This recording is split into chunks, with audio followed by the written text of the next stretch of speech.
Why does this thing? Good morning. Why is my phone not charged? Oh, maybe because I didn't charge it last night. Somebody stole my charger. Story of my life. My son stole my charger one day. I still haven't found it. Oh, yeah.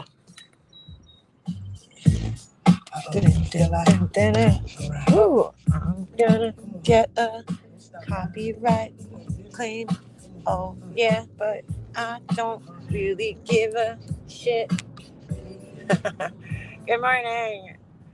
Good morning. Well, it's not really morning. Well, I guess it kind of is morning, right? Morning until it's 12. I just dropped my son off at school. We're a little late. Well, I was purposely late. We were purposely late today because they have state testing, and I opt out every year because it's stupid. So I opt out of the state testing, because the kids don't get the result of the test, right? So why am I going to make my son stress out and take a test that he's not even going to know how he did on it? That's so stupid. So I'm like, I'm not doing that. And most parents don't. I don't even know. I don't know what kids are actually testing. So he's like, I'm not going to school tomorrow in the morning. And I'm like, you know what? He's just going to sit in some room and stare at a wall for like 3 hours. So I was like, you could stay home for a little bit. I wasn't the only parent. All the parents started coming in late with their kids. Yeah, they do. So they do like this state testing every year. I don't know if they do this in every state, but it doesn't count towards your kid. Like your kid gets nothing out of it. They simply just take a test, and it goes towards the school district, like the school, and you don't even find out how your kid did on the test. So most of the parents opt out of the testing because they're like, why should I put my kid through the stress, right? Especially at this age when they're this young and they're like stressing out over this test, and it doesn't even do anything for them. I'm not going to find out how he did on it. Like, it's so stupid. So they send home forms every year for you to opt out, and I opt out of it every year because I'm like, why should my son have to take a test for the school? It's so stupid. So even the teachers think it's stupid. So we just opt out every year. So I think it's only third, fourth, and fifth grade takes it. So, well, I think the older kids take it too, but I opt out every year. So weird. So he's like, I'm just gonna sit in the room and they're gonna make me read books. I'm like, all right, just stay home for a little bit. But I'm like, you have to go to school because, you know, we take off a lot of days for hockey. So I'm like, I don't need you to be taking off an extra day. Otherwise, I would have just let him stay home. But I'm like my mom. I'm so bad. My mom was like that. She's like, "Are you dying? Is your arm still like?" I'll be like, "Mom, my head hurts." She'll be like, "Could you see? Could you count?" "Yeah, you're going to school." "Oh, you have a fever?" "Yeah, it's not that high. You're going to school." "Oh, you cut your arm off last night?" "Yeah, well, it's still hanging on by a thread. You could go to school. You'll be fine. You'll be fine." "Oh, you're throwing up? When was the last time you threw up? 3 o'clock in the morning? You're fine. Go to school. Go to school." My mom would not let me stay home. Even when I was in high school, I'd be like, "Mom, it's senior cut day, and everybody in my whole entire grade is cutting." And she'd be like, "Yeah, you're going to school.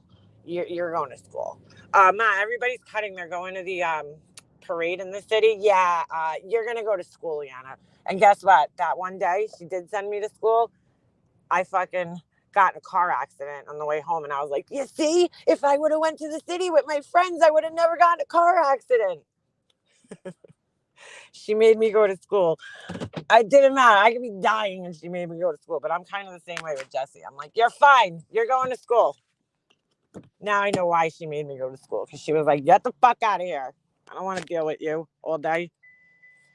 So, but yeah, I mean, his attendance record's not terrible, but I just don't want him to take off extra days if he doesn't have to. I'm not like one of those moms that's like, yeah, stay home for like whatever. I have a lot of friends that are like that, where they'll let their kids stay home for like nothing. Like they're like, their kids just like, "Oh, I don't feel like going to school." And they're like, "Oh, okay, stay home today." No, I don't do that. So he stays home if he's sick or if he has hockey. That's it. And I'm talking like if he's sick, like has like a fever sick. Nowadays, you can't send your kid to school with a fever. So back in the day, our parents were like, you got a fever? You look fine. You're going to school. They didn't give a shit. Wow. Finally.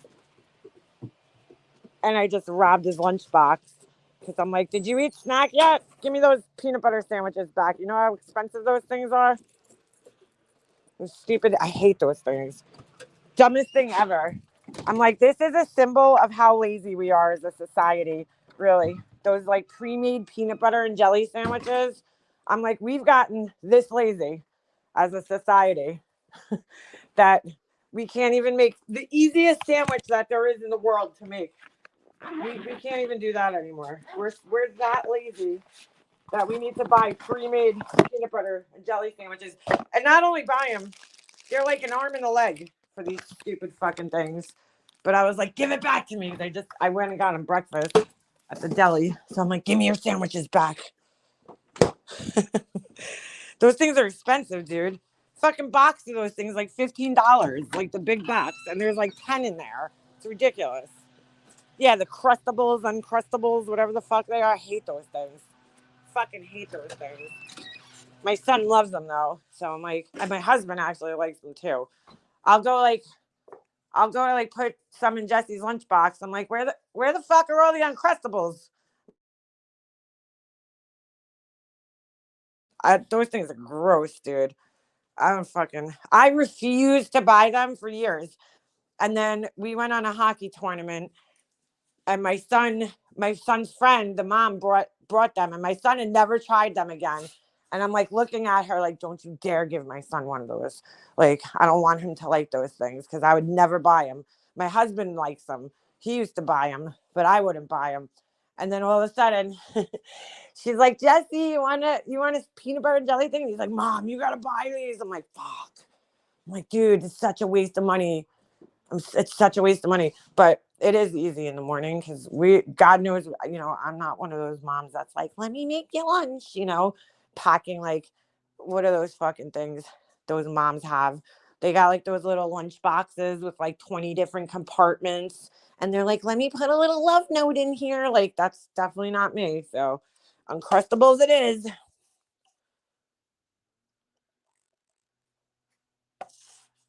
But they have peanuts, so that's a definite note. Oh, well, yeah. They really are. I don't even like jelly. So those things like are gross. Jelly is the devil's fucking blood. I hate jelly. I hate like jelly in anything. So you'll never catch me eating one of those fucking sandwiches. Especially if it was frozen. I'm like, ew. You gotta wait like 3 hours to eat a peanut butter sandwich. Like, what the fuck? Dumbest thing ever. Dumbest thing ever. It's just, I don't know. I'm like, this is a sign of how lazy we are as a society that we just can't make our own peanut butter and jelly. Is your jelly our jam? No, because we have jelly and then we have jam. It's two different things. Jelly is like grape or strawberry jelly. And then jam has like, I don't know, maybe I'm wrong because I don't eat either one of them. I don't like either one. So I can't really tell you. Hold on, let me see it over. We're a little late on breakfast this morning. Jam to me like is more. I don't know. I can't explain it. Comes in a jar, and it has seeds in it sometimes. Like it's more natural. I don't know. Am I wrong? I don't eat either one, so I really can't help you with that one. Jelly is like strawberry jelly or grape jelly, and you put it mainly on peanut butter sandwiches. I really don't know what else you would put jelly on. Well, I guess you could put it in like cookies and shit. Ugh, I just hate it. I hate the way it looks. I hate the way it tastes. I hate jelly. I hate the texture of it. Oh, it's fucking gross. Yeah, jam has like fruit in it. There you go, pugs. Right. It has like real fruit. Jelly's just like a goo. Like it's just like a thick, fucking nasty goo. I don't. It's disgusting. It's disgusting. Revival for the win. What'd she say? Jelly is strained, jam is not. There you go. There you go. All right, so I was right. It has like seeds in it. I don't, any jam I've ever seen has like seeds or like I don't know. I don't eat either. So I don't like anything with jelly. Like my mother-in-law, she always sends these cookies every Christmas and they have jelly in them. And I'm like, nope, sorry. I don't eat jelly. I think it's gross. Preserves for the win. Yeah, exactly. Peanut butter and syrup. What? Like like fucking pancake syrup? That's a weird combination. I like just peanut butter on bread. That's it. No, nothing else on it. Just peanut butter on bread. I eat peanut butter. I go through peanut butter in this house like you wouldn't believe because I buy the peanut butter for myself and I just eat it this by the spoonful out of the jar. I just take giant spoons of peanut butter and just eat the peanut butter. I just love peanut butter. I just love it. I love peanut butter. Peanut butter goes on everything, especially on ice cream. Oh my god, it's so good. Peanut butter syrup. Um, yeah, like I'm out of peanut butter right now, and all I keep thinking about is that I need some. I need some. I put it on apples too, so I'll cut up like a nice Honey Crisp apple, and I'll use like half the jar on like one slice of an apple. It's like the weirdest combination. I don't know who thought of it, but it's actually really good. My mom, like when I was a kid, my mom was always like one of those moms. I was like, Mom, there's nothing to eat. And she'd be like, have a rice cake, like, thanks. Have grilled cheese for the 459th time this week. Like, she always like had the same snacks. She's like, have peanut butter and apples. I was like, ugh. I used to like, when I was a kid, I mean, I liked it, but I was like, I didn't want that. Now I love it. Caramel on apples is good. That is good. Peanut butter toast. See, I don't know about that. I don't know about honey on peanut butter. That's weird. I'm weird, dude. Like I'm like real plain. I like real plain food. Boring. I'm like I tell my husband all the time, I'm like, I am the cheapest date ever when it comes to food because I really don't like a lot of food. So it's like really easy. It's hard, but it's easy to feed me. Like you don't have to worry about me ordering no lobster or anything or crabs or anything because that ain't happening. So peanut butter and cheese, girl. I don't know about that. Have a rice cake. That's so much child abuse. But look, my mom grew up in the projects, dude. They ate moldy bread. My mom would eat moldy bread. It was disgusting. I used to have to go when I went to my mom's house. I would check the dates on everything in her fridge and like clean her fridge out every time I went there because I was like, my mom grew up in the projects, dude, where like if with 6 kids, and if there was mold on the bread, like to me the whole fucking package is contaminated. Like I see a little speck of mold on the bread, and I'm like, I put a hazmat suit on. You know what I'm saying? I get like gloves and tongs, and I'm like, the bread has mold. My mom, she's like, she would literally rip the piece of mold off and eat the bread. And I'm like, I'll die. And like, as soon as something hits an expiration date, I can't eat it. If it's expired, I'm like, nope, bye. Gotta go. You gotta go. Garbage. Sorry. You're expired. You gotta go. It's bad. It depends on what it is. If it's something in the fridge, if it hits the expiration date, that it's gone. If it's like a fucking box of macaroni and cheese and it's like, you know, a month over the expiration date, I might make it the Kraft macaroni and cheese because I'm like, how does that go bad? How does macaroni go bad? Like really, but like I am not fucking around with nothing in the fridge because first of all, if you need to keep food in the fridge, that means it has a tendency to go bad quickly, and that's why it's in the fridge. So once it hits that expiration date, you gotta go. You gotta go. But my mom, she would eat expired shit. Like she was fucking. Dude. That's what it's like in the projects.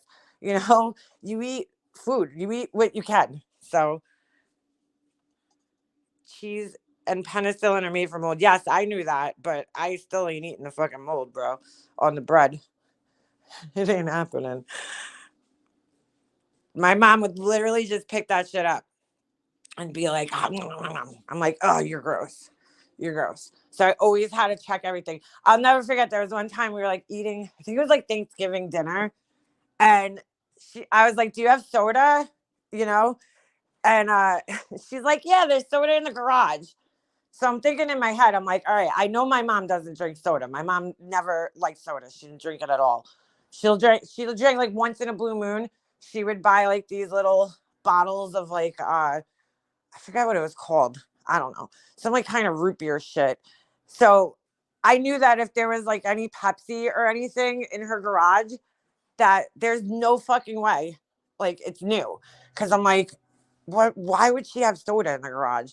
So I'm thinking back, I'm like, the last party we had was like in 2000, whatever. So I'm like, there's no way. So I go grab the soda. It was like 4 years old.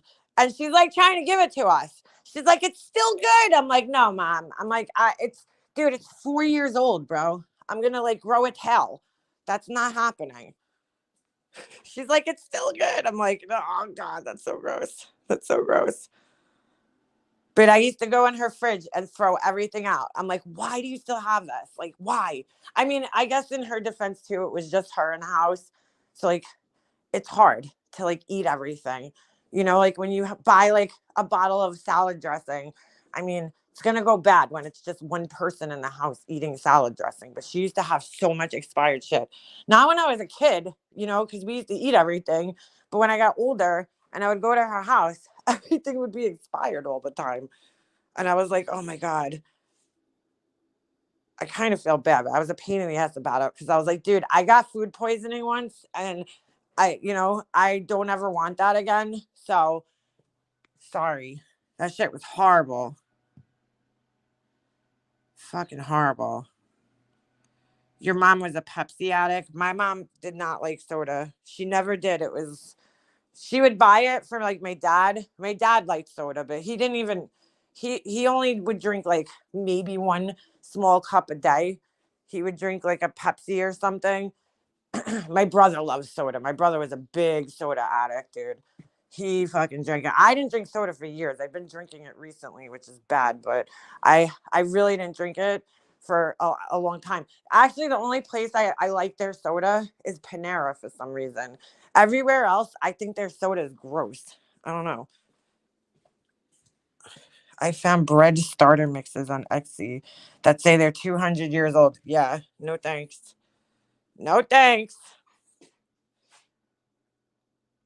My kidneys are permanently screwed from salmonella. Yeah, I got some shit one time. I got a few times, but I got this. I don't know what the fuck. I blamed it on this pizza that I ate from 7-Eleven, which was my first mistake. But I remember I was at my mom's house one night. I was just starving and I didn't eat all day. I was like at work. I stayed late at work. And then I went straight to my mom's house. And then I left there at like 11 o'clock at night. Or no, it was earlier than that. And I went and stopped at 7-Eleven and I was just so hungry. I was like looking at the pizza and I was like, I'm just going to get that. Like, I'm so hungry right now. So I ate it. I mean, for all I know, it probably wasn't the pizza because it hit me like 2 hours later. Mm. I never threw up like that in my entire life, dude. I mean, I had to go to the hospital. I was so severely dehydrated from throwing up, and I never threw up that bad in my life. It was so bad. Oh my God. It was horrible. It was just like I never threw up. Like I never even knew what projectile vomiting was until I had this whatever it was. And I was out. I was in bed for like shit, like a week straight. I That was the worst sickness I ever got. And then I got it again a couple of years ago. Jesse came home from school one day. I picked him up from school and he's like, poor kid. He went to go to the bathroom in school and he ends up throwing up in school. And he comes home and I'm like, oh, he probably ate something bad or whatever.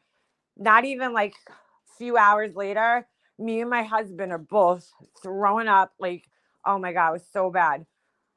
Like, I will take anything over a stomach virus. Give me the flu. Give me COVID. Give me fucking a migraine headache. I will take any of that shit over a stomach virus, dude. Like, I will take anything over a stomach virus. Punch me in the face for 3 days straight. I'll take that over a fucking stomach virus. Those things are horrible. Absolutely horrible. I got food poisoning from a cantaloupe, of all things. Never ate it again. Well, that's how it is. When you get food poisoning from something, you never eat that shit again. Because, like, Jesse, he ate corn that day when he got sick, and he will never eat corn again. He's like, nope, not eating corn. He thinks it's the corn. And I'm like, I'm not going to change his mind. That's like me when I was a kid. I got sick one time from McDonald's, from eating a McDonald's hamburger. I was probably in like 3rd grade. Do you know I did not eat McDonald's again until I was like a senior in high school. I would not eat McDonald's at all. And my brother used to love McDonald's. He probably still does. My brother loves junk food. My brother, he used to like fucking love McDonald's, and he loves White Castle, White Crapsel, as I like to call it. Like, he used to drive at like 2:00 in the morning to go get White Castle. I'm like, ew, you're gross, dude. I will not fuck with White Castle. I cannot wait. To me, it smells like dog food, and then there's too many onions. I hate onions, so yeah, that ain't happening. I don't blame him either. I don't eat certain things either. I will never. He asked me for the pizza from 7-Eleven recently, and I was like, no, nope, you're not eating that. I'm like, I got so sick from eating the pizza from here. Because you know what it is? You don't know how long it's been sitting there. It's not like they make a fresh pizza when you go to the pizzeria and the guy tosses the dough and he makes the pizza right in front of you. No, that shit's sitting on the counter, and God knows how long it's sitting there. So that's probably why. Ugh. I don't eat any 7-Eleven food anymore unless it comes in a sealed package. I can't eat any fast food chain. All of them tear my stomach up. I don't really like fast food at all. Like, I'd rather have I'll eat Panera. I hate McDonald's. I mean, I'll eat it once in a blue moon, but like, Burger King's horrible. But once in a blue moon I'll eat that. But like, the only fast food honestly that I like is Wendy's, because you could actually order, like, their burgers are right, but I like that you could order a baked potato. They have like different things there. It's not just like fries and burgers. Like, you could get a salad. You could get they have chili, which is pretty good. That's pretty much the only place I like is Wendy's.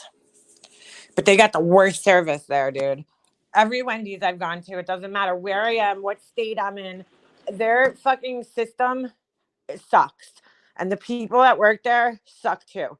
Except for Randy. I know Randy used to work at Wendy's. She doesn't suck, but most people that work at Wendy's are assholes for some reason. I don't consider Panera fast food. No, it's not. I love Panera, dude. I could literally eat Panera every freaking day for the rest of my life. And you know what the problem is? It's so goddamn expensive. I bought my son. My son likes the chicken. What is it? It's like a chicken sandwich with I don't know what's on it. Whatever. I go to pay for it recently. It was $13 just for the sandwich. It's like on a little hamburger bun kind of thing. And I'm like, are you fucking kidding me? Just for the sandwich, it's $13. I was like, holy shit, dude. Panera is ridiculous. I'm desperate for coffee. My sister insists on making me weak Folgers, even though I bought Starbucks beans. Oh, I know, girl. I brought my son to the deli, so I got a coffee from there. I'm like, oh, this is awful.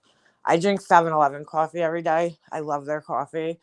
This is not that great, but I'll deal with it.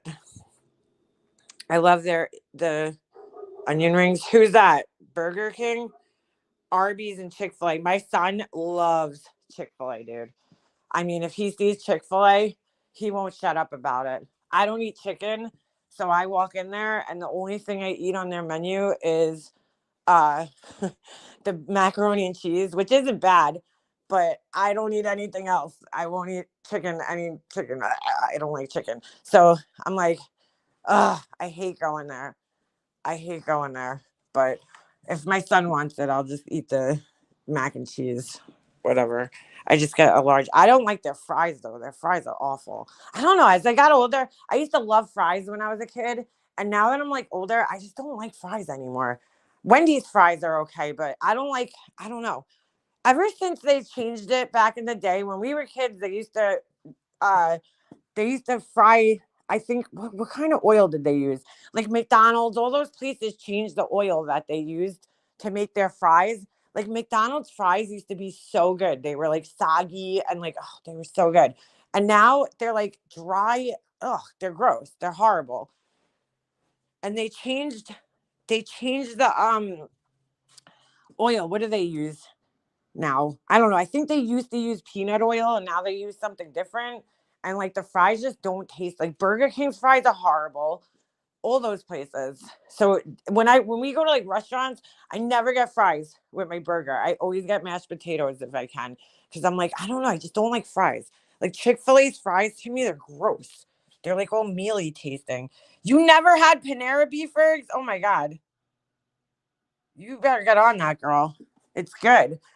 So good. You gotta get the mac and cheese and the broccoli cheddar soup. Oh my God. It's like a dream come true.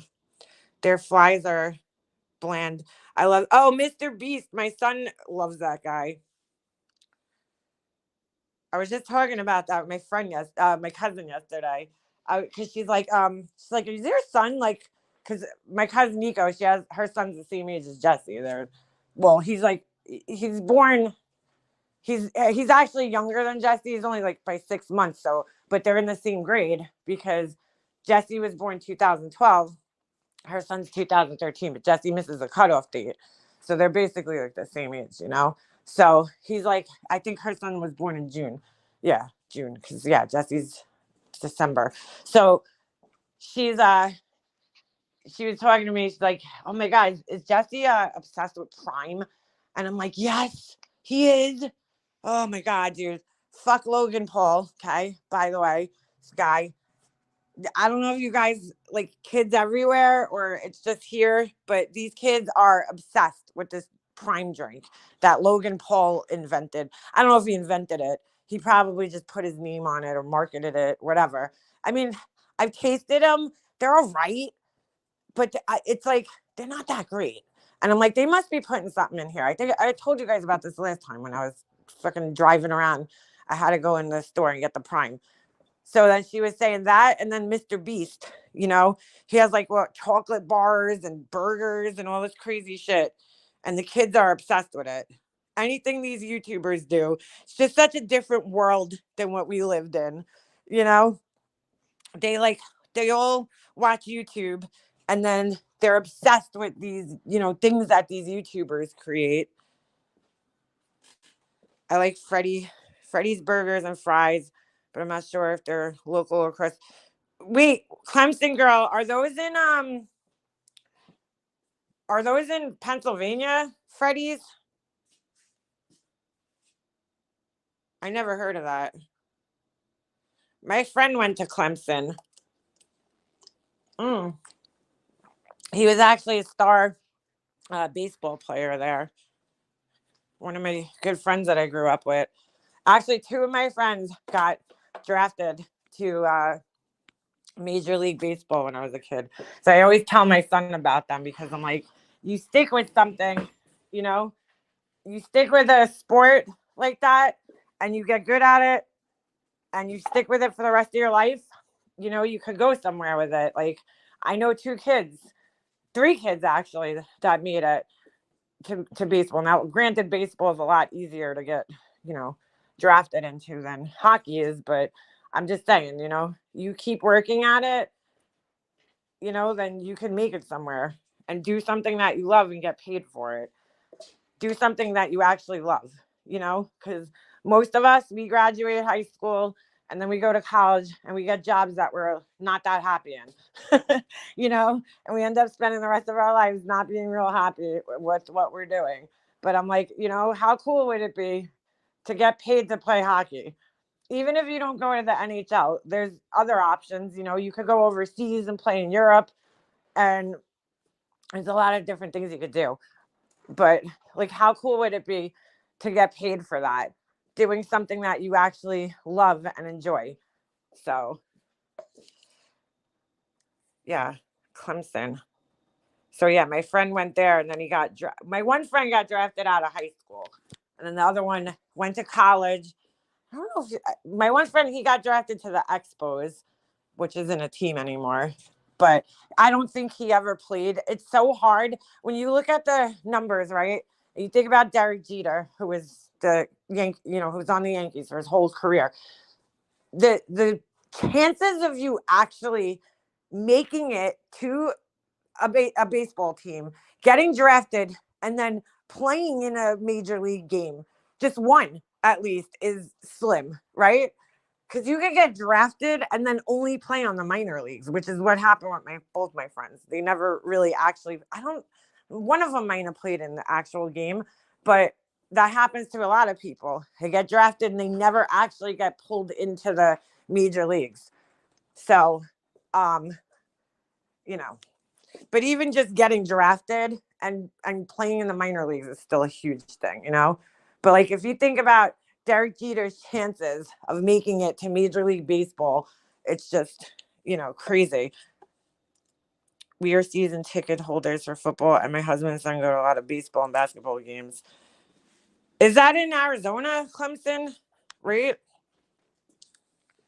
It's just crazy. Prepackaged cookie line. Who's that? Tim Hortons.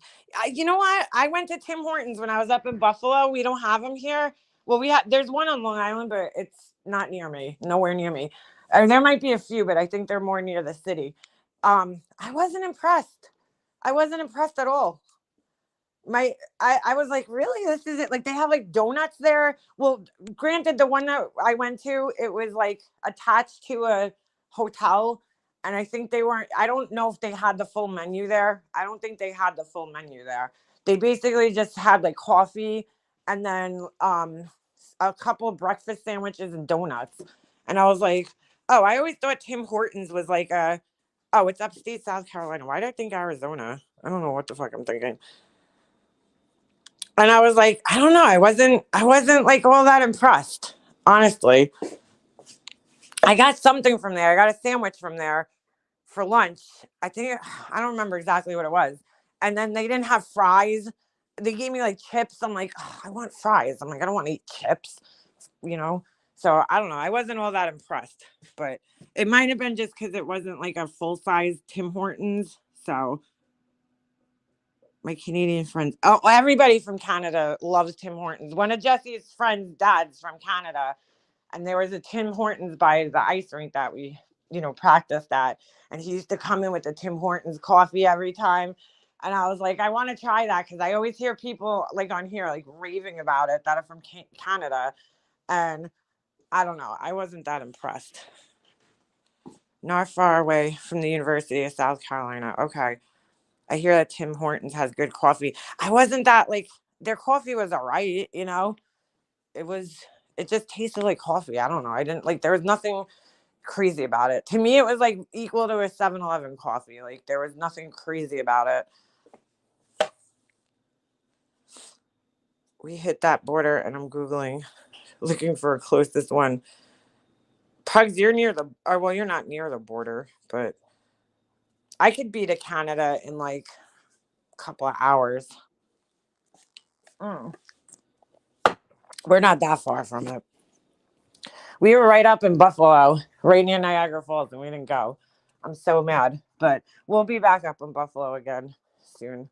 That was my first time ever going upstate. Like, I never would have went to these places. My son's hockey career is bringing me everywhere. Not career, but you know what I'm saying. My son's hockey brings me to places I never been before because I never been to Canada. I never been to, not Canada, Buffalo. I never been to Rhode Island, New Hampshire, Boston, Massachusetts, and I've been to all three in the last year. Well, all four. I've been to all these places in the last couple of years. And I'm like, I've been to Tampa, never been there before. It's bringing us all over. My husband wanted to go to Indiana. I'm like, where the fuck is that? I don't even know where that is. But we're not going. I'm like, dude, I'm vacationed out, Chris. I'm done traveling. I'm like, where is Indiana? I don't even know where the fuck that is. I know it's somewhere in the middle of the country, but I couldn't even picture it in my head on a map because it's just one of those states like you forget exists. I hate to say that, but it is.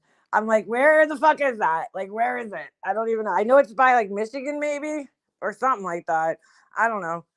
Once you leave the Northeast, I'm fucking lost. Like, all I know is like the Northeast. I'm sorry, the East Coast, and then like down to Florida. Anything fucking west of that until you get to California, I have no idea. I know Texas is in there somewhere because you can't miss Texas. But all those other states that are mishmashed in there, I just get lost. I'm like, I don't know what the fuck's going on over there. There's too many states. And they're all like, it's easy to remember the outside states that are on the coast, but it's hard to remember all those states in between, like where they are exactly. Like I know like Nevada and Utah and shit, but anything between there, I'm lost. Like South Dakota, North Dakota, Wyoming. I can tell you if you handed me a map and you were like point to Wyoming and the words weren't there, I wouldn't be able to tell you where the fuck it was. I know it's like I know the general area of where it is. I just couldn't point to which exact state it was because I am lost. Oh, west of Ohio. Oh my god, that's far, dude. He wanted to drive there. I was like, wait, you're out of your fucking mind? Driving there? Ohio is fucking far. God damn. I travel nowhere. I'm a homebody according to a certain band channel that makes me a loser. That girl, I didn't travel. I traveled when I was a kid, right? And it doesn't make you anybody. I'm no different because I traveled. Is it nice that I'm able to see all these different cities? Yeah, it's great. I never saw Philadelphia and now I've seen it. I've never been in Philadelphia yet, but it's great. We got to go to a lot of places in the last couple of years, just with my son playing hockey. But like, it don't change anything about you. It's just that I've been to more places.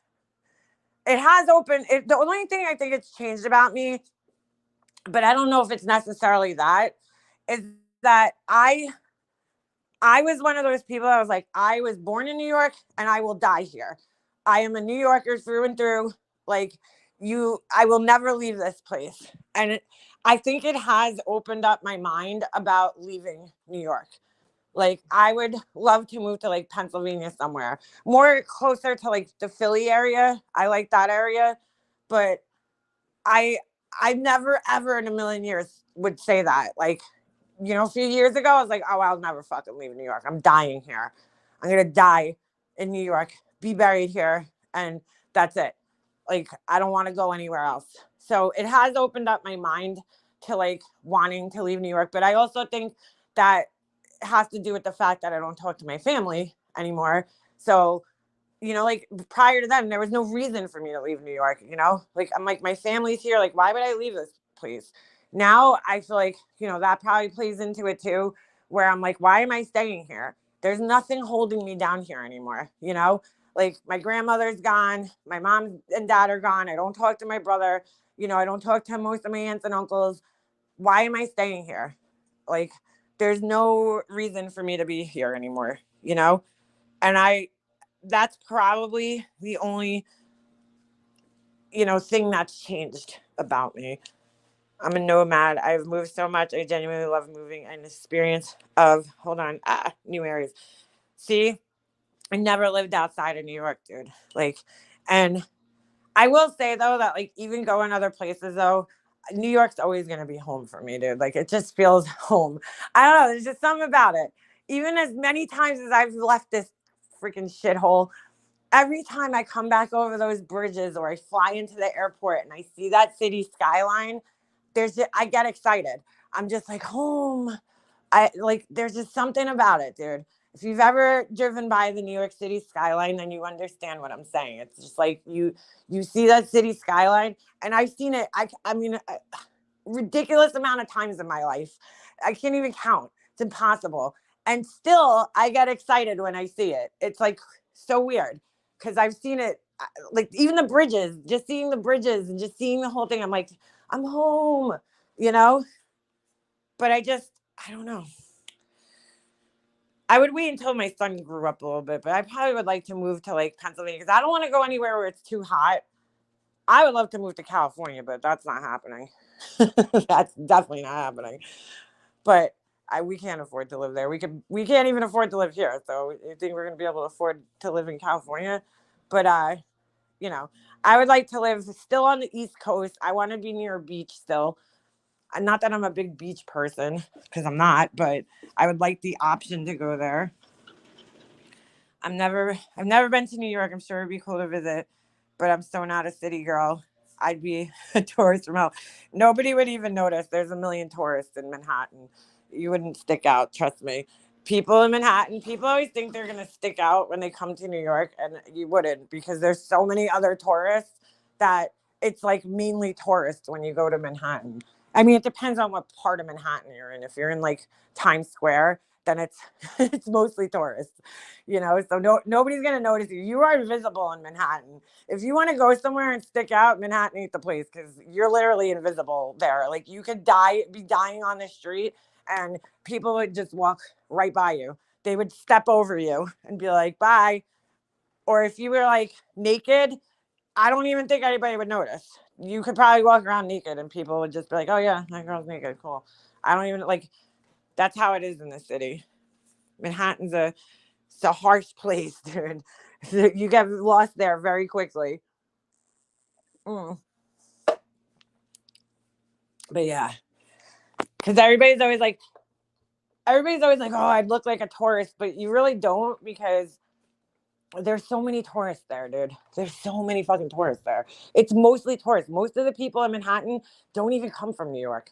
Those are all people that came from all over the world and moved to Manhattan to work there. Most of the real New Yorkers live in the other boroughs.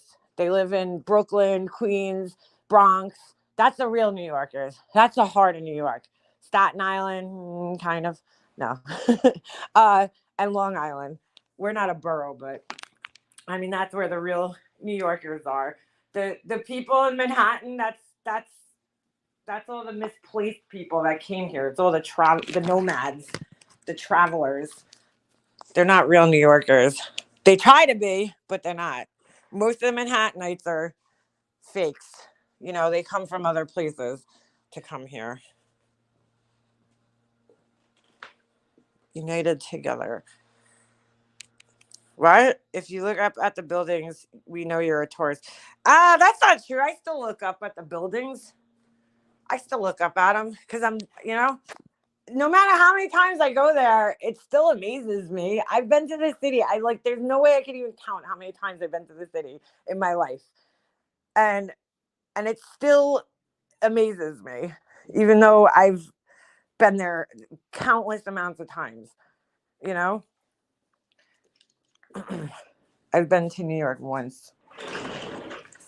You watch the first 48. Tulsa seems rough as fuck. I know the outskirts are different. Could you stop? Stop it. Go eat. Anyways, yes, the architecture is amazing. Yeah, but you know what? The city skyline is getting destroyed with all these new apartment buildings that they're building downtown. And to me, it's like I don't want the beauty of New York City is the Art Deco buildings, right? That were built way back in the day, like the Empire State Building. And when those buildings start to get overshadowed by these ultra modern looking buildings, it takes from the whole city. That's the beauty of New York is all the old Art Deco style buildings. And they're taking away from that now by building these huge buildings. So if you're driving around Manhattan on the north side, you could barely see the Empire State Building anymore because it's getting blocked out by all these bigger buildings. And then when you look at the skyline, it looks so unbalanced now. So I don't know. I'm not into the new buildings, but it is what it is. I love, the old style buildings like the Empire State Building, the Chrysler Building, shit, even the Flatiron Building. That's not really Art Deco, but the real famous buildings in the city. And of course, the Twin Towers, which were beautiful buildings to me, And I mean, those are gone, obviously, but the new one is starting to I guess what? It's been there for a good 10 years now, right? The Freedom Tower. It's starting to look normal in a sense. It'll never look 100% normal to me or anybody that was born and, knows, like, seen the Twin Towers in real life. But it's starting to look more normal. It's like part of the skyline now, It'll never look the same, but the building that Northwestern Mutual built in Milwaukee blocks the skyline and it don't match at all. Well, that's the same problem with New York City. They're building all these huge high-rise apartment buildings and they're just blocking out. They're really just ruining the skyline. It's horrible. And there's nobody even living in these buildings. That's the crazy part. Like, they can't even fill them up because they're so goddamn expensive. And a lot of people don't want to live that high up in the city. So I wouldn't. I hate the Freedom Tower. I don't like it either, Life Rewinded, but like it's starting to like, you know what I'm saying? After seeing it for 10 years, it's starting to look like more like part of the city than it did when they first built it. And it just looked so weird sticking out downtown. Because like most of the buildings in the city aren't that tall, So that building and then like the Empire State Building like stick out. And that it's never gonna look the same. It's never gonna be the same. But yeah, I'm starting to get used to it as in comparison to all these new buildings that they're building that I feel like really don't fit in at all. Parts of Oklahoma are rough, crime-wise, homeless population. But when I moved to Florida, due to the sheer number of people, I am in culture shock. Girl, Florida, I don't know what the fuck is going down in Florida, but that is one state I will never fucking move to. I'll visit there. I have no problem visiting there, but there's something in the water down in Florida. These people are crazy in Florida. Florida is fucking insane. The whole state is crazy. There's some crazy shit that goes down there. There's crazy people living down there. I don't know what's going on down there. But it's fun to visit, but to live there, no. No, thank you. Dude, calm down. Calm down. You're like, oh my God, stop. Ow. Oh, he just hit his big head on my elbow. Right on my funny bone. Yeah, Florida is definitely not a place where I'd like to live. What the fuck happened in here? No, you're not coming in here. Go away. Oh my God, I hate this time of year. All you hear is fucking leaf blowers nonstop leaf blowers.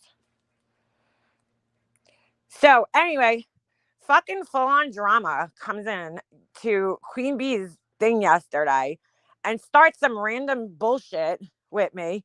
And I'm like, dude, just go back to wherever the fuck you came from, full on drama. Honestly, what is your problem? I never met a person like this that just wants to come in and just start shit with people. Like, I did nothing to this woman, okay? I don't bother her. I don't talk to her. She hasn't been around. When she was gone, I never talked about her. I actually liked Full On Drama for quite some time. But don't come back around here and come in people's chats and start shit from fucking 3 years ago. Fucking asshole. I'm like, what's wrong with this asshole? Seriously. Leave me alone. I don't bother you. I don't talk about you. Leave me the fuck alone.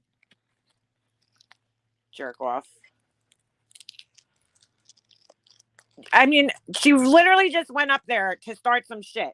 And I'm like, I don't even remember, dude. The shit was 3 years old, and I remember seeing screenshots of her Facebook, and I'm like, I don't know, dude. If I sent them, I don't know. But if that happened, it was 3 years ago, okay?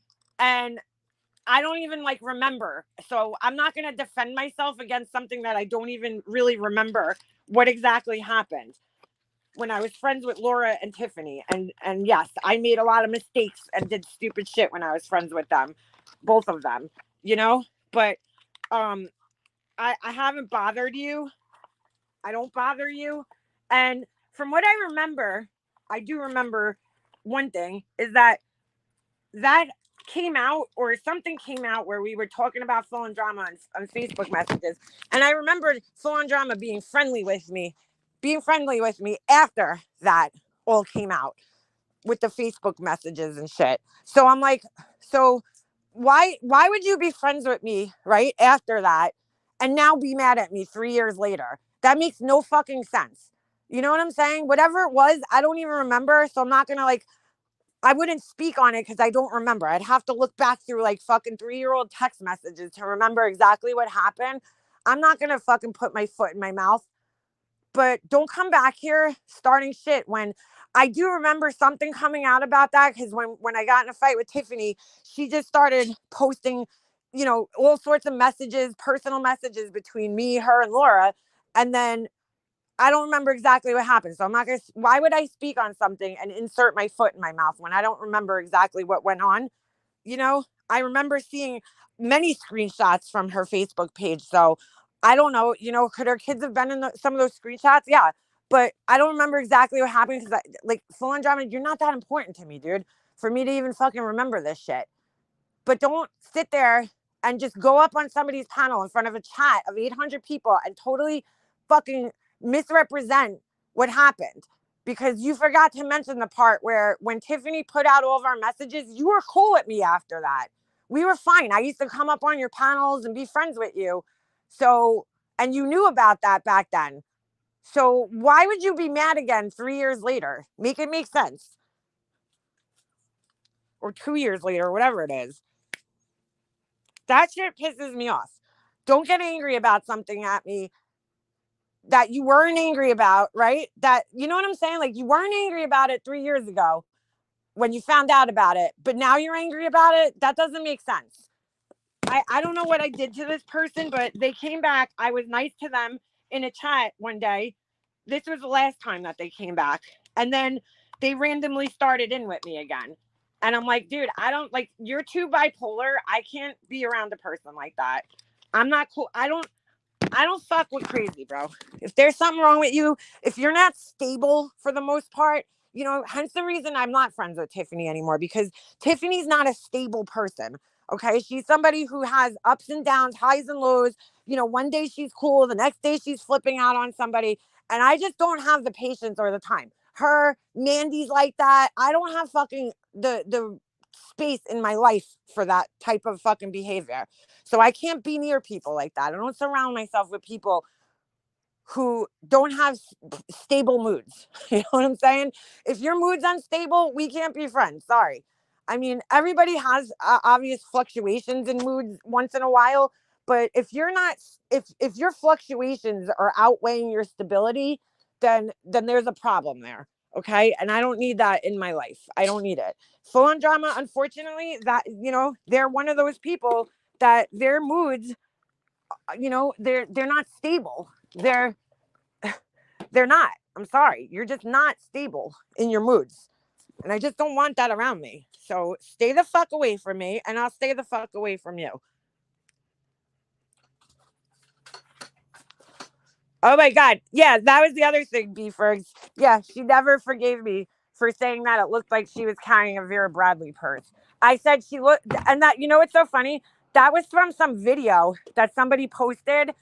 And I don't even know if it was actually FOD in the video. There was some video where, like, the whole family was together, and I was like, holy shit, they look like a J. Crew catalog. No, not J. Crew, an LL Bean catalog. Like, they all had, like, the turtlenecks on with the vests, like those fucking outdoor vests that you wear. And I was like, FOD, if it was FOD in the video, I said, it looks like she carries Vera Bradley bags. Take it how you want it. You know what I'm saying? She's still really salty about that for some reason. But I stand by it. She does look like she carries Vera Bradley bags. Mind you, this is a person that fucking came into this community, pretended they were a guy. Like, sit the fuck down, FOD. You know why people were looking up your Facebook page? Because you were confusing everybody. People wouldn't have probably been so interested in what you looked like if you weren't fucking trolling the way you were and confusing the shit out of everybody the way you were. and catfishing people the way you are and telling people, oh, I'm a guy. I'm a guy. And there's still people here, people I'm friends with, that call Fad he. And I'm like, no, no, no. Because they've never been clear on whether they're he or she or anything like that. So I'll call him she until I know, otherwise. Like, this person enjoys fucking with people's heads. Okay? That's their hobby in life, is to fuck with other people. And I'm just not down with that. So stay away from me, Fad. Sadly, they do beg for the wrenches back. Who's that? Fad plays. I don't know. Dude, I'm the type of person, like, fuck me over once, hit me once, shame on you, hit me twice, shame on me. Once I learn my fucking lesson with you, I'm done, dude. There's no going back. I won't be cool with you again. I'm not, I don't have to be an asshole to you, but I'm going to keep my distance, And that's kind of how I am. That's where I'm at with that person. I enjoyed going in Fad's chats when Fad was acting like a normal person for a little, period of time. But I don't need somebody who comes back and gets angry with you for no fucking reason, And I'm not talking about when she came back this time. I'm talking about when she came back last time. I was being nice to her. She came in my chat or something like that, or somebody's chat, and started being a total dick to me. And then she even said last night, I saw a screenshot somebody sent me, that she's like, oh, I thought she went into Steph. So you don't like me, not because of me, Liana, the person, right? You were being an asshole to me because you thought I went in somebody else's chat.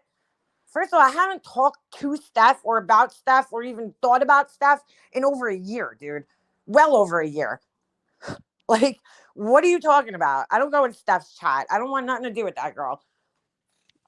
I don't talk to her. I don't think about her. I don't care about her. So why you would think that I would? So instead of being like, hey, you know what? You might go in Steph's chat, but I still like you as a person. No, you're like, I'm going to be an asshole to you because I think you go in another chat. Like, again, not a person I want to be around.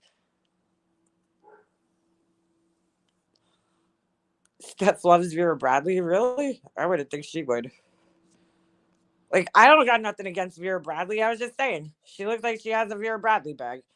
She's very offended. I'm just like, okay, dude. I don't know. I don't know what you want me to tell you. But I'm not going to I don't need you. If you're that unstable, like in your moods and shit, I just stay the fuck away from me. That's it. I don't bother you. I didn't say a word to her yesterday. She goes up on Queen Bee's channel and all of a sudden she just starts talking shit about me. And I'm like, what the fuck? Like, did I do something to you? Sorry. Vera Bradley didn't do anything, but I guess Fad's really offended.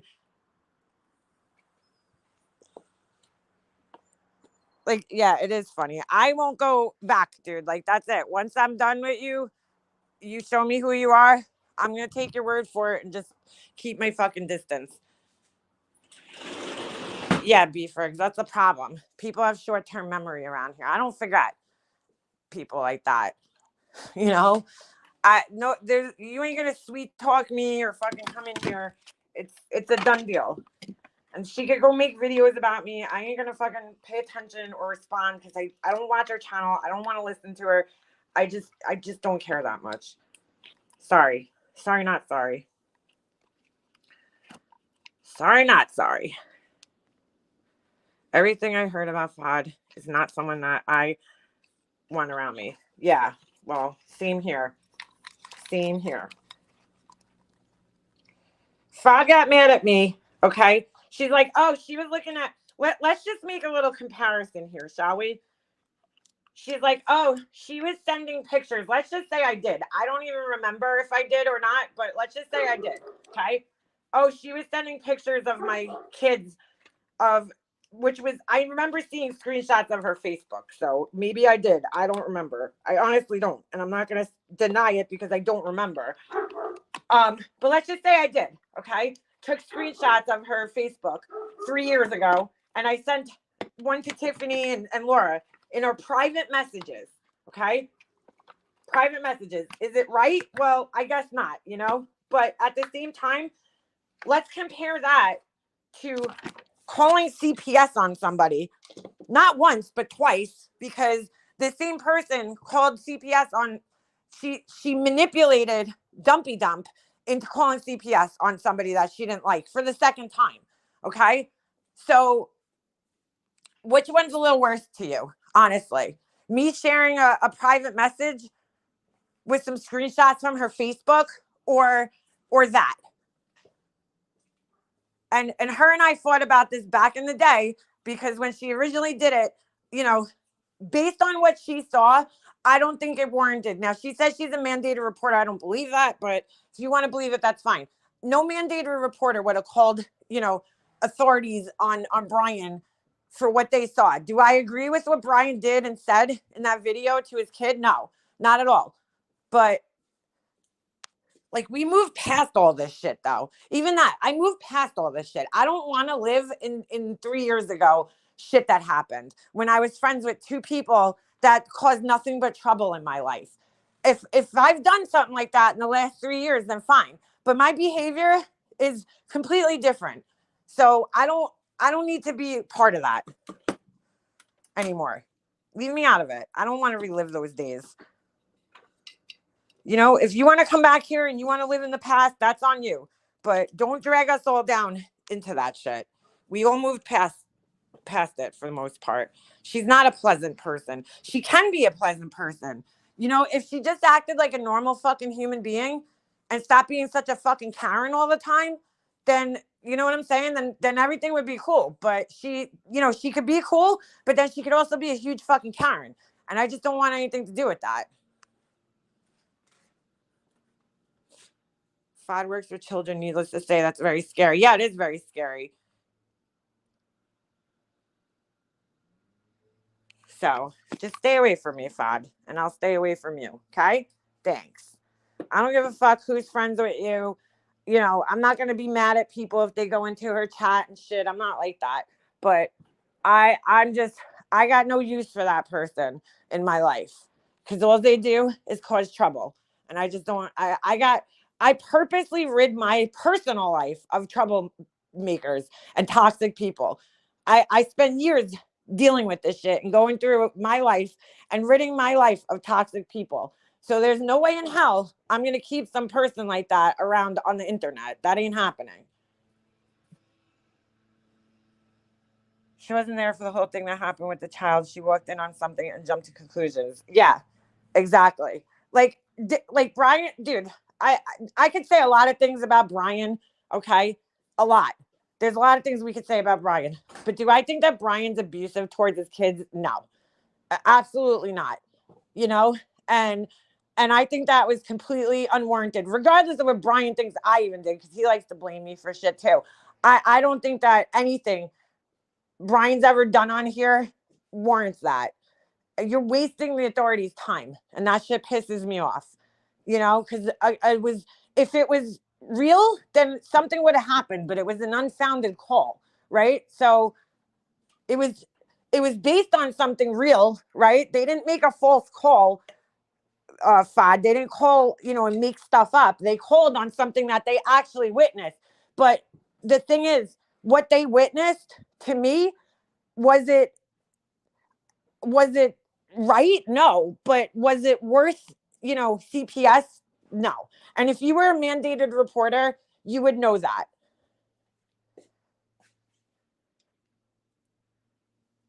I was done after the Kyle Clark debacle. Fuck shit. I don't even remember that. You know how much shit I've been through on here in the last 5 years? I don't remember a lot of the stuff that happened on here because it's like so stupid. It's not even worth me remembering. So, especially when it comes to somebody like FOD, I like that person has no bearing in my life. I don't think about them. You know, they disappeared for 3 years. I don't worry about people who aren't around here. Kyle is back. I don't think Kyle ever went away. I don't do the mind games, and honestly, the people that just let it happen makes me wonder. Sorry, but no one's controlling me. Yeah, me neither. I ain't playing fucking games. I ain't doing the back and forth shit where, you know, one day you're cool with me and then the next day you're not. Don't bring up some shit that you were cool with a couple of years ago. You were fine with me. Don't bring it up and be mad at me 3 years later. That doesn't even make sense. You're just fucking, that right there just showed me who she is. She's just going up on panels. She saw 800 people in the chat. She acted like, oh, I have to ask Queen Bee a question. And then she really just went up there to, hey, give me that. She went up there to cause trouble. At the end of the day, that's all she did. She went up there to fucking stir the pot and cause trouble and chaos because that's what she enjoys doing. Fuck that shit. Keep your fucking chaos fucking making over there. I'm good. Thanks. She has different personalities, different voices. Not even worth getting involved with a person who sends you emails with different people who wants these nuts in their lives. Yeah. I'm not getting, and I'm going to tell you right now, anybody who was involved with her, that's getting involved with her, don't fucking come crying over here. Okay? If you're forgiving her for like the 20th time, do not fucking come crying over here when she fucking fucks you over again, because I guarantee you she will. Guaranteed.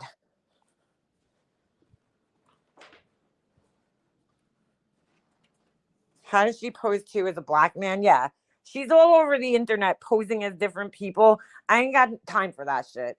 You know what I'm saying? Like I said, this person just likes to cause chaos everywhere they go. I don't fucking have time for people like that. Keep your fucking crazy fucking behavior elsewhere. Don't talk to me. Don't acknowledge me. And I won't acknowledge you either. Like, they clearly just need attention right now. And that's what they were doing yesterday by going up on Queen Bee's channel. So, yeah, I don't want to hear a word when it happens again. I don't want to hear nothing. Don't come crying to me when you're like, oh my God, Fod's talking about me. I don't want to fucking hear about it. That goes to anybody that's sitting back over there in her chats. I don't go over there, so I don't know who goes there, but I'm just saying, if you're over there and she previously fucked you over, I'm telling you that woman ain't a friend to nobody. Ain't a friend to nobody. I've been pretty... I'm going to say my judge of character on here has been pretty good. Have I made mistakes with like people like Laura, Tiffany? Yes. But for the most part, there's other people here that I was just like, I'm staying away from that person. And I've been pretty dead on with that. So she's one of those people that I'm just like, bye. I don't want nothing to do with you. Yeah, she's just a troll. She came here as a fucking troll. She came into this community as a troll, to troll and fuck with people. That tells me a lot right there. I gave her a chance, okay? And then she blew it. So, like, when she was gone for like a long period of time, I didn't bother her. I didn't talk about her. I didn't think about her. In fact, I used to say, if I said anything about her, I was like, oh, I wish Fod would come back, because there was a time where I used to go in her chats and have fun and laugh, but all of a sudden she came back one day and randomly started shit with me in a chat. And I was like, what the fuck? Like, what's your problem? And I was being nice to her. And I'm like, you know what, dude? Fuck you. I ain't got time for shit like this. So I don't go back to people like that. Once you fucked me over, you're done in my book. Like, that's it. I'm over it. I'm not fucking playing those types of games with people, wasting my time. I keep to myself over here. I don't bother nobody, I don't go out looking for fucking trouble. Leave me alone. You know what I'm saying? I don't bother nobody. Seeing people who fucked over back in our chats reveals so much about people's insecurities. Yeah, it does. It definitely does. Like, I don't give a fuck. If you don't like me because I don't like Fod, hit the unsubscribe button, okay? And have a nice life. Like, it ain't gonna fucking change my fucking life. I'll be fine. Oh, speaking of which, when I went in Queen Bee's chat anyway yesterday, I was on my way somewhere, and she's like, come up on panel, Leanna. And I'm like, yeah, okay. I'm on my way going somewhere right now. So I'm sorry. I have a life outside of this. I can't just jump up on panels when people beckon me. But that shit ain't never fucking happening. Never did, never will. don't fucking just, you don't call me and summons me to no fucking panels and think I'm just going to jump up there at your whim. Fuck that shit. But anyway, I have a real life. But I went in there and I'm listening to Queen Bee and I'm like, Laura writes her a fucking novel on her community post. So I went in and read it. Oh God. Oh Lord. We're going to have to take a look at it, but I got to get my laptop. So hold on. I'm on my phone right now.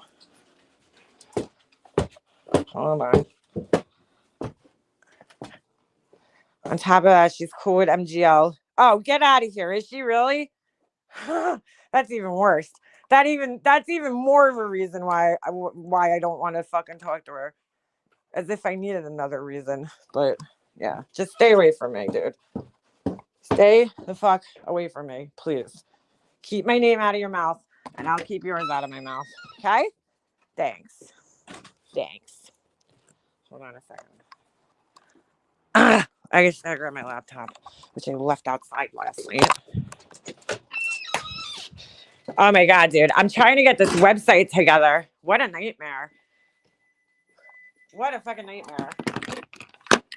I got it mostly together, but it's all the other shit you have to do, like to get everything up and running. Whew, what a pain in the ass. All right. So, hold on a second. Let me get on my laptop first. Oh. What are you crying about?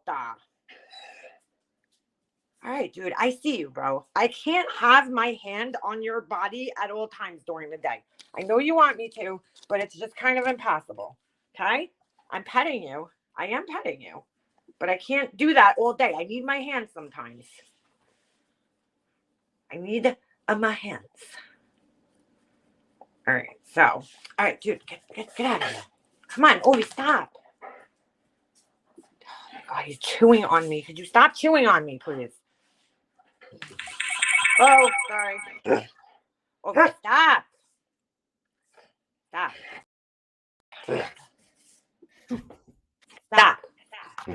Oh, what happened? Okay. All right. We have successfully converted over to the thing here. It's really boring, Beefers. Thank you. I want it to be boring though. You know what I'm saying? I don't need all colors and crazy shit. I kind of want it to just be kind of boring and just it's just so I can sell products. You know what I'm saying? Like I don't need any fancy graphics or backgrounds or anything like that. So it's a big distraction. Most websites that you look at these days are plain and boring. Back in like when everybody first like got, websites were like a new thing and people just got like overdid it because they were like, holy shit, we could have like moving graphics on the screen. People went a little overboard. Hold on a second. I have 2 shirts on right now and I'm like dying. I need to take one of my shirts off. Hold on. I'm like sweating to death. Nowadays people are over all the crazy graphics and I just want, clean website. All right. Hey, Brenda. All right. So let me find Laura's community tab. So ridiculous. This is what she wrote to Queen Bee. She's so ridiculous. All right. Take a little look, see? Oh my God. I just got like so hot. I'm going through menopause. I swear to God. Am I too young? When do you go through menopause? I think I might be too young. I feel like hot flashes. Like I was just standing here. I'm like, I think it's from the coffee though. That's probably what's making me hot. Because I'll be fine all morning. As soon as I have a cup of coffee, I start getting like hot flashes. All right. Let's go over here. Perplexed. Duty. Bro, and I cannot believe Bullhorn Betty thinks that Duty Ron gives a flying fuck if she likes him or not. Like, dude, oh my God. I was friendly with Duty Ron and I love Duty Ron, man. I think he's a great guy. Okay. And I think he's a great YouTube creator and his channel's great. Like, I have nothing bad to say about that man. You know, I think he's an awesome person. But I'll tell you right now, he is not one to sit here and deal with bullshit. He's just not. Hold on a second. Hold on. What? That was so weird. Hold on a second. Okay, that was really weird. Said call answered on phone. I'm like, what? Oh, some fucking fake number. So anyway, oh my God. Duty Ron is not the type to like get involved in drama or deal with bullshit. If he don't like you, he'll just block your ass, like, and he won't deal with that. If he hears something about you and you're like a shit person on YouTube, he's gonna just not want anything to do with you. I mean, did he call her out? Yeah, but that's it. That's where it ends for him. I cannot believe she thinks that she's gonna go after a retired New York City police officer who was a detective. Now, on Bird Toast the other night, and correct me if I'm wrong, but the Glare was saying that he's a homicide detective. I don't know that he ever worked in homicide. He told me exactly where he worked, but I forget. But I don't think it was homicide. He was a detective, though, but I don't think he was a homicide detective ever. But he did do detective work. But not homicide. Not everybody who's a detective does homicide. But anyway, he still is a great guy, regardless of where he worked or what he did. And he has a lot of very useful insight on these cases that, he covers. And he, the thing that I like is that he always brings on experts from other areas of law enforcement and has them, speak on things, which is very helpful as well. But Jagaloons, yeah, it's so funny. That's such like a New York comment word. Jagaloons. But yeah, Bullhorn Betty, you're a douche. Okay, fucking Duty Ron is not scared of you, and he's not gonna waste his time on you. So move the fuck on.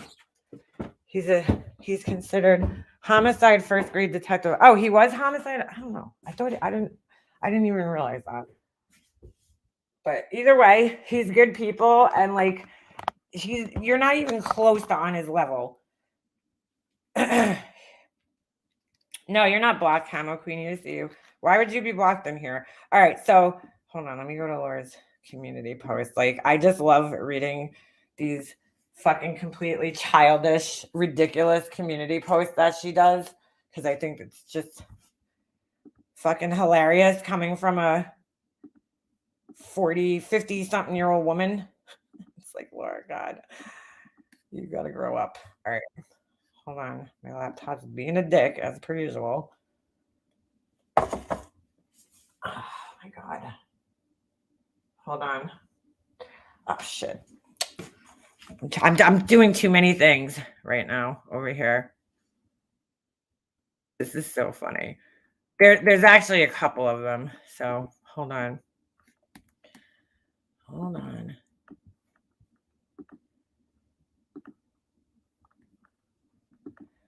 Let's go over here. She's so relevant. Duty Ron even refused to mention her name. I know. Girl, you need to stop. All right. So here's Laura. So this was the Queen Bee. Okay. Look how long this shit is. Oh, Laura. Jesus. It's so long. It's so ridiculously long. Hold on. I'm just switching out my wax melter real quick. I took one of the candle, the little end that you can't burn in your candles. I put them in my wax melter. So there's a half inch of wax that's going to go to waste. So I might as well melt it in my wax melter and make my house smell good. Okay. Oh, that was greasy. Lots of grease there. So here we go. Okay. LOL, which is so funny because I got a troll that does that a lot. I used to. That would write the LOL like that. Never have I ever wasted my time. This is the thing. This is why I want to read this, because I read it in her voice in my head. It's so funny. All right, so here we go. We got to do it in her voice. Never have I ever wasted my time answering to a total lowlife, but everyone has a first. Now I'm pretty sure if we like scroll down here, she calls everybody low lives and says everybody's below her. But this is now the first time that she's ever wasted her time on a quote low life. This is one of her famous lines. I know you aren't intelligent enough to understand that those weren't love songs to you. I have no fucking idea what she's talking about with this, but okay. I know you aren't confident enough to show your face. Laura does this all the time so that she can fucking dox people and confirm doxes, right? Nobody needs to see Queen Bee's face on this platform. There's a reason that YouTube allows you to come on here with a fake name. Okay. You don't need to give your personal identity, up in any way, shape, or form. It's not required here. Doesn't make you less of a person. Doesn't make your opinion less important just because you don't show your face here. But this is what this whole thing is going to be about. Okay. Because that's all she has. That's all she has to go on with this shit. So weird, dude. Dear John Letter.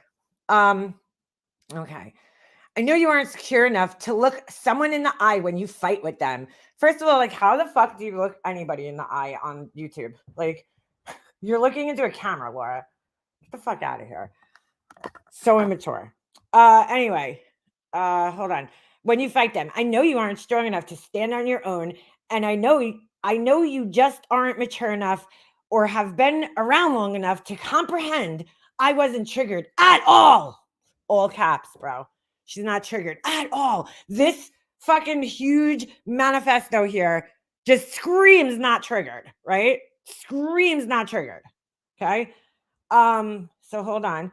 What I was though is I was smart enough to not allow some 40-year-old woman who lives in her dad's house, and then she writes in parentheses, a common theme of your panel friends. Now, mind you, before I finish reading this, Laura had her twins when she was in her late 30s, okay? Her late 30s.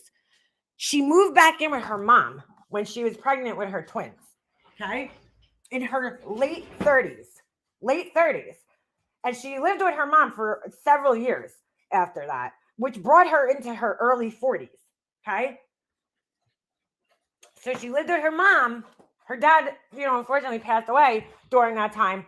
When she lived with her mom from her late 30s to her early 40s and her two kids in the house. Okay. And then moved out right around the time where, you could go on her channel and you could actually see when Laura moved out of her mommy's house and moved to Alabama.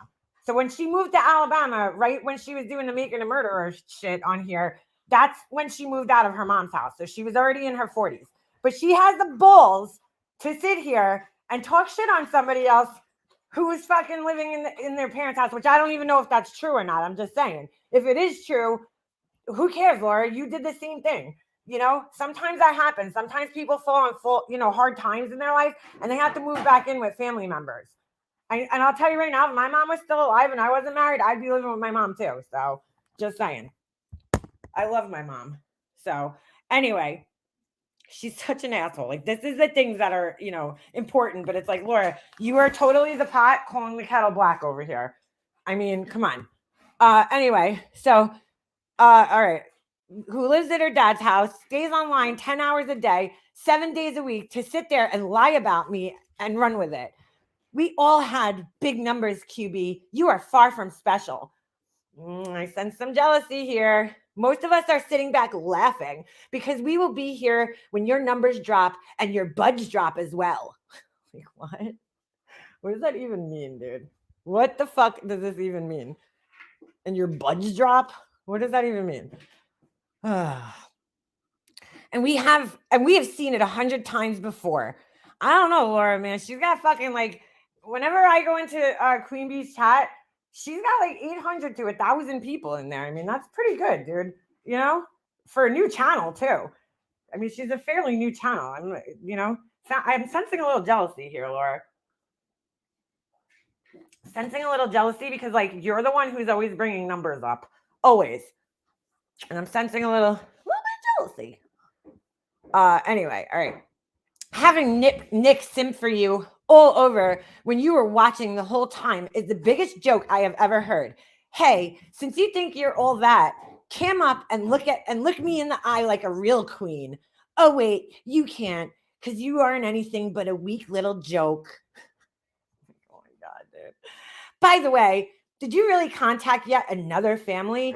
You are a drama channel. You have contacted more families than me, Molly, and Betty combined. Could you shut up? I'm busy here, dude. Shut up. What are you barking at? There you go. You've contacted more families than me, Molly, and Betty combined. The drama community is not stupid. Like, Laura, please don't speak for the drama community, dude. Please. Stop speaking for the fucking drama community, Laura. You are not part of the drama community.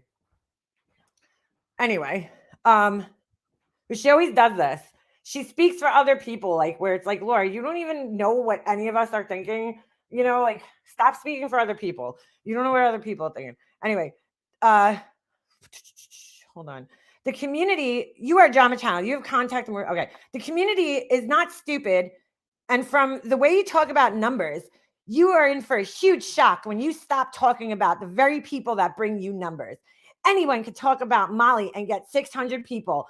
I proved that many times.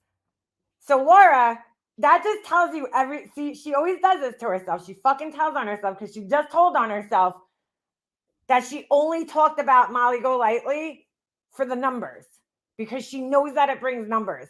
Because she's aware, she's like, oh, I proved that many times. So you were trying to prove that, Laura, that you talk about Molly Golightly and you get numbers. But in the meantime, you just wanted the numbers. So you're basically just told us that you used your friends so that you could get some numbers in your chat. I mean, we already knew that, but, you know, you just confirmed it with that statement. Ay. It's just like, holy shit. Anyway. Okay. Sorry, trying to find my fucking spot. Talking about that, bring numbers. Anyway, okay, I proved that many times. Same with Betty. You want to see what you are really worth? Do panels by yourself that do not include anything about hating someone else. Go on camera and let people see you. Then let's see your numbers. Yeah, you couldn't get 30 people in there. But keep running your mouth because all the people you run your mouth about will be the first ones to laugh in your face. Lastly, still waiting for you to show what I lie about. And she puts lies in quotes. It's like, Laura, just watch one of my lives from like the last couple of days and you lie about pretty much everything. Like, really, Laura, we've proven your lies. I mean, I don't even know how many times. Honestly, you are the only person who lies, and lots of people are starting to see it. This is like a tactic that, you know, common narcissistic gaslighter tactic here, where they try to get you all paranoid about things, but like it doesn't work.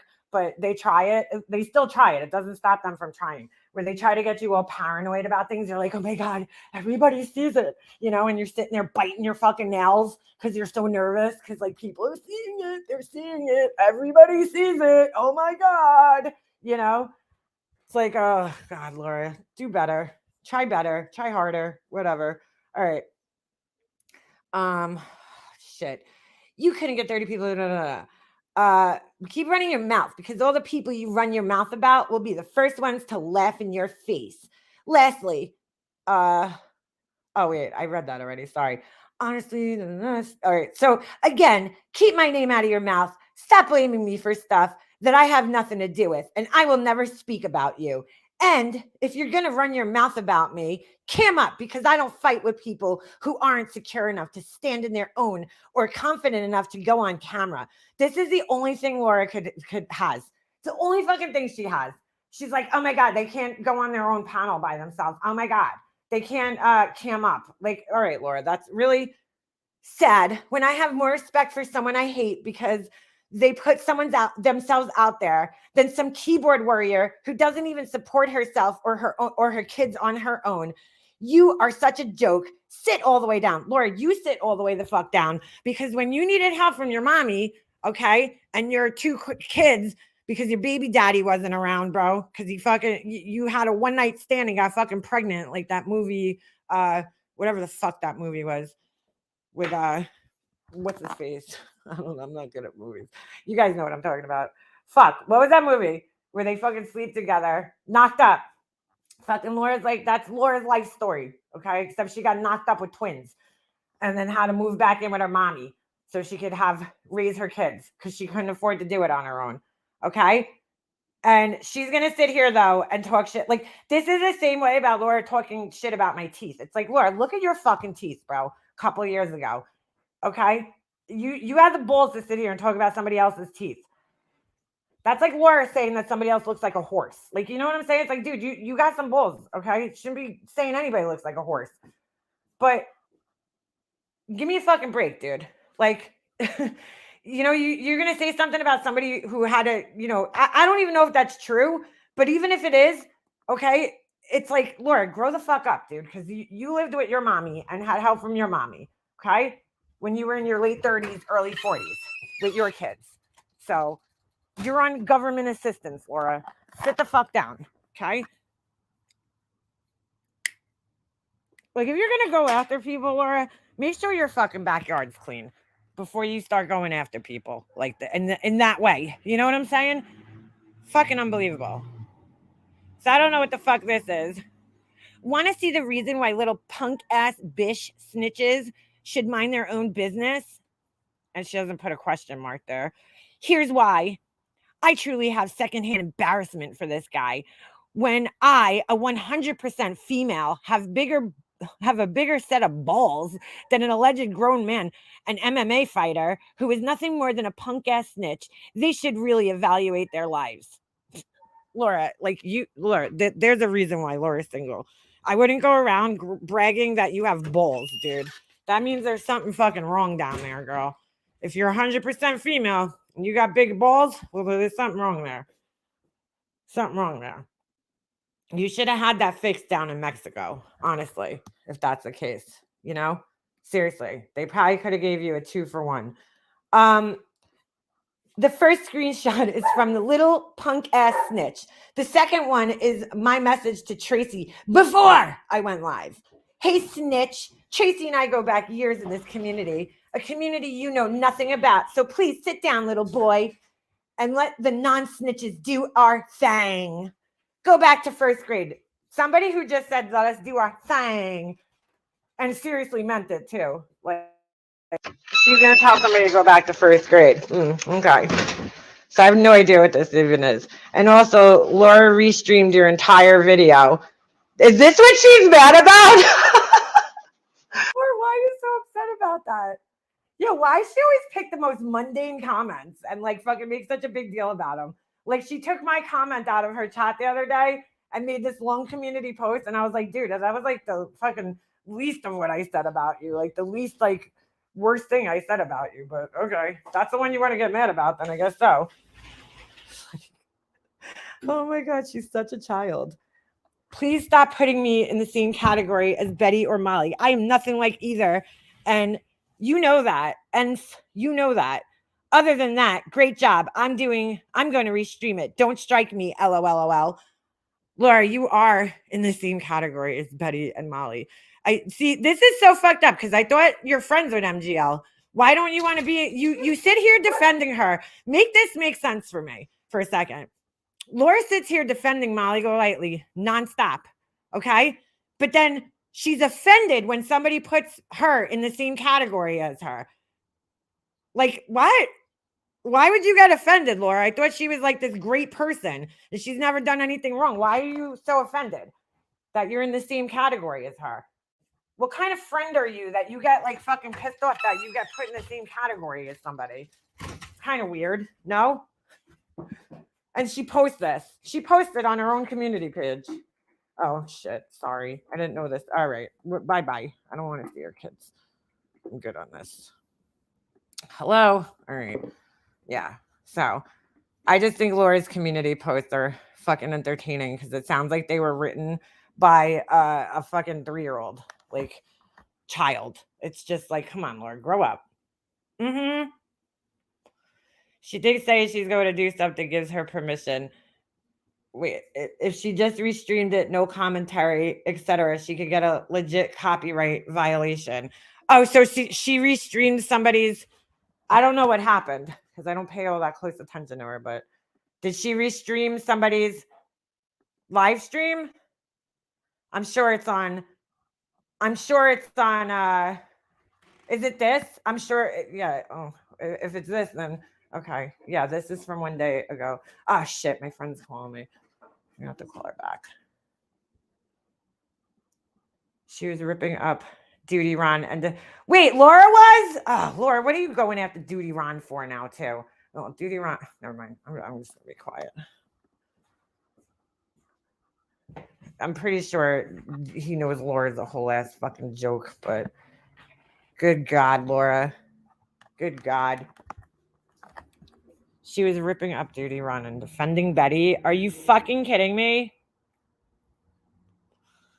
I'm sorry, but what happened with Betty and what happened with Duty Ron when he accidentally had a hot mic, I guess what they call it, is just not even comparable. Okay. First of all, Duty Ron's a reputable channel and a well-respected man in the true crime community. So there's your first difference. He's, you know what I'm saying? He's not exploiting people the same way that they're exploiting people. Well, he's not exploiting people. I'm just saying, like, he's not doing what they do. Betty knew, from what I understand, I don't really know the full story in its full detail, but from what I understand from listening to Burnt Toast the other night and then Queen Bees and everything, and a few other clip videos that I watched, Betty was streaming this trial where, you know, it was said to not stream it live. Like, she knew 5 days prior that she shouldn't have been doing that. And she still went ahead and did it. So you're telling me Laura's standing up for her in this? Laura, come on. Come on. Yeah, you're right, like reminded. Remember her trying to tell Sub a couple of weeks ago to get a refund from Duty Ron. She showed so much jealousy in that issue alone, but now that's yeah, the other like, oh, I'll reach out to Joe, you know, like that poor guy got fucking clown going up on Laura's panel. Yeah, yeah, yeah. Whatever the guy's name is. You gotta be kidding me that she's fucking standing up for Betty now. You can't make this shit up, dude. I told you guys. Did I not call it though? I've been saying it for like a while now. All right, here we go. Oh, Jesus. I got to listen to this one's fucking voice. I don't know if I can handle this. I'm just being honest. I don't know if I can fucking handle Laura and Tracy. That's like, oh boy. Oh, Feel free. Laura does this all the time. She'll take like somebody who like she's not even that cool with stream and she'll stream it and then she'll try to use it to make a point for herself for somehow. Good God. I don't even know what this is. Ugh. Ugh.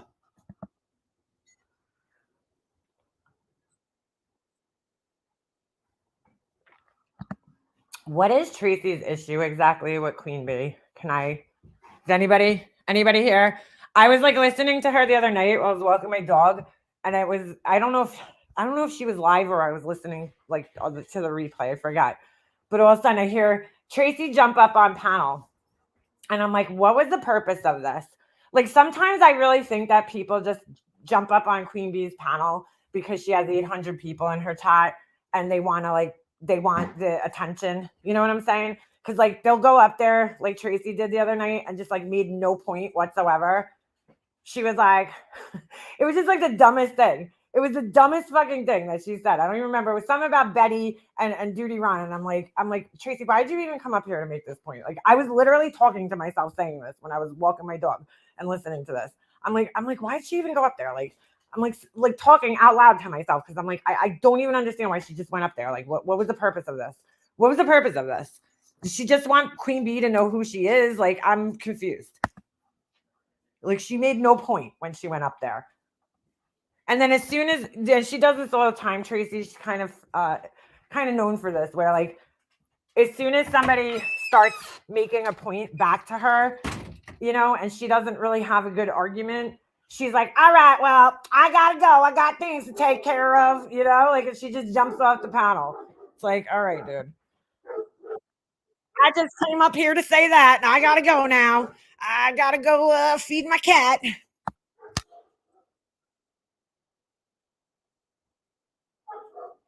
True crime. Who cares, though, Tracy? So, according to these people, you can't have more than like one interest. See, but Queen Bee doesn't call herself a true crime channel. Does she discuss true crime on her channel from time to time? Sure. So do I. I do too sometimes on here. Sometimes I like to talk about true crime stuff, cases, certain cases that I'm following. I'm not a true crime channel just because I talk about it on here sometimes. See, the people that when we have a problem, right? When people are like, well, stop with the drama and the true crime, it's people like Laura, because Laura claims to be in true crime. She claims to be she changes it all the time depending on what it is. She's a vlogger, she's a case discussion channel, but it switches up all the time. So you never know, but she still says she's in true crime.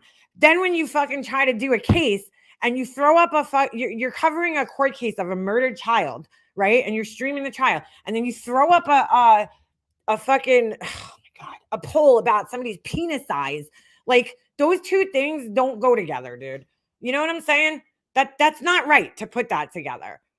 It's a little different though when somebody's mainly discussing drama on their channel, and then every once in a while they'll discuss a little bit of something to do with a true crime case.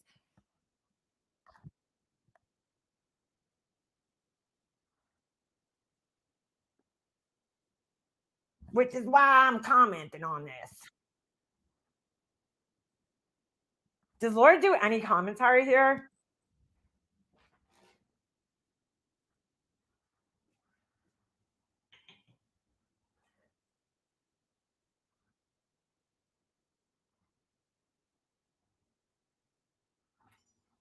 Oh,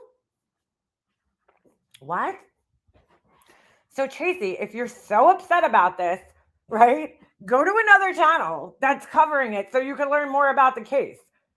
You are such a fucking Karen, dude. Yeah, Laura's more drama than anything. My channel's the same way. It's a variety channel, dude. I don't have a specific like sector. I'm not in any specific group. I'm just me.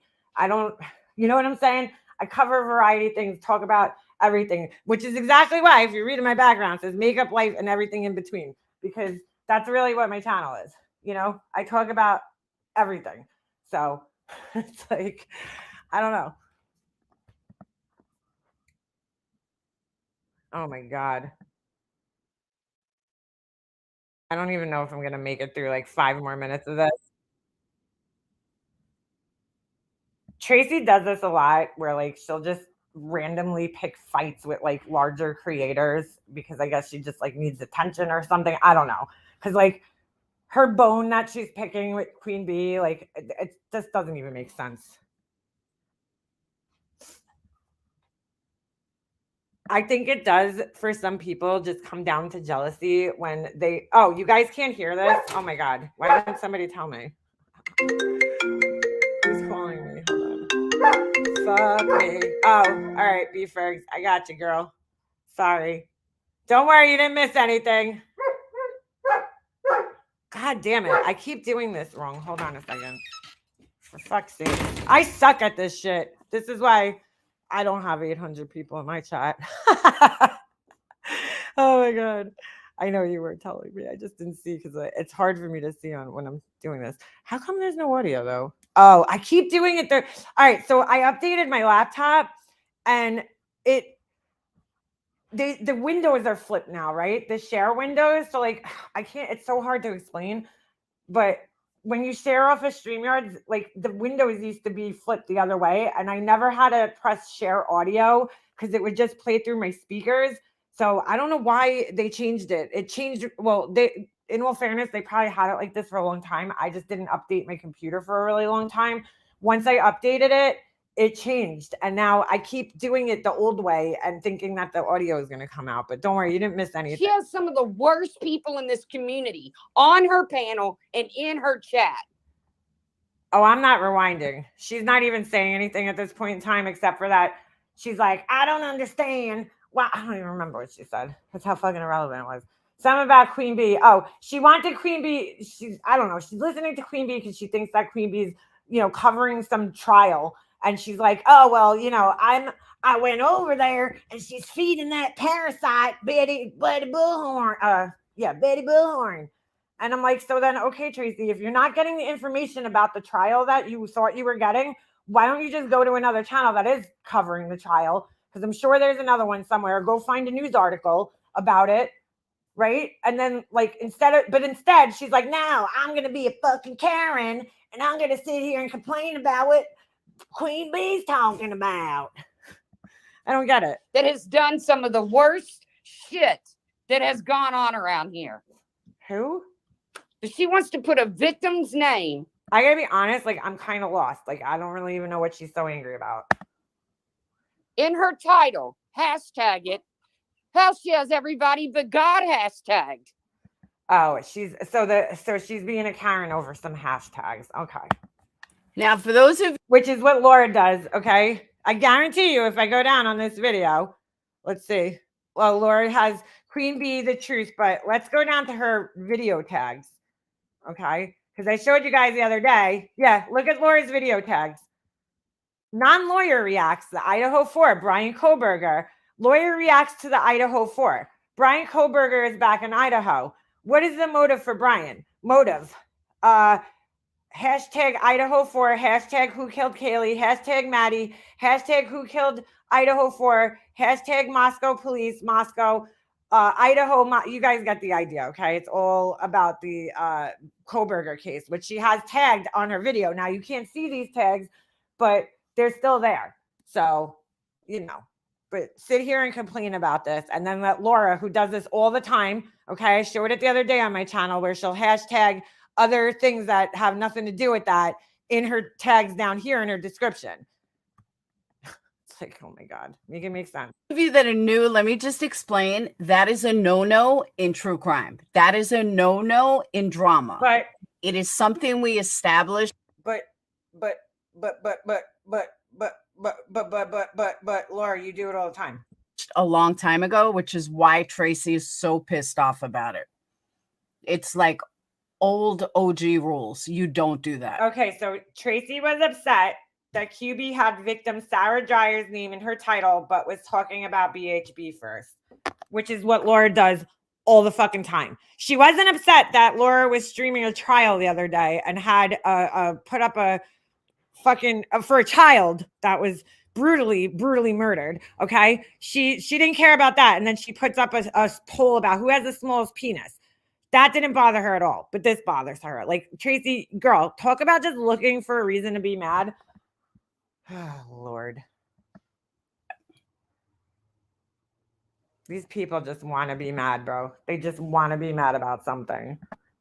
And all she's doing is her daily drama on that parasite, Bullhorn Betty. They just changed the channel. I'll never understand these people that get so mad that people that they don't like are talking about things that they don't want to hear about. Like, just fucking change the channel, dude. Seriously? Like, come on. Take the lady's name out of your title until you're ready to talk about it. Take the lady's name out of your title until you're ready to talk about her.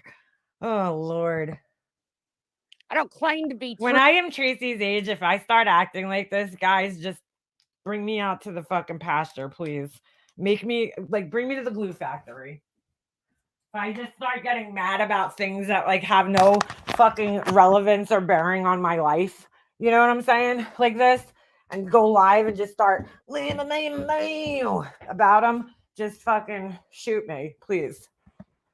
True crime. And then that crazy Adeline says, Well, maybe I'll go over on her Facebook. Did Bitch, Tracy get like more southern in the last like fucking couple of months? Because I haven't really listened to her. She sounds like her accent like changed. you crybaby bitch. You got a bullhorn knocked out of your hand and cried Wait, she was only live for 15 minutes. for 2 weeks over. Oh. You all ain't no better Is this whole live just her? than the people, the parasites that you're feeding. None.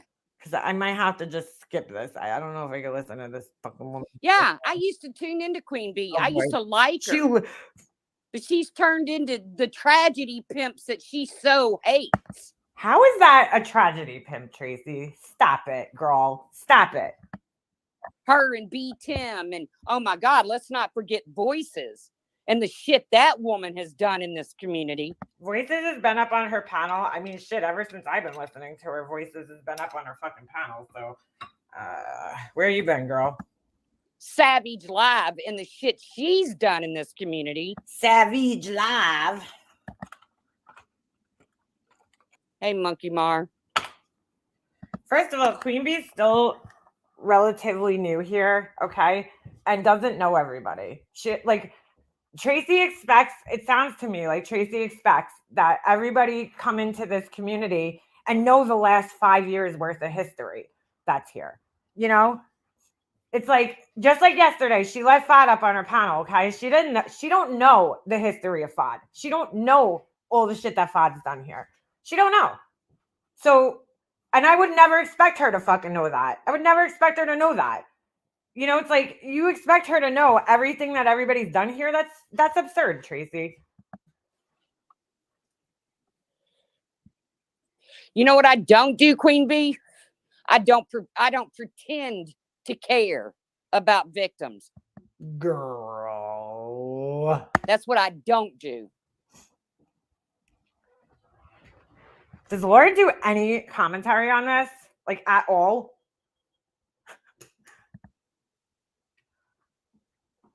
See, this is all. I don't come on here and pretend. Laura's only streaming this because it's about Queen Bee, and Laura doesn't like Queen Bee right now. Like, she doesn't care for Tracy all that much either. But she's like, since you don't like the same person I don't like, I'm streaming this. To care about victims. I don't pretend. I don't hashtag victims and then sit and drag somebody for hours and hours and hours. Oh my God, Tracy, why are you so mad about this? That's what I don't do. Like, she's the only person in this community who's done that, Tracy. Where you been, girl? Wake up. Where you been? That's how you got your 10,000 subs. What? Was feeding the parasites that you talk about every single day. How does that feed the parasites, Tracy? Do you understand what a parasite is? I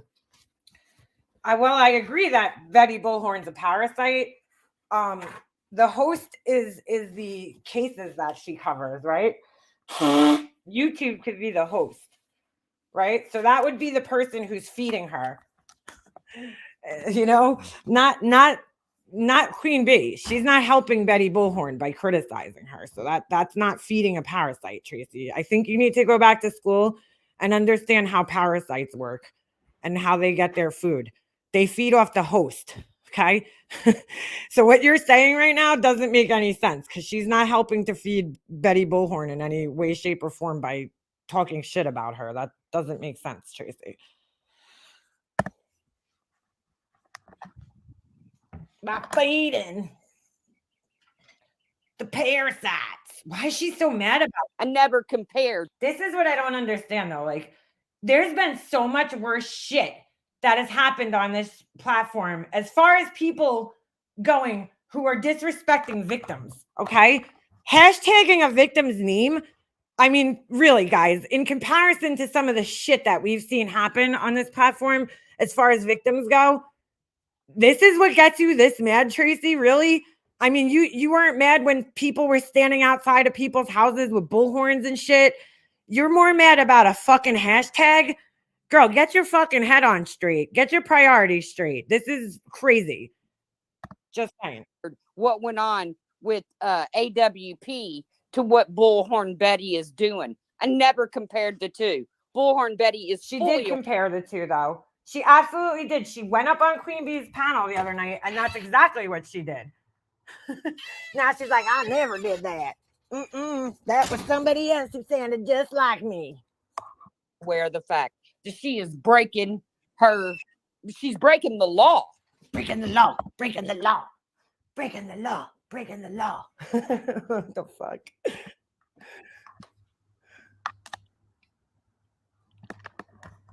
I don't know, Monkey Mar. I used to, when she first came on the scene, I thought, oh, good, fresh eyes, a new, what? I feel like I found my fucking calling in life, really. With these people. What are you so mad about, dude? Like, this is my calling in life. Is just like this shit's just so absurd. All I could do is laugh at it, and that's my calling in life. But if I come up missing or something, and Tracy will go live, she'll be like, "Make a monster said her calling in life is laughing at people." someone in my family comes up missing, I don't want any of these bitches covering it. Okay? Okay, Tracy. Check. Check.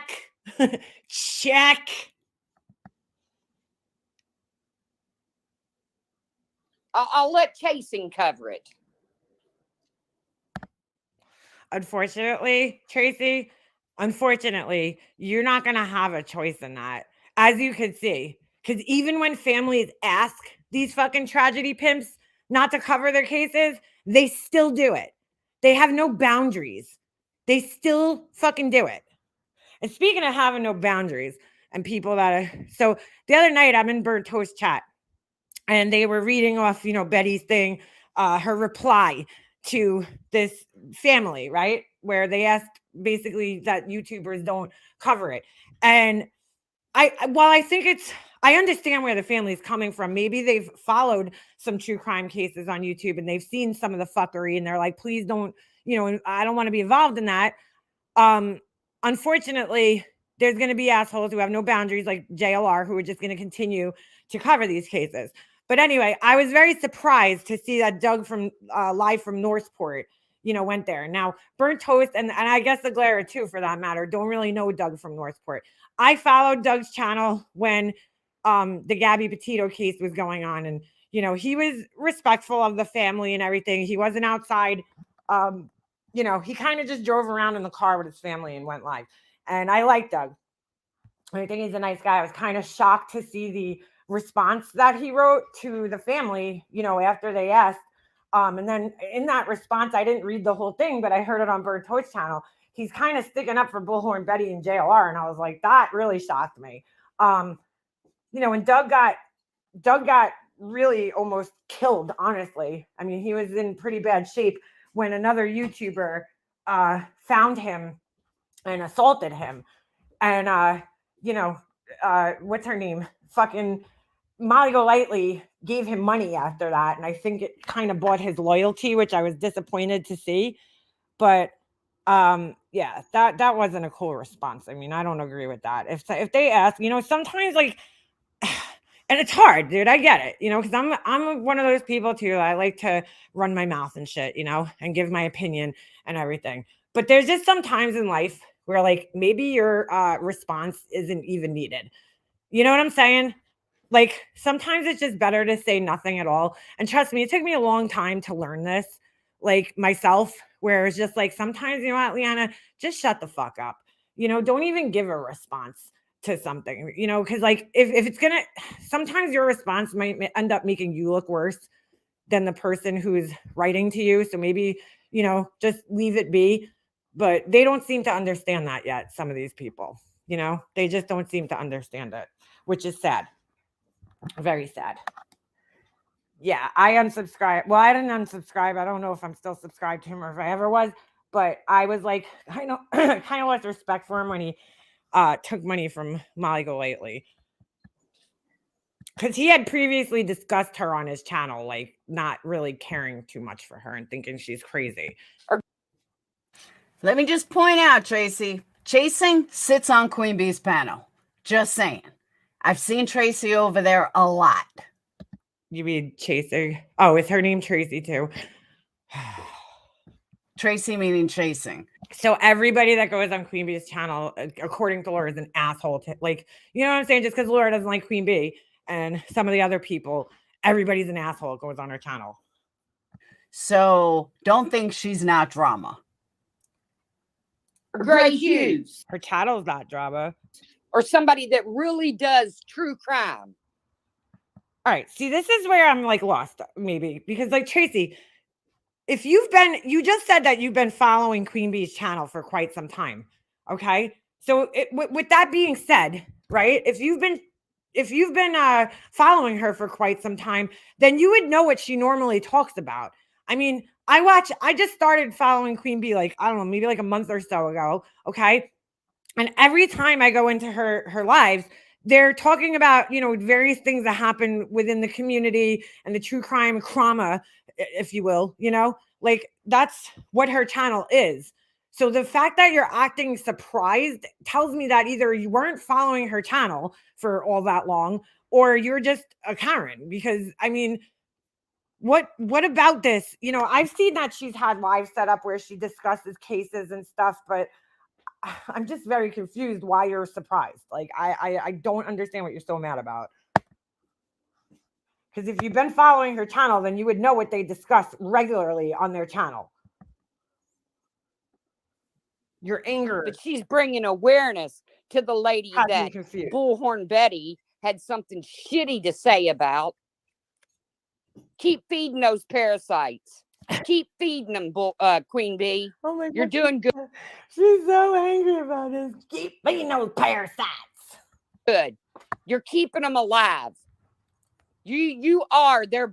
I would say the people that are keeping the parasites alive are the people that are actually feeding them, which are the people that would be in their fucking chats, right? That are donating to them, giving them views, giving them money. Those are the people that are keeping them alive. Somebody talking shit about somebody on another channel, that's not keeping them alive, right? Because like you're not helping them survive in any way. You're not helping them get money or anything like that. Wow. Blood You're mad at the wrong people, Tracy. You're barking up the wrong tree. supply. I can't believe Look, bro, if you're going to get this mad over something like this, then you need to keep that fucking energy going. Tracy, why aren't you over at Tiffany's, channel, screaming at Tiffany because she lied about giving Summer Wells $1,500 check? Why aren't you over at Betty Bullhorn's channel screaming at her? Why aren't you over at Molly Golightly's channel screaming at her? Because the things that they've done are like 100 times worse than hashtagging a name in your fucking, description that people don't even fucking look at most of the time. I mean, this is like, I can't understand. Like, keep the same energy everywhere you go then. Very good. And in the meantime, Chasing does do a great job. Monkey Mar does a great job. Monkey Mar does a great job. Okay, Monkey Mar sits and works with Jim Terry, so no respect there at all whatsoever. Oh my God. Laura, you don't respect anybody that gets more numbers than you or that's more intelligent than you. We got that, girl. Your insecurities are screaming from the rooftops.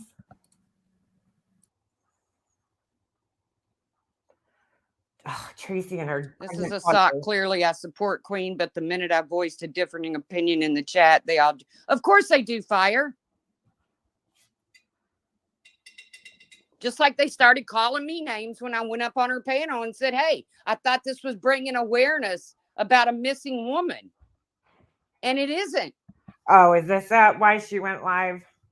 It's going at freaking Bullhorn Betty and probably Molly here in a minute and Laura and Queen Bee's channel is like, it's an open chat and an open panel most of the time. So like, various topics are going to get discussed. You might go live, especially in a situation like that. That's why I don't fucking host panels, dude, because if you guys remember years ago, I hosted a panel and I had Laura, and fucking Critical K came up on my panel and that shit just went fucking left.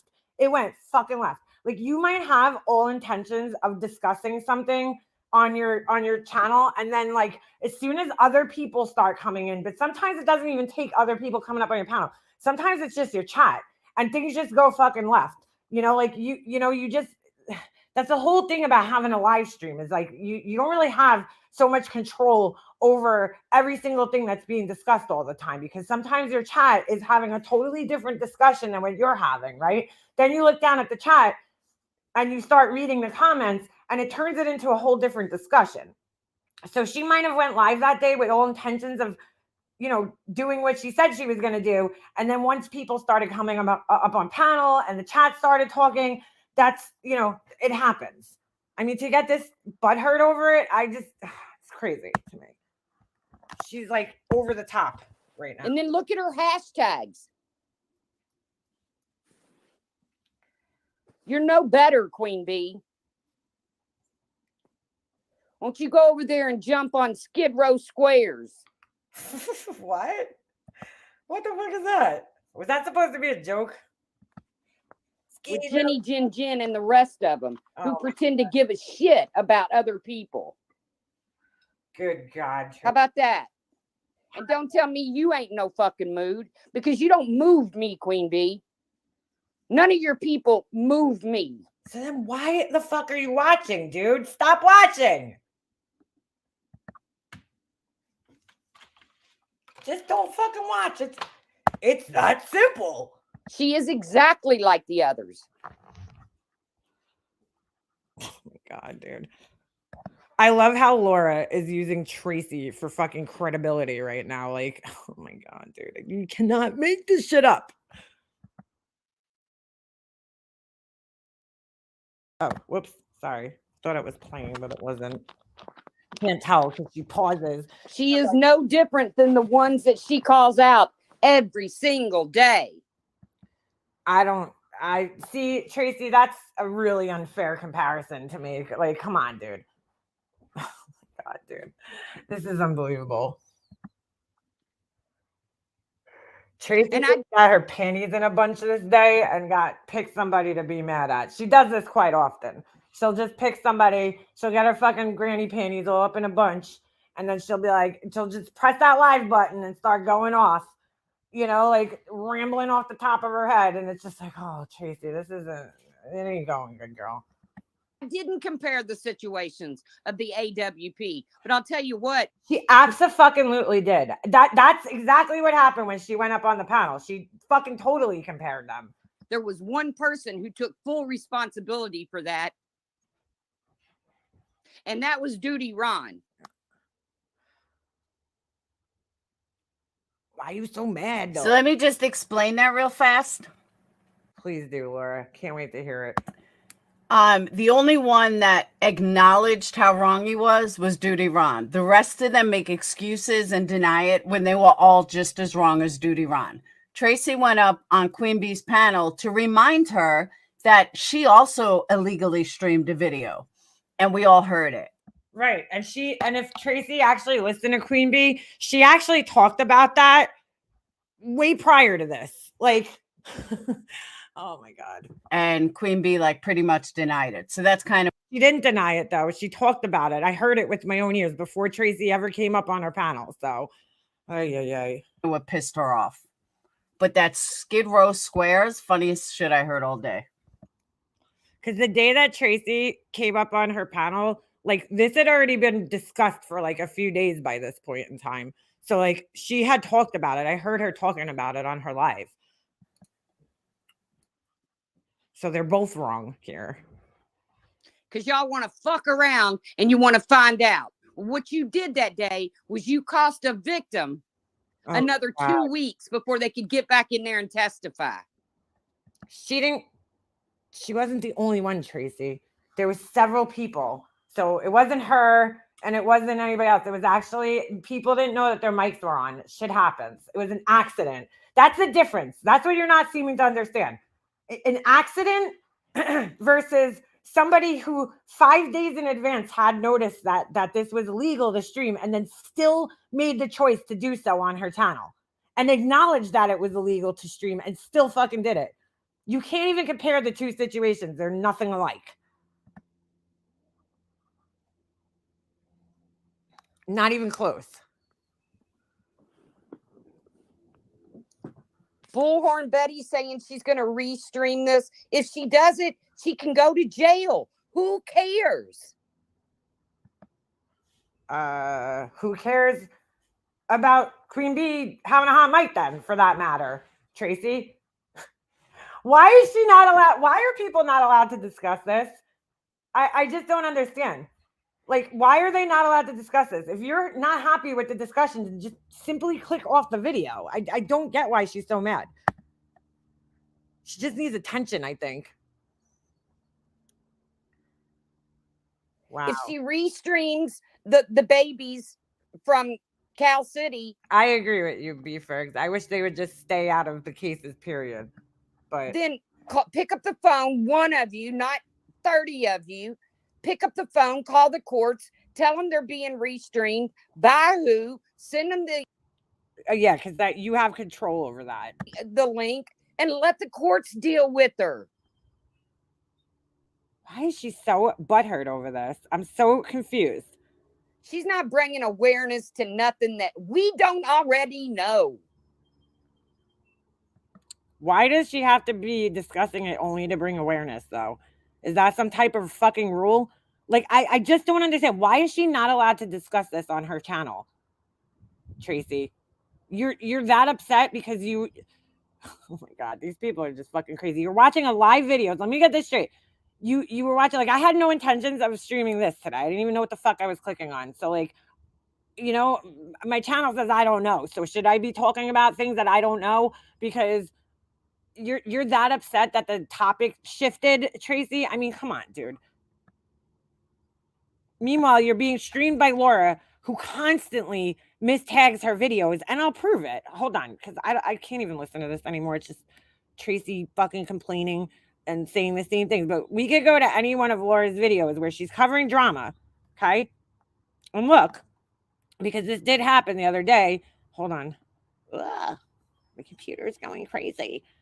All right, so I think it was this video that I streamed the other day, and I went under it, and look, Laura's video says Idaho 4, 2 different ways, and Brian Kohlberger. Clearly, that's not what this video is about. Clearly. So you're letting her stream you while you're crying about this, and then this person who's streaming you that you're messaging with has the same exact fucking thing going on her channel. Like, make it make sense, Tracy. Because I'll tell you right now, appeal granted. Look at Laura's title. Appeal granted. I'm back. Look at her thumbnail on this video. She's not talking or discussing the Idaho 4. From Jump. Okay. She has, what's her name on here? Jones at Molly Golightly and her. This has nothing to do with the Idaho 4, Tracy. You ever think also that people might just hashtag things and forget that their hashtags there? I mean, it seems that that's probably what Laura does most of the time, but she has the wrong things tagged under her video here. This is not what she doesn't mention this at all in this entire stream. So why aren't you over there screaming your head off about Laura?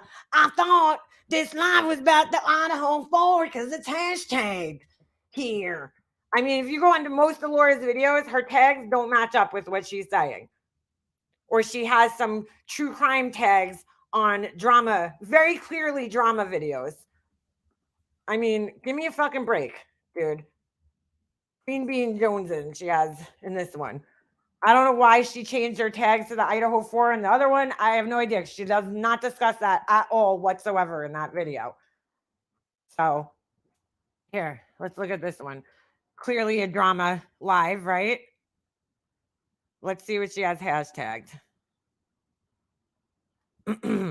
I think she purposely changed this one so that she could yeah, get the views off of her friend Molly Golightly. Hashtag haters, hashtag Brave. I promise you.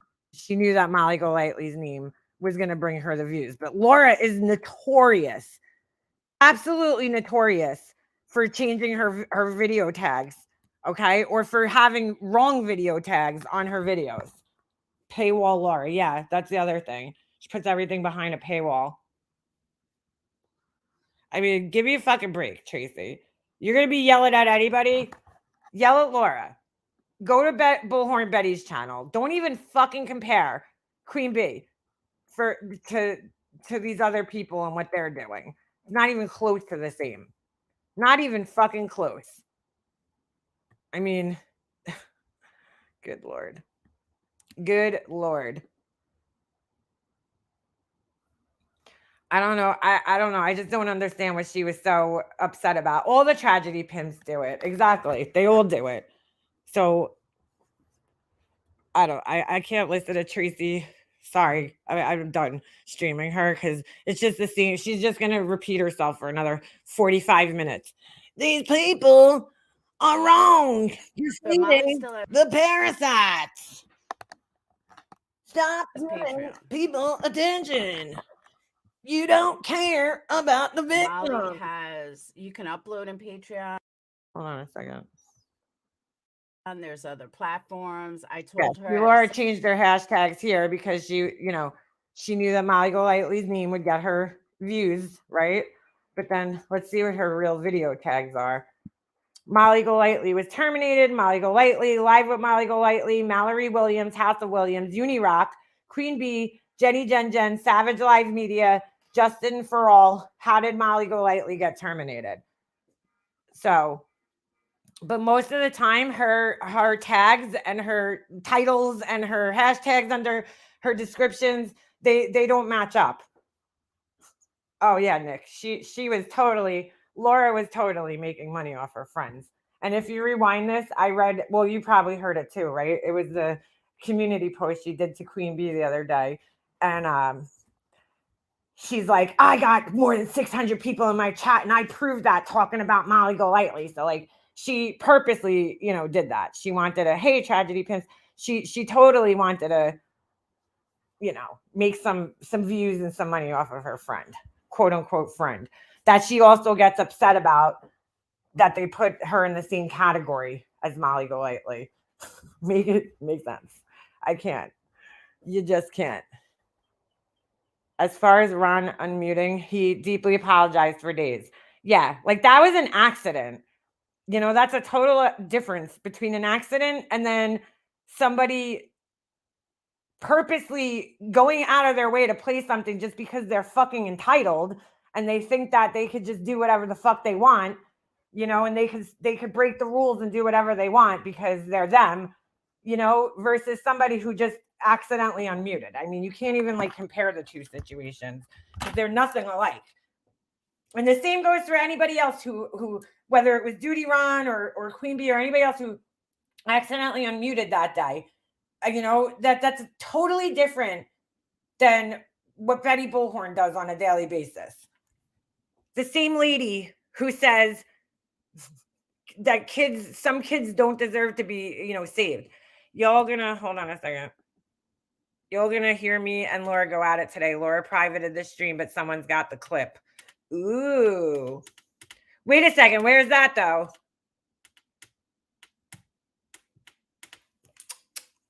Did she private it or did she put it behind a paywall? Did you go up on her panel? Laura will never go up on somebody else's panel. To me, there's no point of going at anything with Laura because all she does is just yell over people. And she literally thinks that that's like winning an argument. Like I was mortified when she went at it with Kay, Critical K on my live. And she really thought that was like the best debate she ever had. And it was really just her yelling so loud that you couldn't even hear Kay's point of view. And fucking the most embarrassing part about it for me was that a Netflix series picked up the fucking clip somehow. How the fuck some producer from Netflix found my channel? Okay, they found my channel, picked up the clip from my channel, put it in the Netflix documentary, and then put my name in the credits. And I was like mortified because I'm like, oh God. I mean, it was cool. It was funny, but thank God my voice wasn't on the clip. But like, I don't want people to think that watch that's my voice. Either one of those voices are my voice. You know, Laura or Critical K. You know, they credited me in the credits on the Netflix documentary. I was like, what the fuck? So I didn't even know. People told me. It was crazy too, because I watched the documentary and like, you know, who the fuck watches the credits? Not me. So, you know, when the credits came on, I just stopped the video. And then like the next day I went live and everybody's like, oh my God, Makeup Monster, you were in the credits on the Chris Watts documentary. I'm like, get the fuck out of here. And sure enough, I was. It was cool, but it was also like, oh my God, please, please, please. I like that. Neither one of those people is me. But it happened on my channel. And somehow somebody from Netflix that was producing this thing found my channel and found this argument between Laura and Critical K. And they put the clip in the documentary. It was just their voices. It wasn't my video. But yeah. I mean, it was kind of cool because, like, how many people could say that their names are in a fucking, you know, documentary? But it was my YouTube name in a documentary. I'm like, hey, they didn't even, and they used it fair use. So guess what? They didn't need to have my permission. It was fair use. They didn't need my permission. They just took my clip and they put it on there. So no permission. I didn't get, you know, they didn't contact me and say, hey, is it okay if we could use your clip? Because it was fair use. I don't know exactly the name of the documentary, but if you go on Netflix, well, I'm not even sure if it's still on there, but it was a documentary about Chris Watts. Hold on, let me see if I can find it. If I see the title, I'll remember the name. Hold on a second. Netflix documentary. Chris Watts. Hold on. I'm Googling it to see if we could was this it?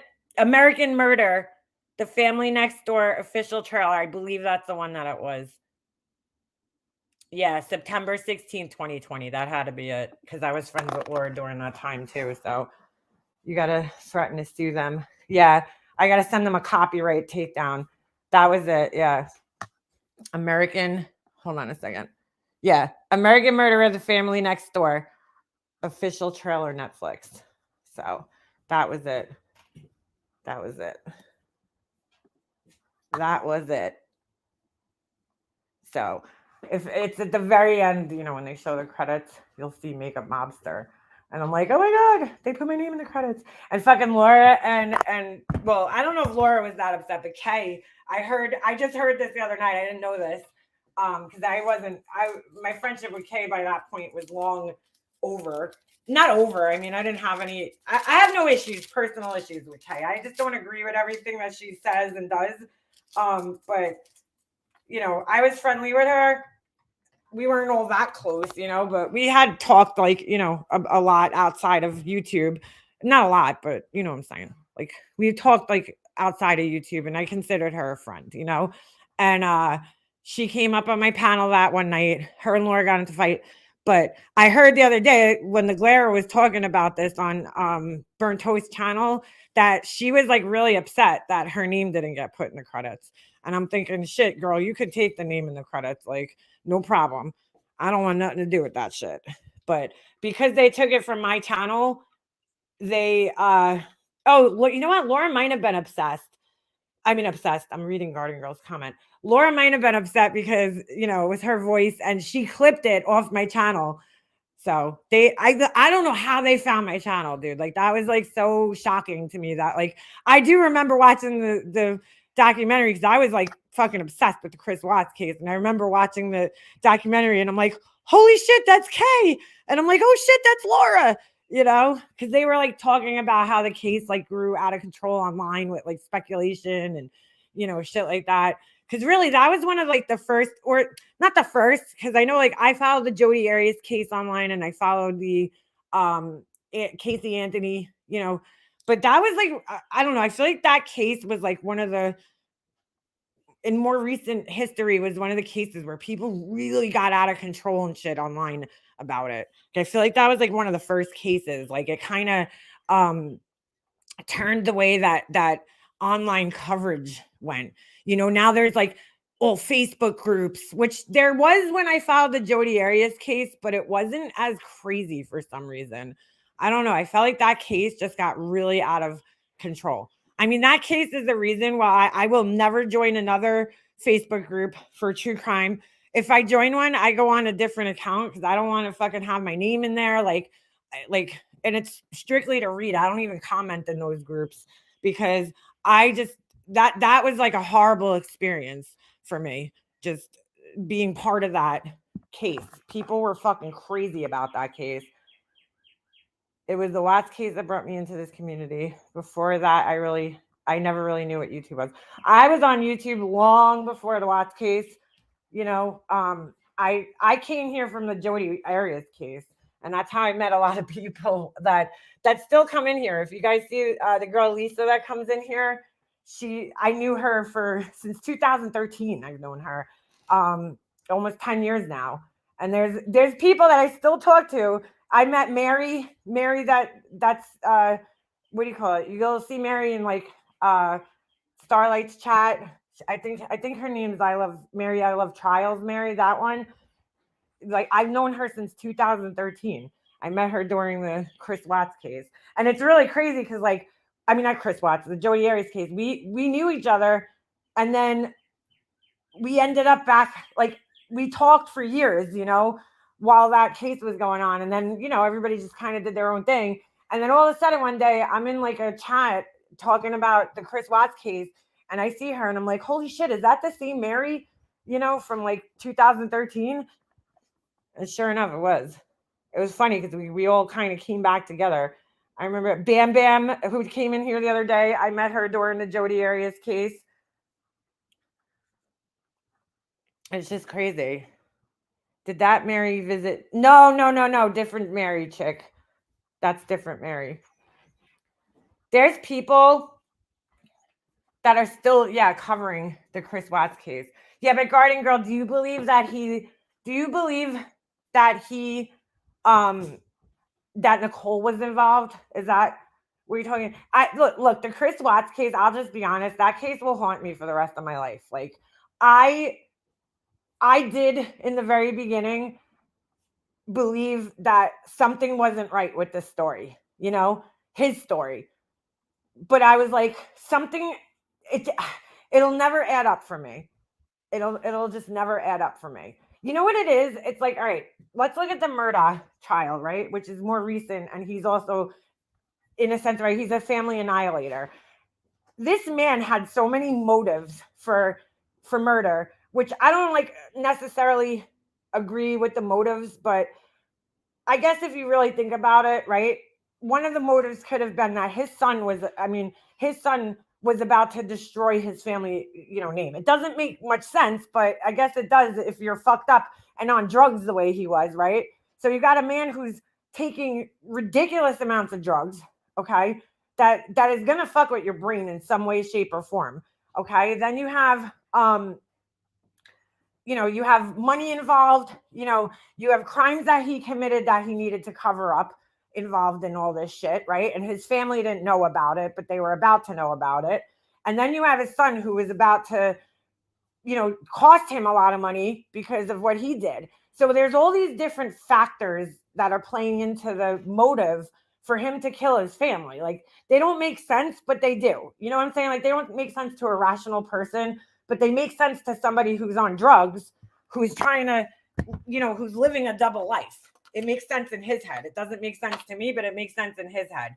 People definitely do. I don't think she was actually there, but they had that 111-minute convo the night before that neither one of them remember. Yeah, there's definitely, I don't know. I don't know how I feel about Nicole. I feel like a lot of her behavior afterwards was very suspicious, between deleting text messages and then, I don't know. She was very manipulative with the detectives, but I don't know that she was involved, The son's case was going to reveal his financial crimes. Exactly. So there was more of a motive there. When I look at the Chris Watts case, I'm like, all right, yes, there was a mistress. So that could have been part of the motive there. He just wanted to live his life with his mistress. But I don't know. Is that enough to murder your wife and your children? You know what I'm saying? Like, I can't, maybe that's why I can't make sense of it, is because like the children were so young and so innocent, and like he seemed to love his children so much, and that's why I was having so much trouble, right? Because we were able to watch videos of him interacting with his children, and like he seemed like a very loving, involved dad. I mean, very involved in their, care and their day-to-day lives. And so it was like, what the fuck? Like, what happened in this story? And I think that's why it haunted me so much, is because it's harder to figure out what the fuck was going through this guy's head when he did this. So I did question things in the beginning. Did his wife maybe do it and he's covering up for her? I don't know. Like, it's just didn't make sense to me in the beginning when I first watched everything. But then obviously as more information came out, it started to make more sense. Chris Watts was also in financial difficulty and his girlfriend was pushing his buttons. I don't think though that like the financial, I don't know. I really don't. His financial difficulties though weren't his fault. You know what I'm saying? It was his wife who was overspending money that they didn't have, going on all these trips, trying to make it seem like they were living in this lifestyle that they didn't really have. That's scary, B-Fergs. Kyle gives him Chris Watts vibes. I don't think so. He don't look nothing like Chris Watts. Chris Watts is a definitely odd character. The way you watch. What? She's asking how her day was. No empathy. That's the problem. It's hard to reconcile the man, right? Not only just the man, just like the whole like entire lack of like violence, or like there's no drug use. Like you're just like, what happened in this guy's mind? You know what I'm saying? Like the murder trial, even with him, you're like, okay, what happened to this guy? But then you're like, okay, he was on drugs, and drugs, no matter what kind of drugs they are that you're taking, they could definitely alter your mind. Like there was people getting into like, did the Thrive fuck with him? Because like nobody could make sense of why this guy just did this. Why a seemingly normal person who grew up with a very normal, quiet life all of a sudden just decides to flip and do something this horrible, like without being under the influence of something. Like it just didn't fucking make sense at all.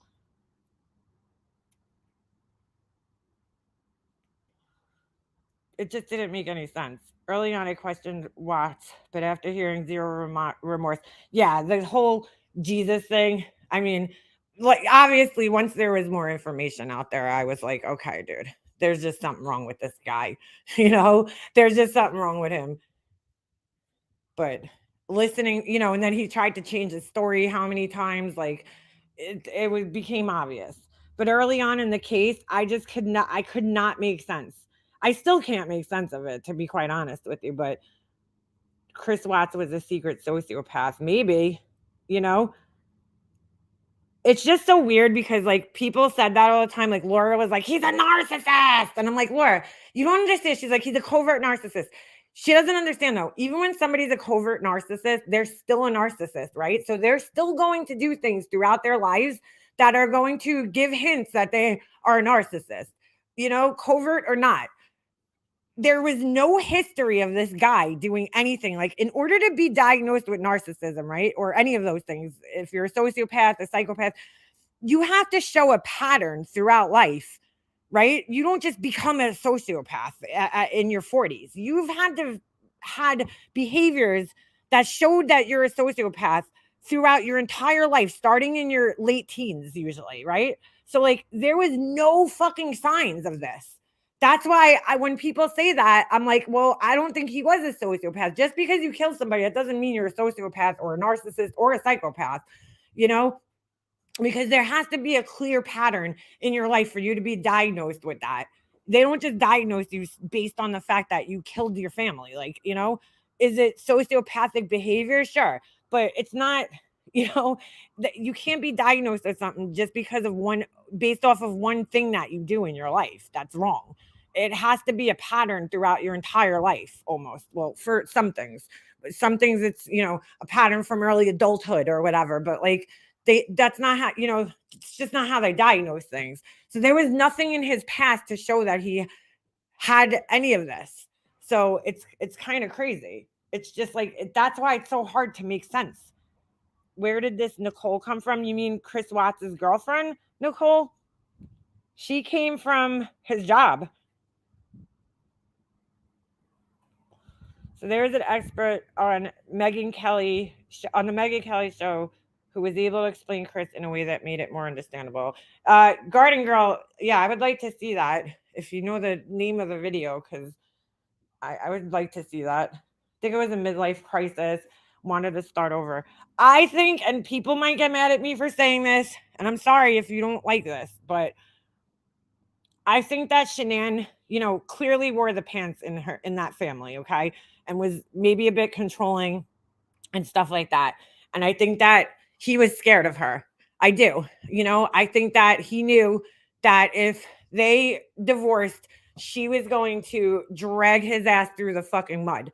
And, rightfully so on her end, because if he was cheating on her, then she had every right to drag his ass through the mud.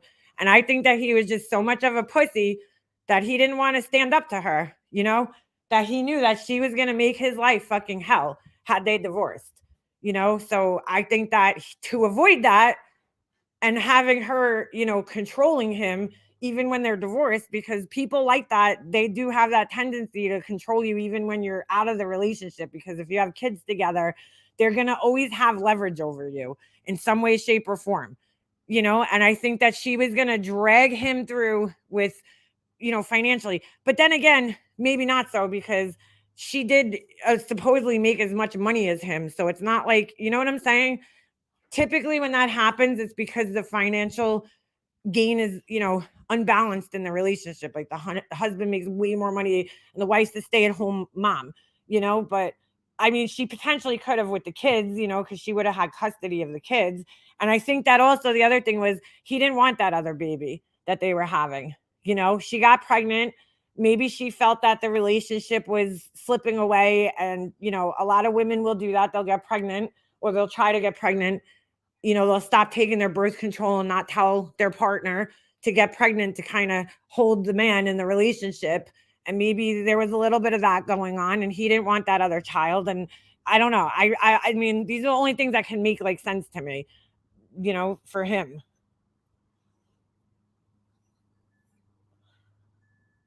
She was at a very low, weak point when they first met. Things did change.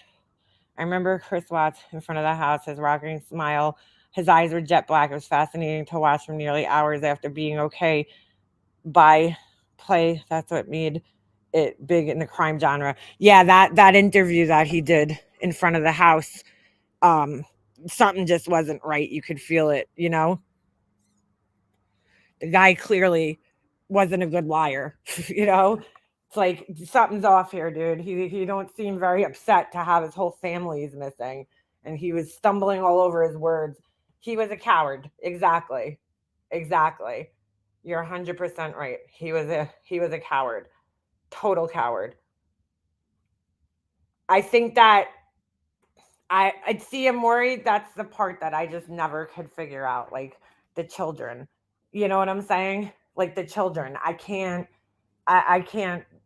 That one will just never make sense to me. I could understand the Murdaugh killing his son, because first of all, and I'm not saying he's right. I'm just saying, like, his son was an adult. His son made a bad decision. His son was about to cost him a lot of shit, So there's like a motive against the son there. But a 4-year-old, like, I can't. I'm sorry. A 4-year-old and a 3-year-old, or however old they were, I can't. What the fuck does a 4-year-old do? I mean, they're babies at that point. They're innocent babies. Like that, I can't fucking, oh my God. You know what made that case just so scary? I think for so many of us too, was that, we're all women, have kids, have husbands. And like, you see the videos of Shanann talking so highly of her husband, he's the best thing that ever happened to me. And I can't imagine my life without him. And I know a lot of us probably feel that way about our husbands. And it's like, to know that, like, holy shit, that could happen is terrifying, dude. Like, you think you know somebody, you know, and then that's what ends up happening. And the other part that always really bothered me about the case, now that I'm thinking about it, was the complete lack of defensive wounds, both on him from Shanann and on her. She had no defensive wounds, none, zero. That always bothered me. People always said, oh, you know, he must have did it while she was sleeping, but I don't buy that, because there's many stories of people doing things like that to people while they're sleeping and they wake up, you know, and I don't know. It's that part always bothered me too about that story.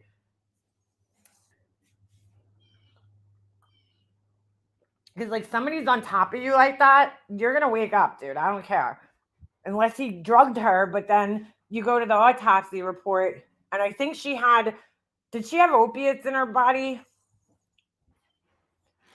But I still don't think that would put you into a deep enough sleep where you would not wake up if somebody was, like, on top of you like that. I mean, it's very odd. That's a very, very odd thing that she did not fight back at all, because even her own dad said that Shanann probably would have kicked his ass, you know? So who stuck up for BHB? Where did they find her? Find who, Shanann? He did something to get his whole demeanor, just yelled, I'm lying. Yeah.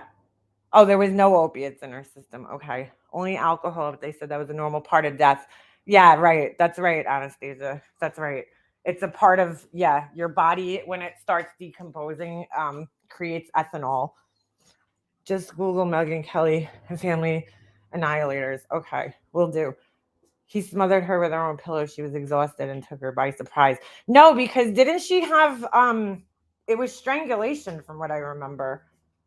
I thought.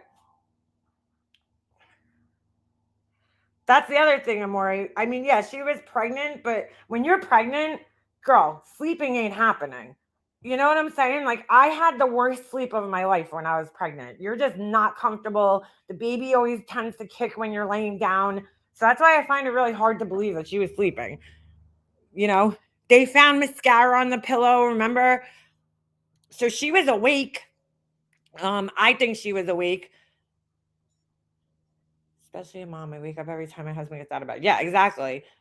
It's extremely. Oh, where did they find Shanann? They found her in near the oil wells. He put the children in. Oh God, it's terrible. He put the children in the oil wells, the oil tanks, and then she was right in that same field where the oil tanks were. They found her body in, like, just in the field, basically, in a shallow grave. I mean, he barely dug a grave for her, and it was covered, I believe it was covered with, like, a sheet or something, or some type of blanket. Opiates. If they didn't find her, right? If he didn't leave her there, they never would have found those kids. Ever. I don't think. I mean, how would they have found them? I don't think they opened those tanks up. And I would imagine that, well, who knows?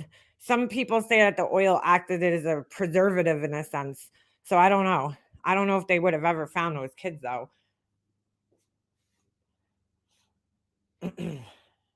She had pet, whatever that word is, of her eyes, which indicates strangulation, broken blood vessels.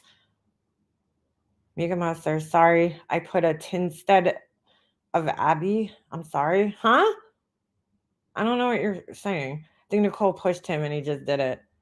I definitely think, look, when you're a guy like that, like Chris Watts, and, like, I can compare him to my brother because my brother is kind of that guy. Every girl my brother's dated has been a wee bit controlling.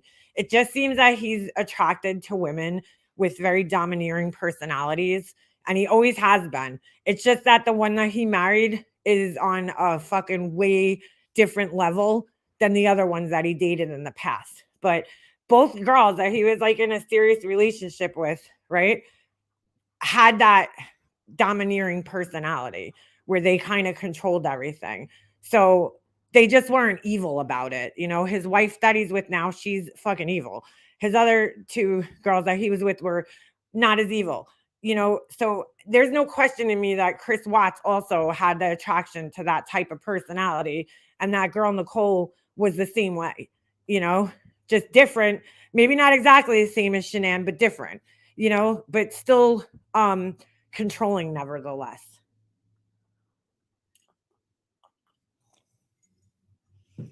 You're right. The degloving. Oh God. Oh my God. No way. No, they wouldn't have. Might not be morbid, but how did he get those children through the openings of the oil wells? Has anyone seen the pictures of them? Oh, girl, yeah, because the openings are very small. They're not big enough that he could have even fit them through, and that's been a huge question in the case regarding that. You know, but he had there's no other way he could have got him in there, because in order to get him through the bottom hatch, he would have had to drain them, or they would have had to have been empty for him to do that. So I don't know. That's another mystery of the case that doesn't make sense. He lied to Nicole as well. Yes, he did. But she knew they were married. I mean, she had to know. She went in the house. When you're separated, you go into somebody's house. I mean, she was watching Shanann Watts. And when I found Shanann Watts' Facebook page, her page was wide open. And you could watch everything. You could see every picture. You could watch every video. And it was very clear that they were still in a relationship. And they found in Nicole's search history on her phone that she was looking at Shanann's Facebook. So there's no question that she knew that they were married still. I don't know if I believe that she thought they were separated. It was pretty clear that they were still married on her Facebook page. I mean, and just the fact that they were living together still was a pretty good indication of that. He did lie at first, but I think it became clear as time went on and she was doing her investigation, which people are like, oh, she's a stalker. Well, I'm sorry. You're dating a guy who's telling you he's separated and still living with his wife. I would want to fucking know what's going on too. The fact that she decided to stay after that is sick, you know, because I do think she figured out that he was still very well married. Maybe just not happy in his marriage, but she knew she was a mistress. She had to know that at some point in time. And so, you know, at that point in time, you know, she's wrong for choosing to stay in a relationship with somebody who's married, but she's not the only woman who's ever done that. That's for sure. Anyone ever wonder what he planned to use the gas for? I think he planned to blow those tanks up. Possibly. I don't know. Maybe I think it was more of like a Jodi Arias thing.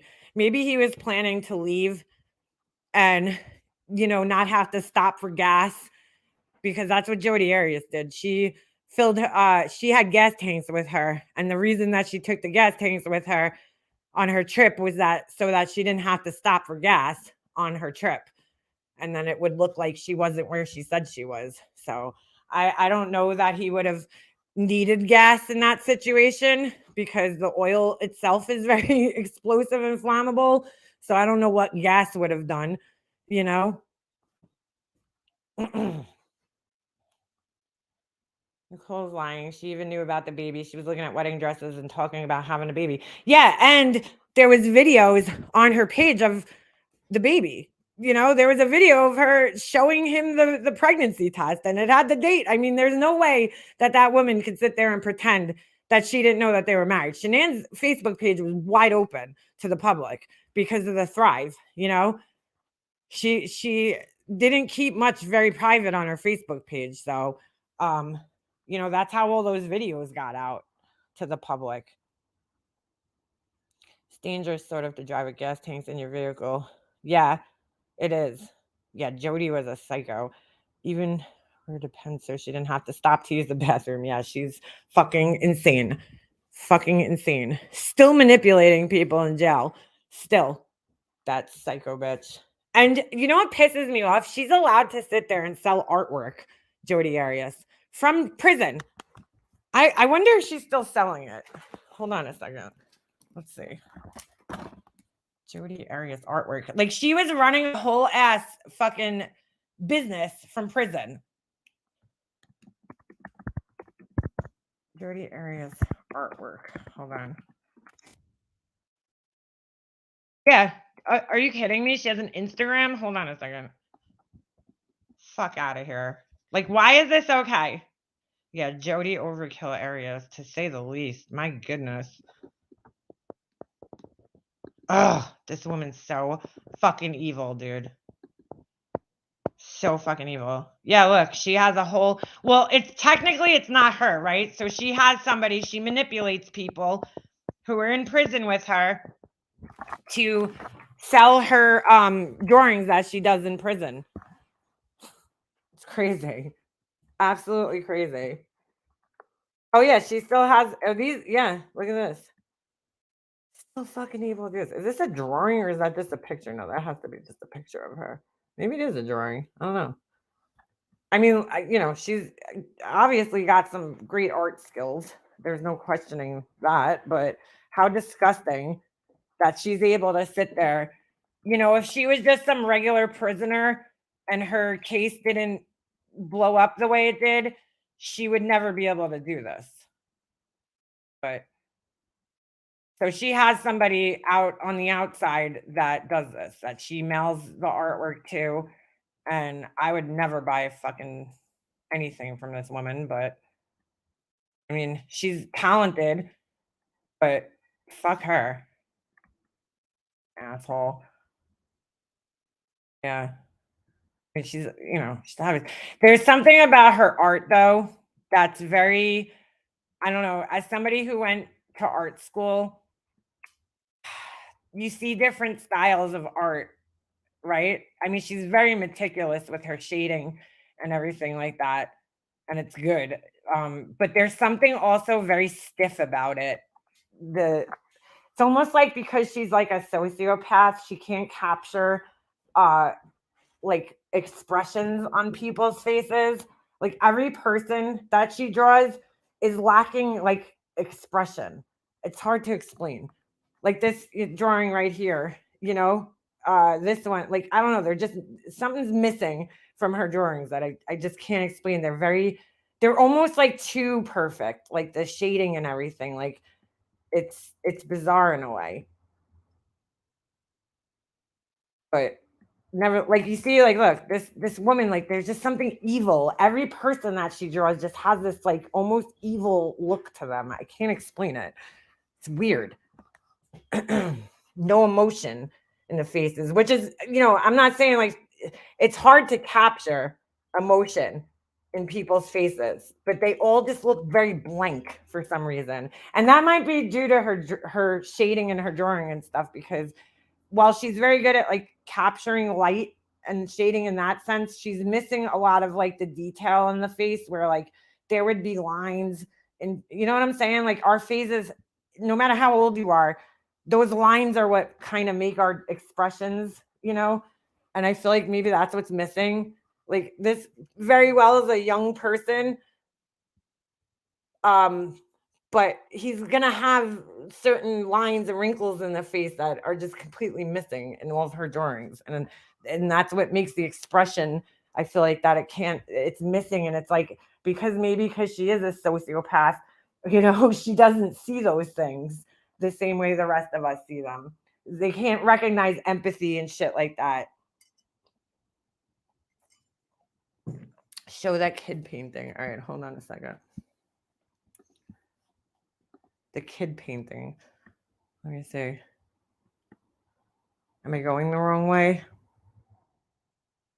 I might be going the wrong way. But yeah, she's allowed to have this. And a fucking whole ass website too. I don't know where the money goes. I don't know if it goes into her commissary or whatever. But, oh, this one you're talking about? Yeah, like there's just something. That one, she got a little bit of some expression in the face there, but still kind of crazy. Very interesting. She captured a little bit in the kid's face, which is strange, and the mom a little bit. But I mean, her shading is just so meticulous. It's, I mean, very good. Her proportions are a little off in some drawings, but I mean, you know, from prison, I guess this is the best you could do. Like, there's something also fake looking about it. It's like the hair, but it looks really good too at the same time. I mean, this isn't easy to do, dude.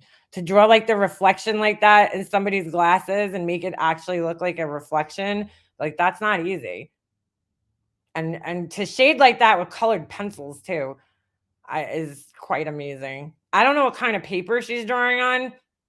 Like, I don't know what kind of art books they could get in prison, but how much are they selling for?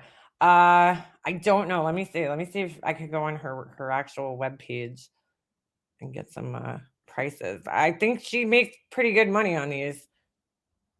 I mean, shit, what else? Look, dude, if I went to prison, I'll tell you right now, I would definitely be probably doing the same thing. Drawing and shit. What else would I do? I'd become a tattoo artist in prison or something. I don't know. Yeah, so here you go. Art by Jodi Arias. Let's see. Mean Gallery. It's crazy. Oh shit. These are actually pretty cheap. I'm surprised. $28, $34, $34. Oh shit. I gotta be honest with you. I'm a little surprised that they're this cheap. She must be hard up. Must be hard up. These are some of the older ones. That's pretty crazy. You could tell that she's totally like just, people get magazines in prison and she's drawing from pictures from magazines. She's just basically copying things from that she sees in various magazines in prison. But what a waste of, a talent being in prison. Fucking loser. Yeah. Pretty sure this one's been up here for a long time. Because there was like the original ones. Hold on a second. Let me go back. I wonder, let's look at the archives. Oh, okay. Guess that's not working. I guess there's no archives.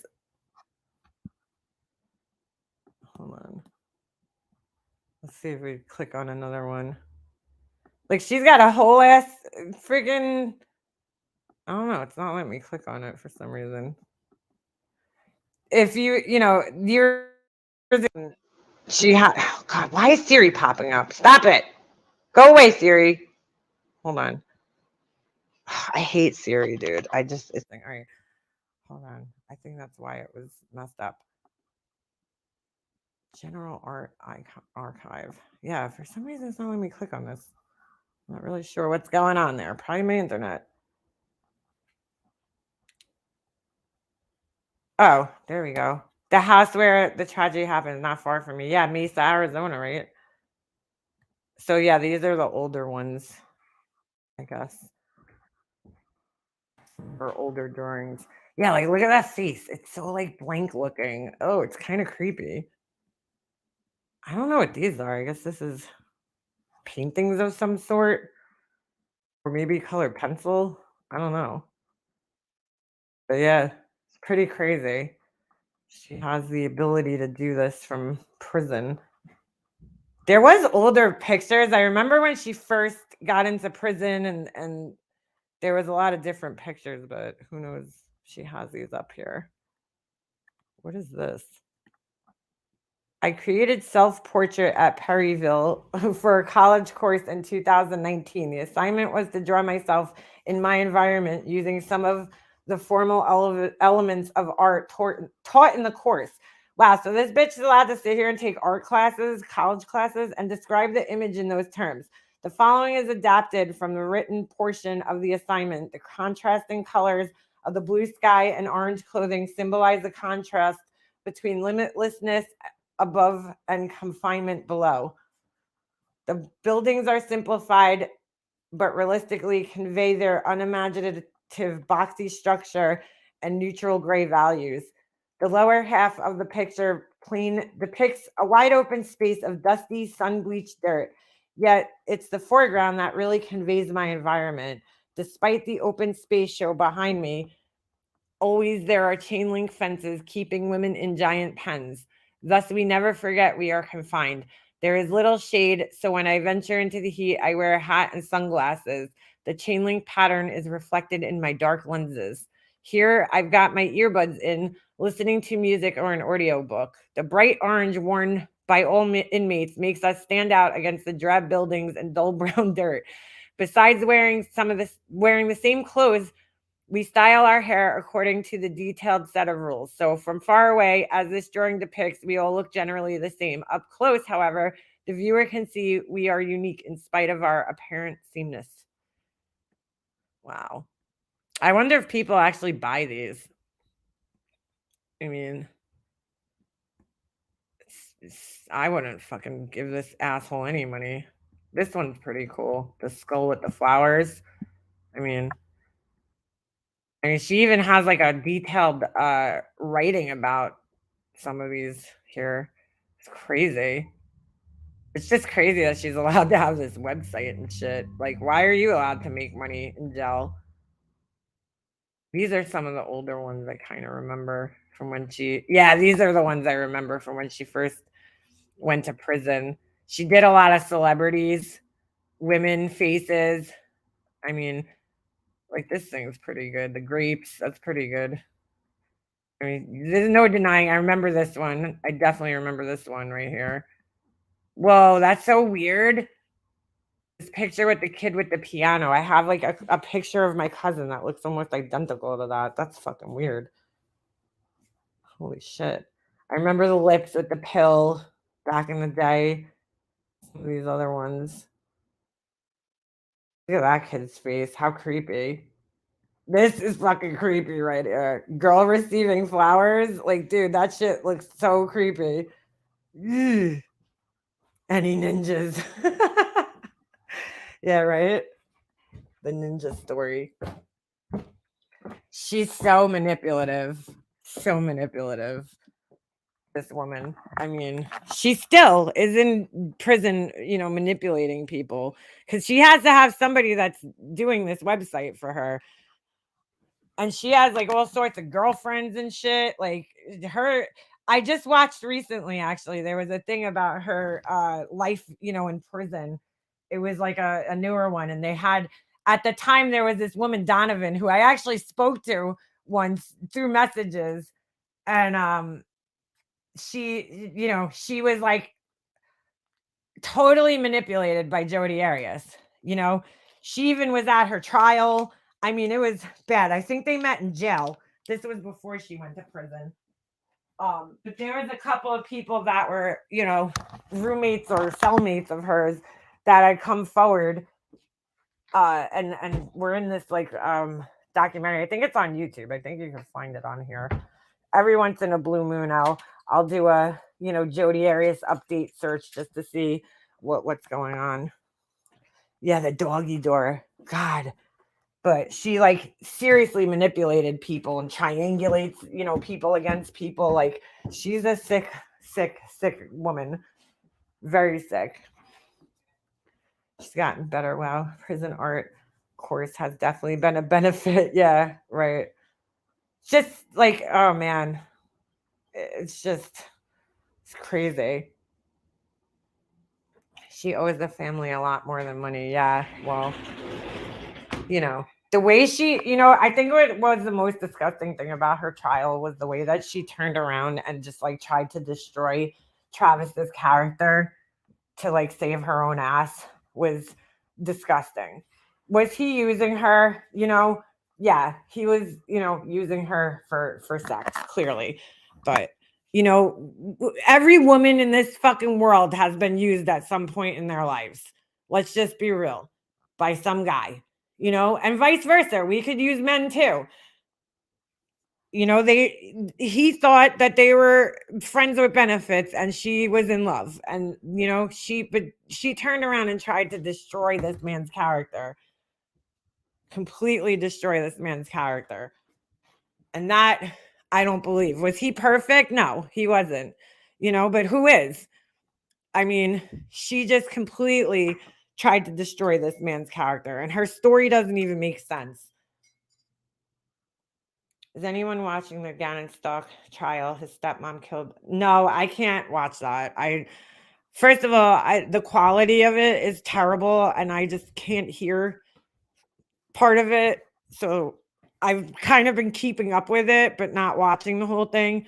I saw like clips of the brother's testimony, and that's just heartbreaking. Her brother. But yeah, she supposedly fell in love with in prison, but she was using somebody. What man is going to turn down booty sex? Yeah, nobody. Absolutely nobody. It is very disturbing. All these cases are disturbing. I just like when it comes to the cases where with kids, I just can't, like, I have so much trouble getting through those cases.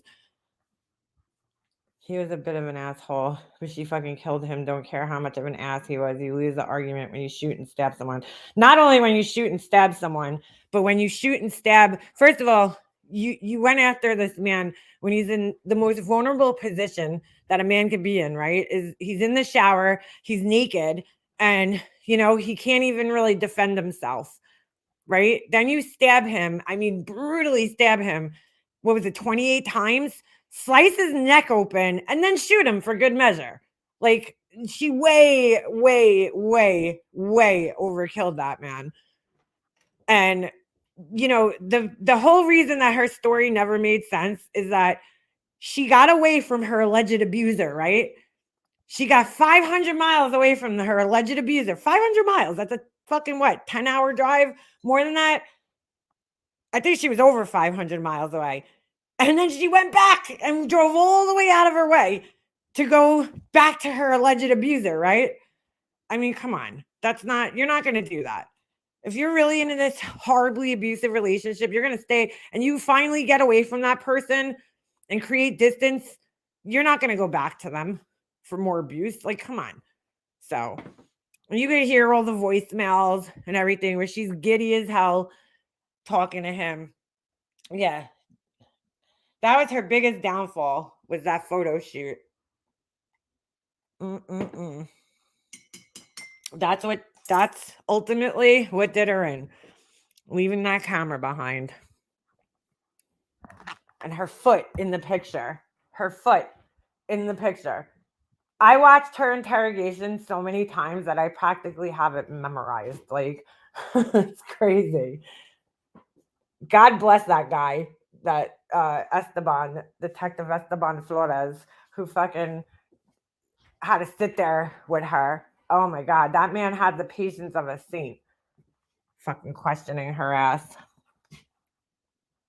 It is terrifying to think. Yeah, the camera in the washing machine.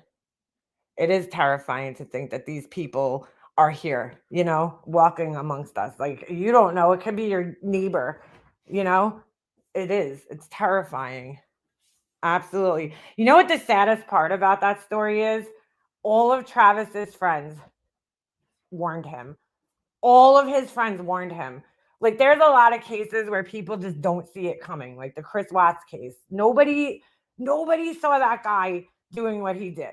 There was no signs, from anybody. None of her friends. Everybody loved this guy and said he was a great guy, But in this case, with Jodi Arias, like, they knew there was something off with her.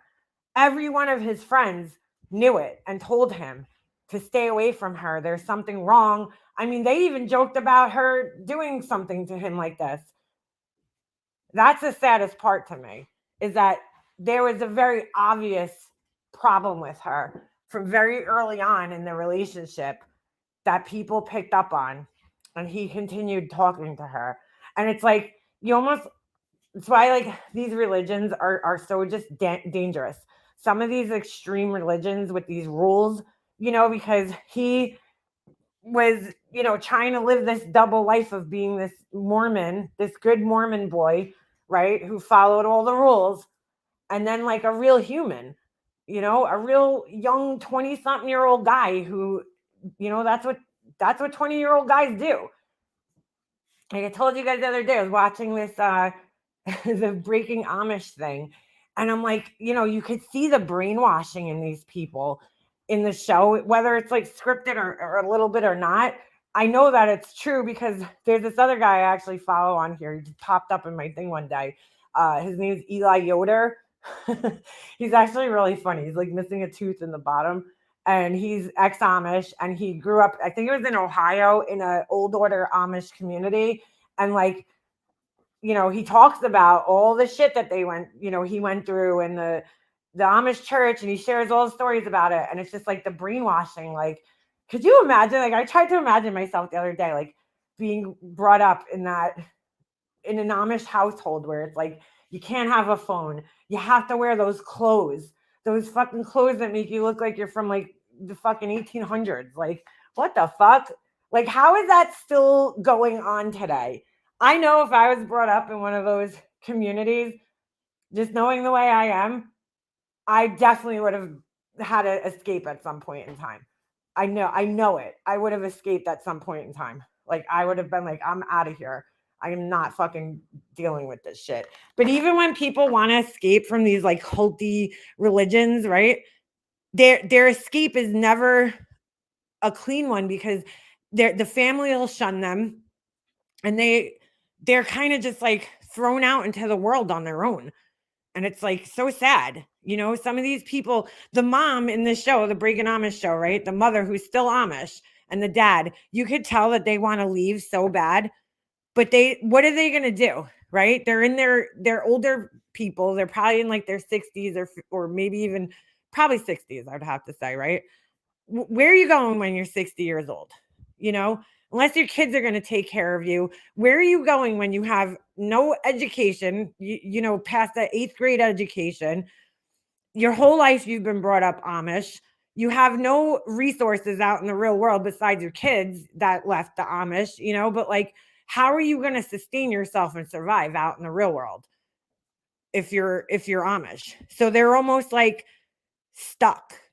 Like, then they were saying in the show that they make these certain rules, like the shunning and stuff, and certain rules to keep you in it. Otherwise, how else are they going to keep you living in this lifestyle? So you kind of become like dependent on it. And then it's like, you can't leave. Like, the lack of education right there is a huge thing. Cause it's like, how are you, they know you can't make it out in this world without some type of education, at the very least, a high school diploma. I mean, these people don't even get educated past the 8th grade. And even with that said, their education is very limited. The weirdest thing, though, that I find about that show is that they speak in Pennsylvania Dutch, I guess it is, right? And then, like, when they're talking to each other, they'll have like half the conversation in Pennsylvania Dutch and half in English. It's like really weird. There's a group to help them leave if they choose to. Yes, there's many groups like that, even for Scientologists who leave. There's this one guy I follow on here. He's an ex-Scientologist, and he posted a video the other day. Like, I guess because he's so outspoken about the church, and his channel's pretty big. I don't remember exactly where he was in the church. Like, he was up there somewhere though. Like, anyway, they send spies to watch this guy. He posted a video the other day where there's this guy hanging outside his house, like watching him. That shit's crazy to me. That's fucking crazy to me. My neighbor just bought a puppy from Amish Lancaster. So basically a puppy a mill, sorry. It has parvo. The dogs are mass produced. Yeah. The guy actually that I follow that I was just talking about, Eli Yoder, he was explaining the thing from puppy mill with the puppy mills. And you know what? He explains it from an Amish person's point of view. And when you hear it, it kind of like, they don't know that they're running puppy mills in their heads, right? Like, I forget the way exactly he explained it, but I don't agree with puppy mills at all, dude. Not at all. Because the dogs are always sick when they come out of there. There's no question, because they inbreed them, and they're not doing, you got to remember, you buy a puppy from the Amish, right? Amish puppy mills, they're not getting all the genetic testing and all that shit, because those people don't believe in any of that. I mean, they don't even believe in modern medicine. They don't go to doctors. I mean, dentists. They don't, they don't do any of that shit. One of the girls on the show, they pulled out all her teeth when she was 19. No numbing, no Novocaine, no nothing like that. So, it's they, so if you think they're not, they don't even do that for humans. They're definitely not doing for puppies. That's for sure. And people buy from puppy mills thinking that they're gonna save the puppies. No, that's not. You're not saving the puppies. You're keeping the puppy mill going, basically. The Amish have zero compassion for any animals. Yoder is a common Amish name. Yeah, they don't. They raise dogs like chickens. They are considered livestock. Exactly. They don't look at dogs the same way that we do. That's why to them, it's not like what we think it is. And that's basically what he was kind of explaining, which I'm like, okay, I kind of get that, but still don't agree with it, but I get it, They're dangerous. I watched the movie show with Leah Remini. Yeah, I watched her. I watched the first season of it. I don't know if there was additional seasons. Hey Heels, hold on a second. I'm gonna see if I can find the Scientologist guy that I follow. What his name is, I can't remember. His videos pop up in here all the time. I went down the Scientology. I think it was probably around the same time that that show came out that I kind of went down a little bit of a fucking rabbit hole. Oh, it's this. Jules posted something.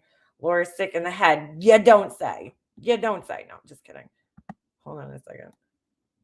All right, now I just totally got distracted. Hello, ADHD. Hey, Heels. Let me see. Oh, Laura's going after Heels in the air too. Did I hear that yesterday? Of course she is, because Heels is not doing what Laura wants her to do. Let me see if I just type in Scientology, because I know he's probably one of the most popular channels on here. I don't watch all of his videos, but I just, you know what? Probably better yet, ex-Scientologist. There was this one guy, so I followed this doctor on here years ago, probably during the time when my mom, I think I told you guys this, when I was grieving, all you want to do is just not feel like shit when you're grieving, right? And I just started seriously thinking that something was really, really wrong with me. I was like, I'm sick, there's something wrong with me. I have this, that, and the other thing. So I'm taking all these supplements and shit to try to help me not feel so sad, not feel so depressed. And, at the end of the day, I just had to go through the grief, right?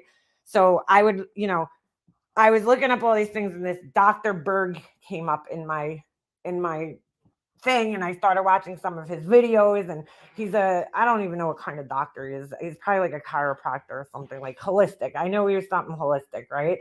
And then I come to find out that his son, does this video where Dr. Berg's full of shit. He's a Scientologist. And I'm like, oh shit, fuck that guy. I don't watch him anymore. But you just don't know. You just don't know. Is this it? Growing up in Scientology. This is the guy, but wait a second. I can't find hold on a second. Where's his channel? Hold on. Oh my God, I'm not going to be able to find this now. There's Dr. Berg. The son's name is Ian Rafalco. I don't know. It's kind of hard to explain, to say his name. Damn, I can't find this guy's channel now. I see him on other channels, but I don't know what his name is. Oh, here. Oh, that is his channel. Growing Up in Scientology. That's his thing. He does a lot of, if you're interested in that kind of shit, hearing, them exposed, that's a good channel to watch. Growing Up in Scientology. All right, let's see what Jules had posted here. So our MGL's what? Oh shit. Hold on a second. I'm scrolling back over. So our MGL's favorite life coaching clients cause of death came out a few days ago. Oh, who? Aaron Carter? What happened? Drowned? Oh. Was there drugs in his system? That's interesting. Why do so many celebrities drown in their bathtubs, dude? That shit's weird. He's definitely not. Oops, sorry. I pressed the wrong button. He's definitely not the first one to have drowned in his Yes, Dr. Eric Berg. He's a Scientologist. He had taken drugs and huffed.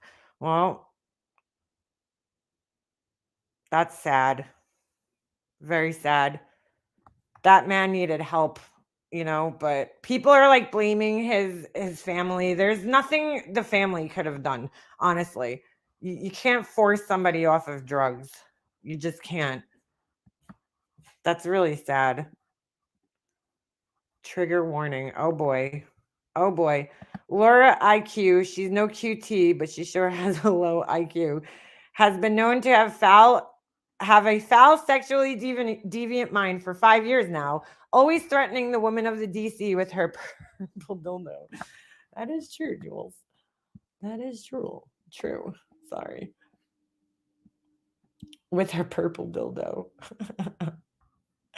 Double-sided dildo. You forgot. She's a known foul pig, but there's also something to be said of the type of person who would stick around this sick shit, and it isn't good. Oh boy. What happened? So I'm trying to figure out here. And by the way, go over and give Jules a sub.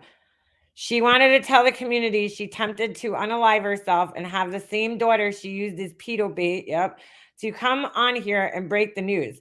She also wanted to protect someone by suggesting a VPN when they were plotting our fantasy on someone to have a stranger show up at their home. That's also true. Yeah, Laura's not right in the head, dude. I mean, there's no questioning that. No questioning that. It's playing. I'm just waiting for it to catch up. Oops, sorry. Everything you're hearing of her in this video is literally just a bit of the sick shit this creeper has said and done on here. How can anyone take the people who support her seriously? I can't. I just can't.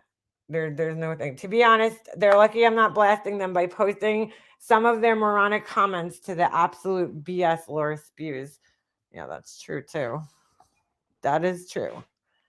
But just because I'm not right now doesn't mean I won't in the near future. I haven't started going live as I didn't want to commit to something I didn't have time for. Come this summer, I will. Now let's run a little reminder of just how sick-minded this creepy creeperton really is. Yeah. QT talked about sucking penises. She talks about that a lot. Oh, yeah. So that was the other thing that was said by Laura yesterday. She was like apparently saying Heels. That's right.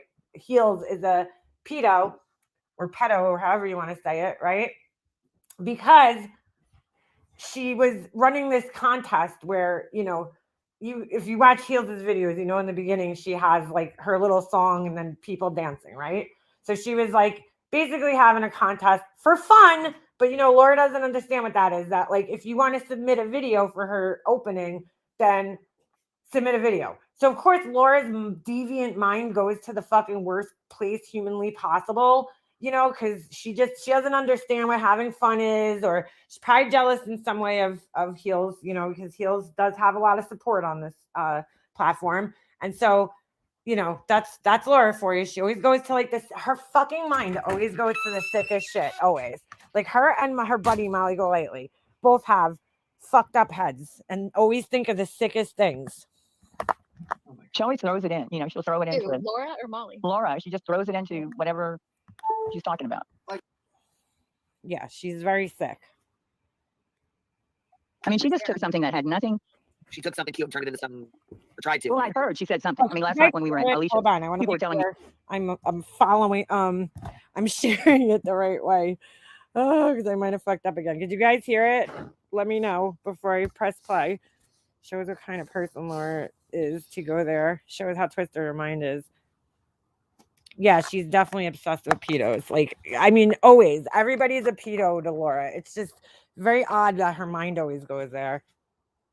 Same Laura who ran a similar contest some time ago asking people to send in vids of their Halloween costumes. Yeah, okay, you guys could hear it. I just wanted to make sure before I pressed play. I mean, she said something, and I said, just, especially the keyword. I mean, just don't repeat it. Right. And so I knew she said something. Right off. So I put in my intro this morning, perplexed, you're twisted, if you like this video, because it had that. But these are kids that I didn't put them up there. You know what I mean? People put a lot of them are dance contests. They're right. The viral videos. What happens with if you don't like it, don't watch. If you don't like it, don't watch. No, she's just trying to find something. And why they have to go, like, who would even believe that? She's an idiot. She's a total idiot. I jumped up there, Heels. I was on there for like 5-6 minutes, and the last thing I said is, "I'll wait, dumb bitch." And then she I'll wait. I'll wait. You Yeah, went right I into shut the her down. lion's den. Oh yeah, willingly, because she didn't think I was gonna take the link. She's like, "Want to take the link, Nick? I'm gonna give you 3 minutes." And she's like, "It's almost 2 o'clock in the morning. I'm gonna shut this down, so you better hurry up." And it was like 30 seconds after she dropped. I think Jules had this on like a high speed. So this is Heels, and then Yeah, like you never have to Is say it Nick? Nick? Nick will jump up to any fucking like. I got no problem. It's Yeah. like, I'm pretty sure this is what she read off. I don't know Yeah. if this is one or if you got another one down here. Right, And- 13 days ago. Right. I was gonna say I knew there was a couple of them, but I don't know which one she read off. But either way, it doesn't even matter. It's Yeah, my first one didn't mention children. Like there was nothing about. It's kind of that right there. Back up Yep. just a little. Yeah, that's it. Is that it? so anything with children, Laura always has to turn it into like I don't know, dude. There's something wrong with her head. yeah, it says dance contest No, tomorrow. yeah, that's dance contest. But it's the one before that. It's like 13 days, I think, Okay. before this one. And it just says, I'm thinking about having an intro dance contest. Would anybody be interested? And then it got like 250 likes, and I think over 90 people replied. Wow, that's a lot of people.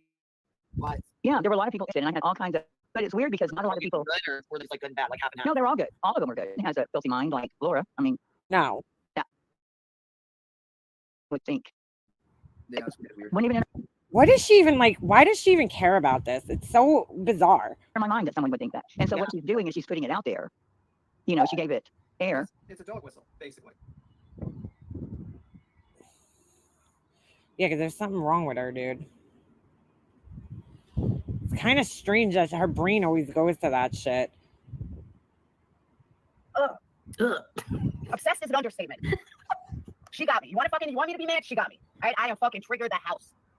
This fucking bitch is gonna regret ever mentioning my motherfucking name. Oh my god, not the house. I know where her husband works. I know his union. I know everything about him. Laura's a liar. I was unfortunately, I don't know if this is when I was friends with her, but I remember her saying this, and I'm like, Laura, what are you saying this for? Like, you're such a fucking liar, dude. Here we just fucking wait. You fucking cunt. Just wait. Yep. Sup, Sandy? I am fucking livid. So livid. You know, union don't take too kindly on child predators. Yeah, this was another time where she just randomly fucking throws child predators in there. I can't tell you how many times she's called people child predators for no fucking apparent reason. Especially his union. They don't like child predators. Laura's dumbass admitted she was planning on calling my husband's, who isn't even on here, job to place a false SA accusation on him. This was her answer to my writing a community post, for fuck's sake. Yeah, she went way the fuck overboard. Like, just why, Laura? Why does your brain go there, dude? Then she wonders why people think she's so disgusting. Like, really? It's like, Laura, I hope you understand that what you just said has ruined any opportunity for you to ever go to court ever. Like literally ever. Yeah, pretty much. And if Jules decides to contact my lawyer friend in New York, by the way, I'm going to send him this stream. Oh, this had to be after I was friends with her, I think. I'm going to send him the candle that you made about me and the dead children. I'm going to send him the screenshot of you doing your community tab post accusing me of crimes. And I'm going to send him the video where you're calling me, BX, Kridayak, and some other people pedophiles. Yeah, she called multiple. What the fuck is wrong with her, dude? She really has an obsession with this shit. Burnt toast referring to when Laura called her, yeah, and a few other people. It's very weird. Maybe she doesn't know what it is. I don't know. No, she definitely knows what it is. It's really weird. She'll dox their address like she did my mom's address, bitch ass. I will always be on her ass for that. Yep. Fuck her for life. I don't blame you, girl. Like, you're so dumb. The first thing a lawyer's going to tell you is to shut the fuck up. That's why I know that you don't have a lawyer and you've never even spoken to one. Yeah. Laura doesn't even know a lawyer. It's astounding how little you know about these things. And yet all you're doing is threatening people. I'm going to take you to court. Bitch, do it. I wish a bitch would. Do it. I dare you. I dare you to take me to court. Lyra. I dare you.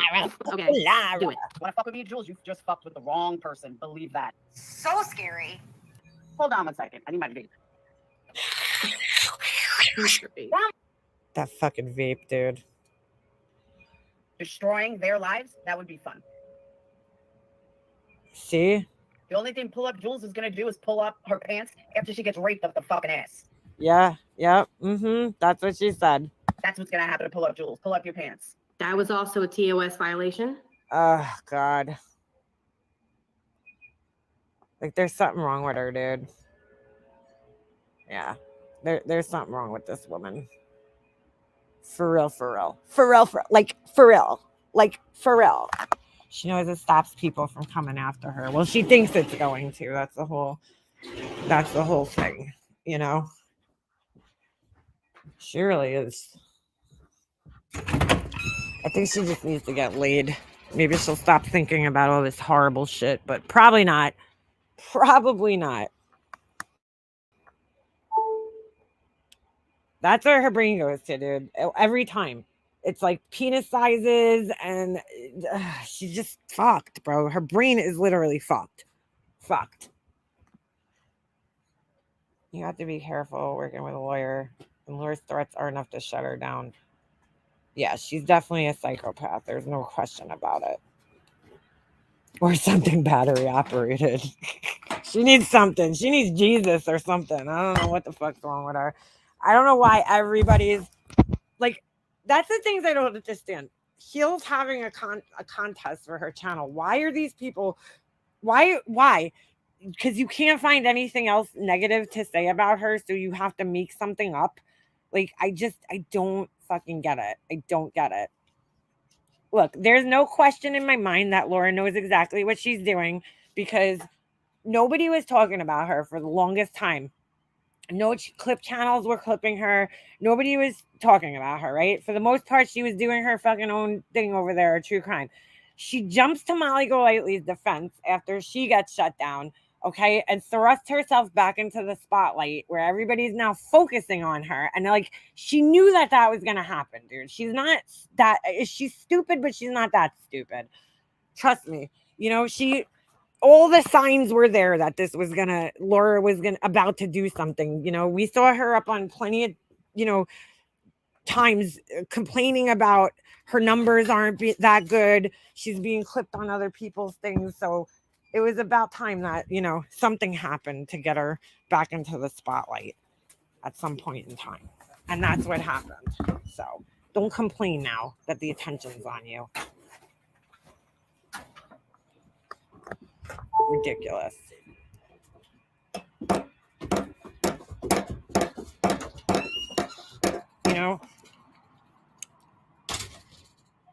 Yeah, well, she doesn't care. Laura's out of hand. She's like everywhere and I can't stand her. She's got issues, dude. So now she's back in the spotlight, but it's not even like, if you want to go put yourself in the spotlight, then like try to do it for a positive reason. She just does it where it's all negative attention on her. And then when all these old things get dredged up, she gets all upset. But it's like, Laura, your behavior hasn't changed clearly. You're still fucking saying. I'm sorry. You guys might not be able to hear. I just had to go in my car for a second and grab something. So, you know what I'm saying? Like, her behavior clearly hasn't changed. I mean, Jules just proved that. Oh, yeah. I heard the part of Laura arguing with that K lady in the documentary. Laura, as usual, sounded like a moron. Yeah. She thought that was brilliant, too. She's like, she posted it. She clipped it from my channel and posted it and put the title like the best debate on YouTube ever. And I'm like, really, dude? It's like you screaming like an idiot. Ay. She got tired of saying, stop talking about me, leave me alone. Absolutely no one. Yeah. She wanted to be put back in the spotlight, dude. She knows that the only thing she could do on here and get at least some views is drama. So she picks, Queen Bee too. That's another thing she's doing because she sees the numbers that she's getting. And Laura knows that you start, I mean, come on, dude. That's the oldest trick in the YouTube book is to pick a fight with a bigger creator, right? That has better numbers than you. I mean, and that's a way to get your channel more attention. I mean, she's not stupid. She knows what she's doing at this point in time, which is exactly why she's doing it. She sees Queen Bee getting numbers, so Laura's like, let me pick a fight with her. Because there's other people that make videos about her and talk about her twice as much as Queen Bee does, and Laura just ignores them. Why? Because they don't get the views and the numbers that Queen Bee's getting, you know? So Laura's only going to fight with the people that have the audience that she wants. She actually thought that MGL's 89,000 subs were actually real humans, not bought subs who don't follow or super chat. Yeah, I do believe a great portion of Molly Golightly's subs were purchased. 100%. Because her numbers, back when she had like 20, 30,000 subs years ago, right? Her numbers, could you stop barking at me? They never matched up with the numbers never matched. It never made sense. Her views, her numbers, they never matched up with how many subscribers she had. She's playing a role. Yeah, she is. She could do to make content. She starts fights. Yeah. Yes. Yeah. She had to have bought subs. She's got fake, trust me, everywhere, every platform that woman's on, she's got fake followers following her. Whether it's Instagram, whether it's YouTube, or I'm sure on Kick too, she'll be having some fake fucking followers.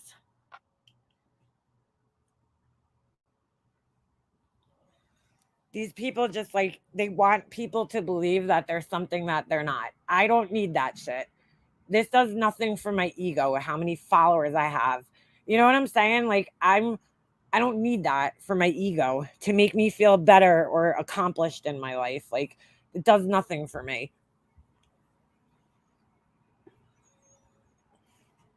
I wonder if MGL pissed that Laura took her to a new platform and isn't bringing in the big bucks. Yeah, I don't think she's making all that much money over there. She had around 50K when I came to YouTube beginning of Summer Wells. Months later, I looked and she had almost 75K. I knew that wasn't real because she isn't fun or interesting to watch. Yeah, look, she made a big jump, right? When I found her, she had like 3,000 subscribers. And then she does this one video where she puts Frankie Rusick's name in the title. And literally overnight, she jumps from 3K to 20K. Overnight, or it's like 18,000, whatever. Right? Overnight, she just jumps in subscribers. And it was like, I don't know about that, girl. I don't know about that. And then she stayed stagnant like that for fucking years.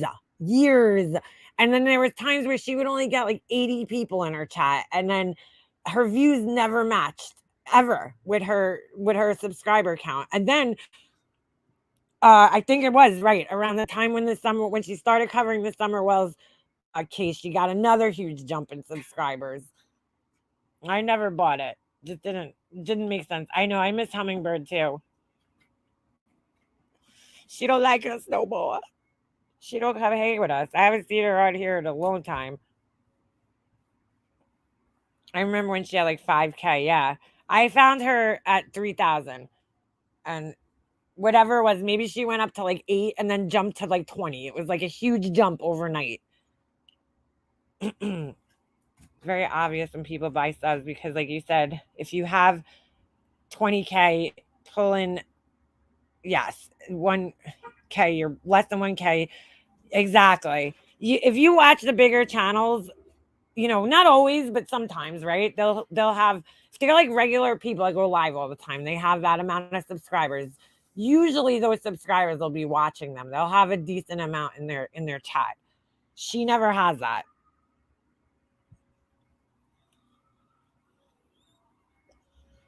Did the big jump after Dre. Yep, that was another one. I saw somebody posted the other day, she's still harassing poor Melissa Schumann. Could you stop barking at me, dude? Stop it. Go bother daddy. She's still ignorant, has no content to call her own, and her opinions make no sense. Yeah. Totally. Thank you, Muffin Mouse. Social Blade shows her views are way, way down. Something is off. Yeah. Well, Social Blade shows nothing now. She ain't got shit. She was on Veda, whatever her name is. Oh, I didn't know that. Really. Interesting. Tube Top Tammy in the hizzy. YouTube tap, Tammy. She's still, trust me, she is, as much as that woman wants to sit there and act like she's unbothered by the fact that she lost her YouTube channel, she is very, very bothered by it. Because she's not gonna get the same attention on Kick. Okay. It's just not as big a platform, and it's just not gonna happen. Yes. She thinks that she will be testifying for Nick Carter only if he wants to live. Dude, Nick Carter, and I don't know, she keeps bringing up that Aaron Carter somehow. Dude, whatever Aaron Carter said, it's all hearsay in a court of law.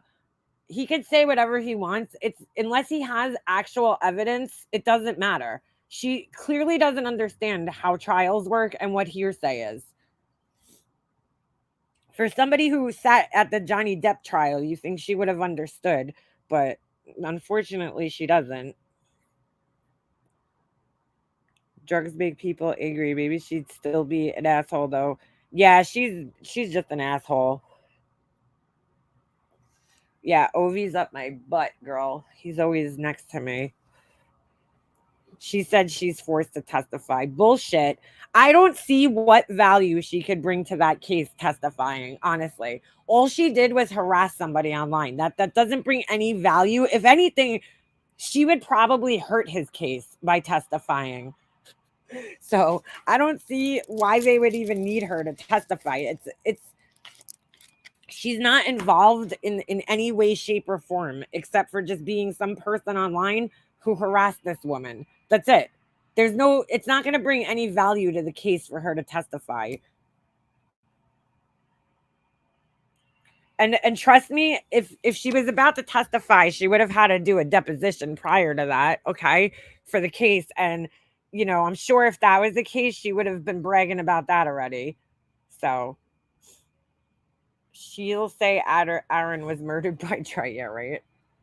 There's nothing she could say that is going to bring any type of value to Nick Carter's case. So, I mean, she's in a fucking dream world thinking that she's going to testify.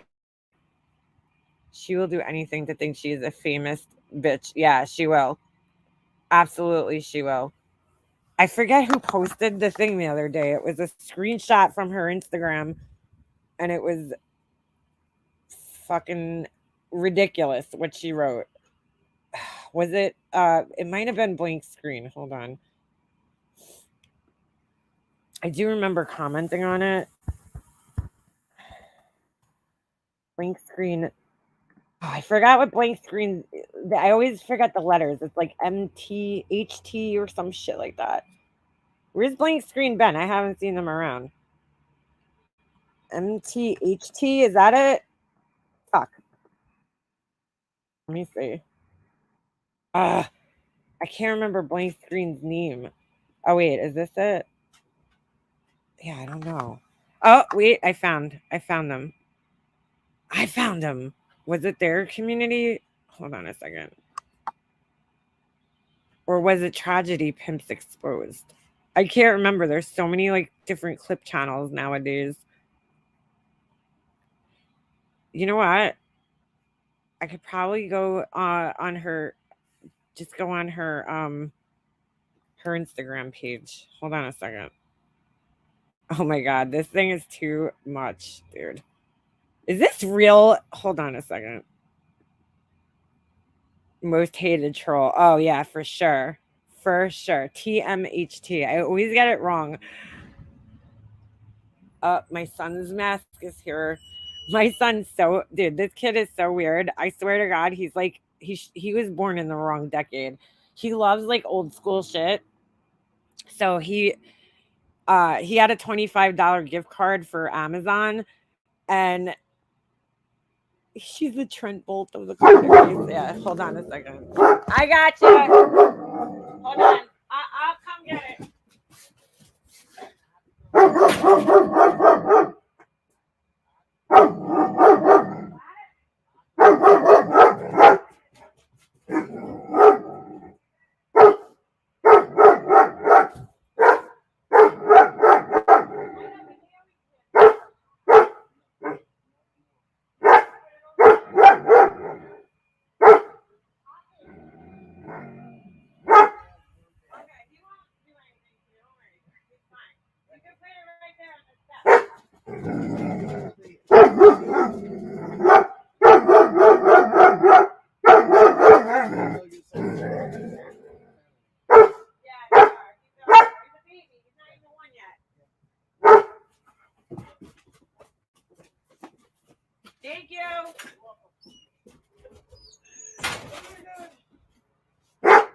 right, Obi.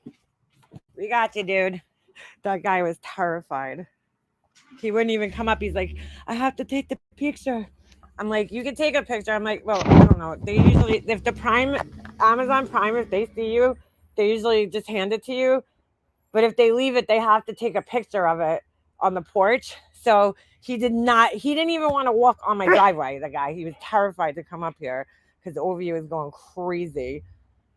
So, all right, could you go? All right, he's gone, dude. Enough. We heard you. He was like, I don't want to see that dog. Thank you. All right, dude, we heard you. Thank you. You did a great job protecting us from the Amazon guy. You really did. I'm very proud of you. Very good. Now sit down. You did a great job. He was like, I'm not coming up there. I'm like, he's fine. He's a baby. I'm like, he's not even one yet. And he's like, I know you say that, but he's like, they're very protective of the family. He does look scary. I will give him that, though. If you see him standing up on my porch, he stands up on the chair and like puffs his chest out. Good boy. That's why. So is this a real shirt? Because if it is, I might have to buy this just to fucking be an asshole. Betty on a shirt. Could you imagine wearing this shit in public? All right, Ovi, I heard you. That was funny. The guy's like, I am not coming up there. Anyway, all right. So I don't think it was on blank screens, but is Betty really selling those shirts, or did blank screen make that? Could you stop? Stop it.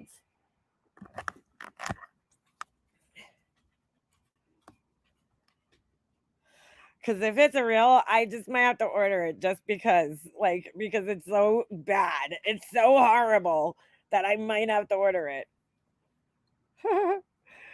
But then again, if the money goes in her pocket, no way.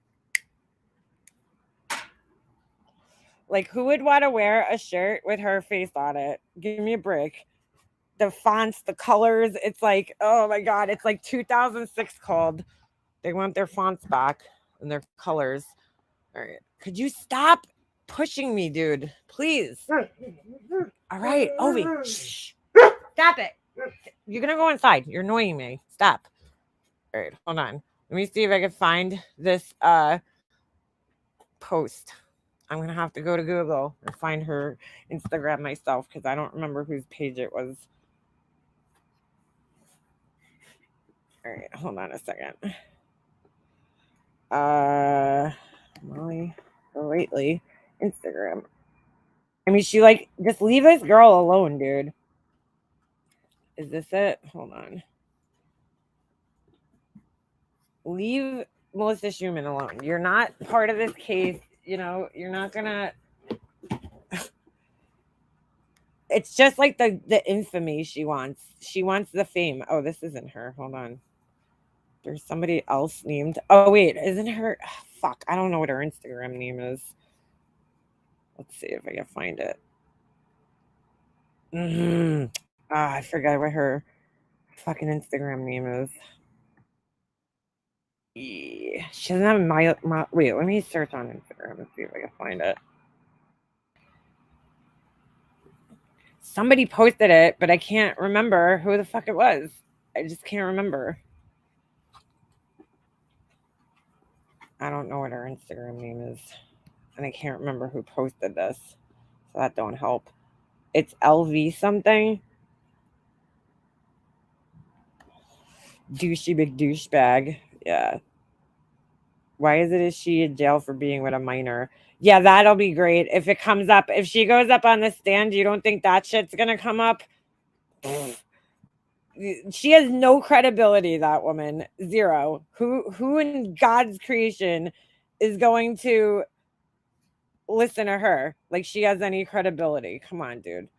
She'll be like, yeah, that'll be the first question. Aren't you the woman who sold something to the... It's Marissa something. Hold on.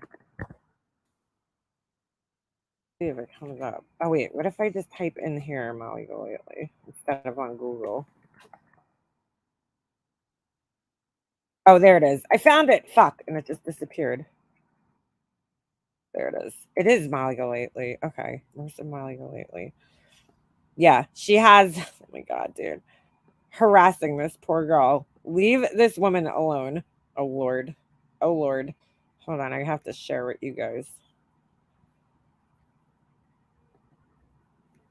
Oh my God. Could somebody just block Full On Drama? Dude, you're annoying. You're like a fucking... You really are annoying, Full On Drama. I'm not giving you attention. So you could just go. I'm done with you, dude. Like, I don't bother you. Leave me alone, please. Thanks. Thanks. All right. Somebody just block her, please. If you have the ability to. I don't need her in here. And if she comes back under one of her 9,000 accounts, just block those. Yeah. I haven't forgotten why I started this journey on social media. The Nick Carter case. Look, hashtag Nick Carter. False accusations made by hashtag Melissa Schumann. 5 years later, I'm back with my girls and Mike from his side too to see it to the end with several changing stories and bearing witness, I think she means, to the attacks on Lauren Kit Carter and Nick Carter, and she has to at both of them. The endless torment this family was put through has been more than enough than any human should ever be put through. Meanwhile, all she does is torment people. Endless, merciless attacks. I'm happy and elated to see Nick Carter is in a place where we can see Nick Carter finally in a position to stick up for himself, mainly for his children's future. When you come for people's families, be prepared. And now these people think they could just drop their guns and run. That's not how this war goes. You drew first blood. Now deal with the consequences. Time is up, daddy. TikTok, your game of chess is up. And we have hashtag Aaron Carter to thank for so much. In the end, he confessed what he needed to out of loyalty and didn't want any more secrets. It was time, like, really, not for nothing. Do you think he's the most credible?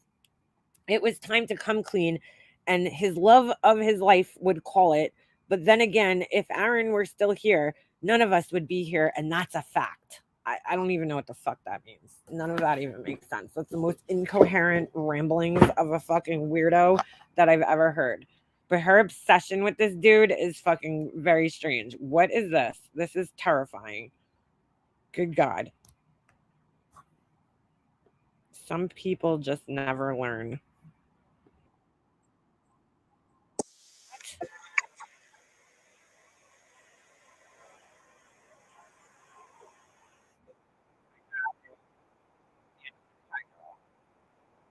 The best is her. Oh my God. Some people never learn, do they? Always keep it real, never be fake. I can't stand phony people. Your turn is coming. Wow. Yeah. So she's still harassing this girl. She's got like some weird fucking obsession with this dude, and it's just strange. It's just strange. Fucking crazy. Oh, well, look at that. Now we know Full On Drama's this account, so we'll just pin that. You shared my kids' pics from Facebook. All right, Full On Drama, sure. Leave me alone now. Thanks. Okay, I did. You're right. So leave me alone now. Okay? You happy? Bye. Get the fuck out of my chat. You're annoying. You're like a little fucking fly. This person never left this chat. This platform. They've been hanging around the whole time. They're like, get a fucking life, Full On Drama, please.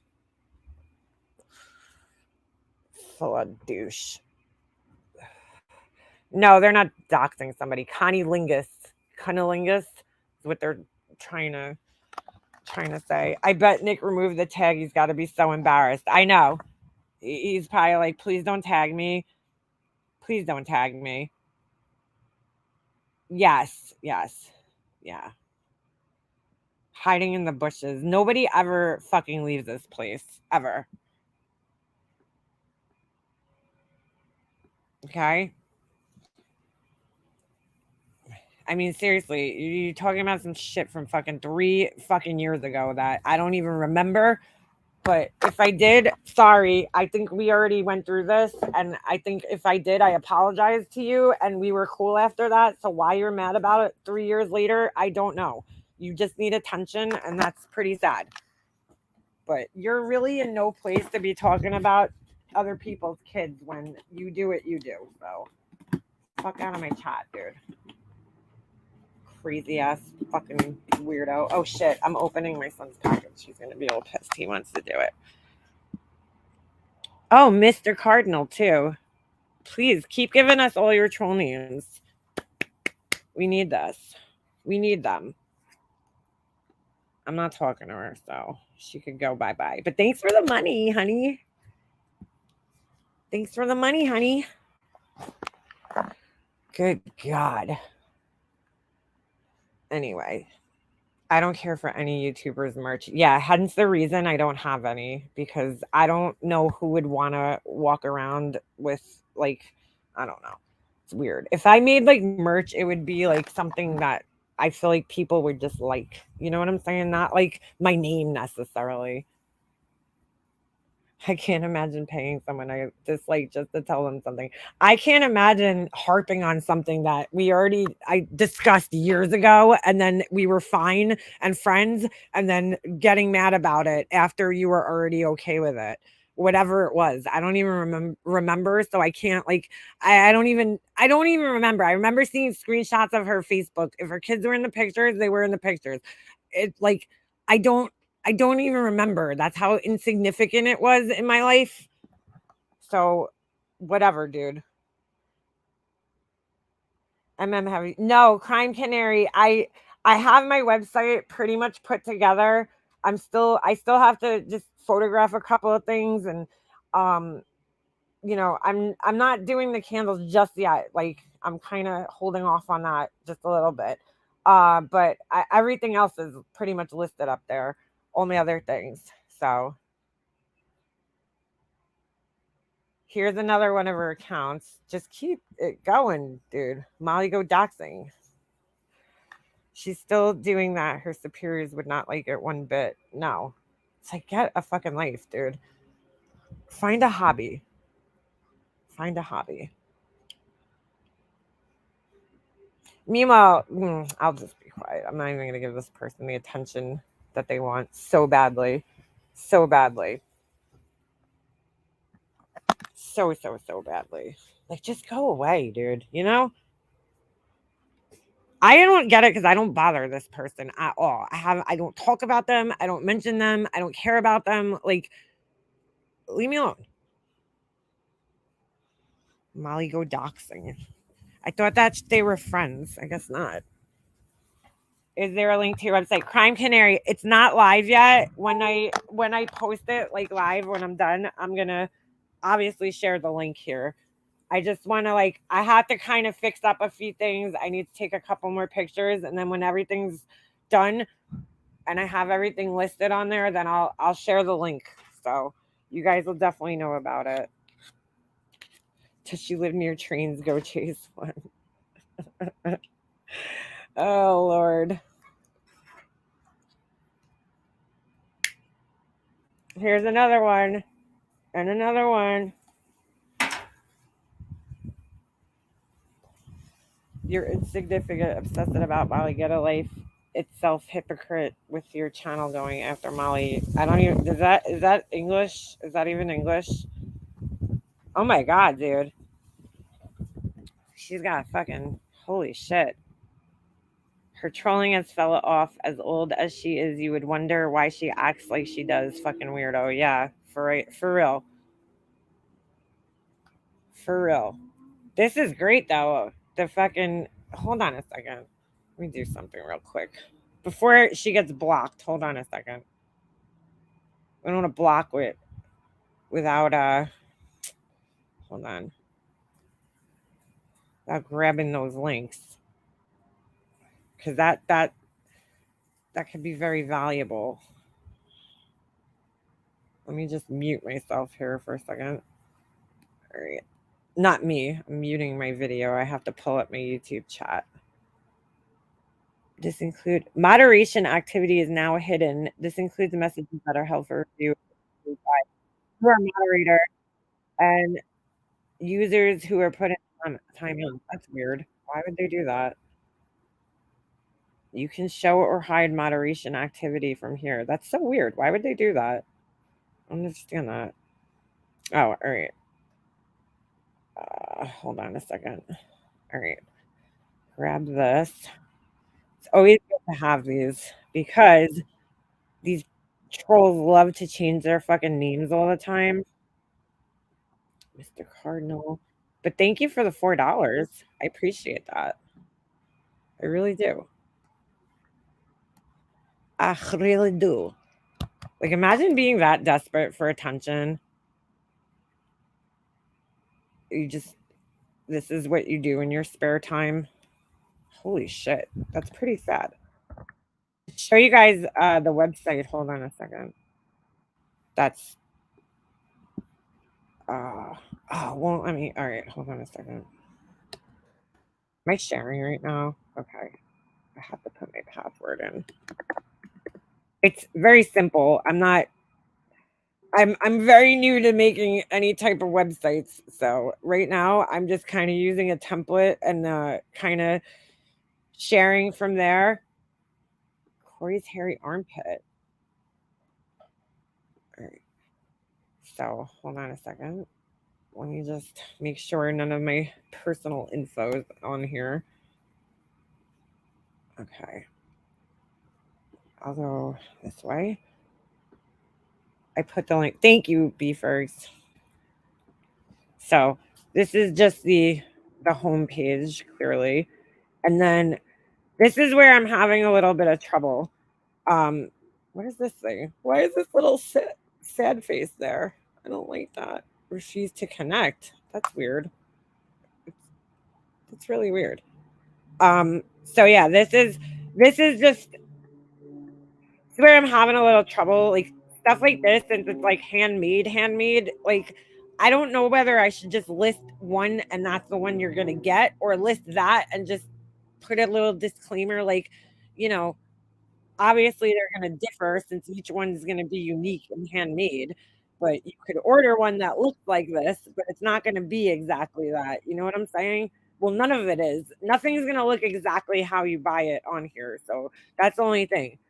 I have to take pictures though to show what I can make. You know what I'm saying? So that part is what I'm kind of struggling with just a little bit. But some of them, you know, if you click on them, they have more than one picture. Some of them don't, because I just didn't feel the need to, you know, have multiple pictures. But for now, I'm doing this. The candles, I actually have to make candles just so I can take pictures of them. So that's kind of the hold up with that. But so far, this is what I got. I still have more stuff to list. So I'll be working on that in the next couple of days. And then that's pretty much it for right now. I want a feather. I have actually 2 different feather trays. The trays are so hard to photograph, believe it or not. I don't know why, but I have this one and then I have a bigger one too. So these are all like little trees, you know, decorative trees, bowl. These are handmade. These are little tea light holders. I'm not making these into regular candles because, you know, I want them to be able to be used. You could also use any of these as flower pots too, if you want to put little succulents or like an air plant, you know, something like that. So we're getting there. We're getting there. Yes, Angel, that's my website. Very plain, very simple. That's pretty much it. I mean, what more do you really need at this point? So I'll get there. I'll get there. I did a little about us, the contact, which I think just goes to my email, and then that's it. So we'll get there. So once I take it off, you know, password and it's live, then you guys could order. But I just want to finish listing a couple more things, and you know, I'll be good to go. And as time goes on, I'll add more stuff to it. You know, this isn't like permanent. I'll do special collections and stuff like that. I'll just you know, just for starters, these are like the most basic, easy things for me to, you know, sell right now. And then as time goes on, I'll get more into, you know, more complicated things. But just starting off with a few things just to see how it goes because I'm like super nervous about like I don't want to take too much time. Like this is a little nerve wracking because it's all on me. It's not, you know what I'm saying? This is all on me. So holy shit, dude. This is a lot of fucking troll accounts. Holy fuck. Get a fucking life. Seriously. Anyway, all right. I got to get off of here, but, you know, I have things to do today. But it was very fun talking to you guys today. And, you know, now FOD will have nothing to do, which sucks to be you, FOD. But thank you for letting us know all your stupid trolls. Really do appreciate that. Anyway, all right, yes. So I will be back sometime in the near future. And I'll see you guys soon. And I'll definitely let you know. I'm trying to get this like within the next week or somewhere around there. So wow, she's got troll accounts of everybody. Fucking crazy. All right. Anyway, I hope you guys all have a great day. And I will see you next time. All right, I'm out.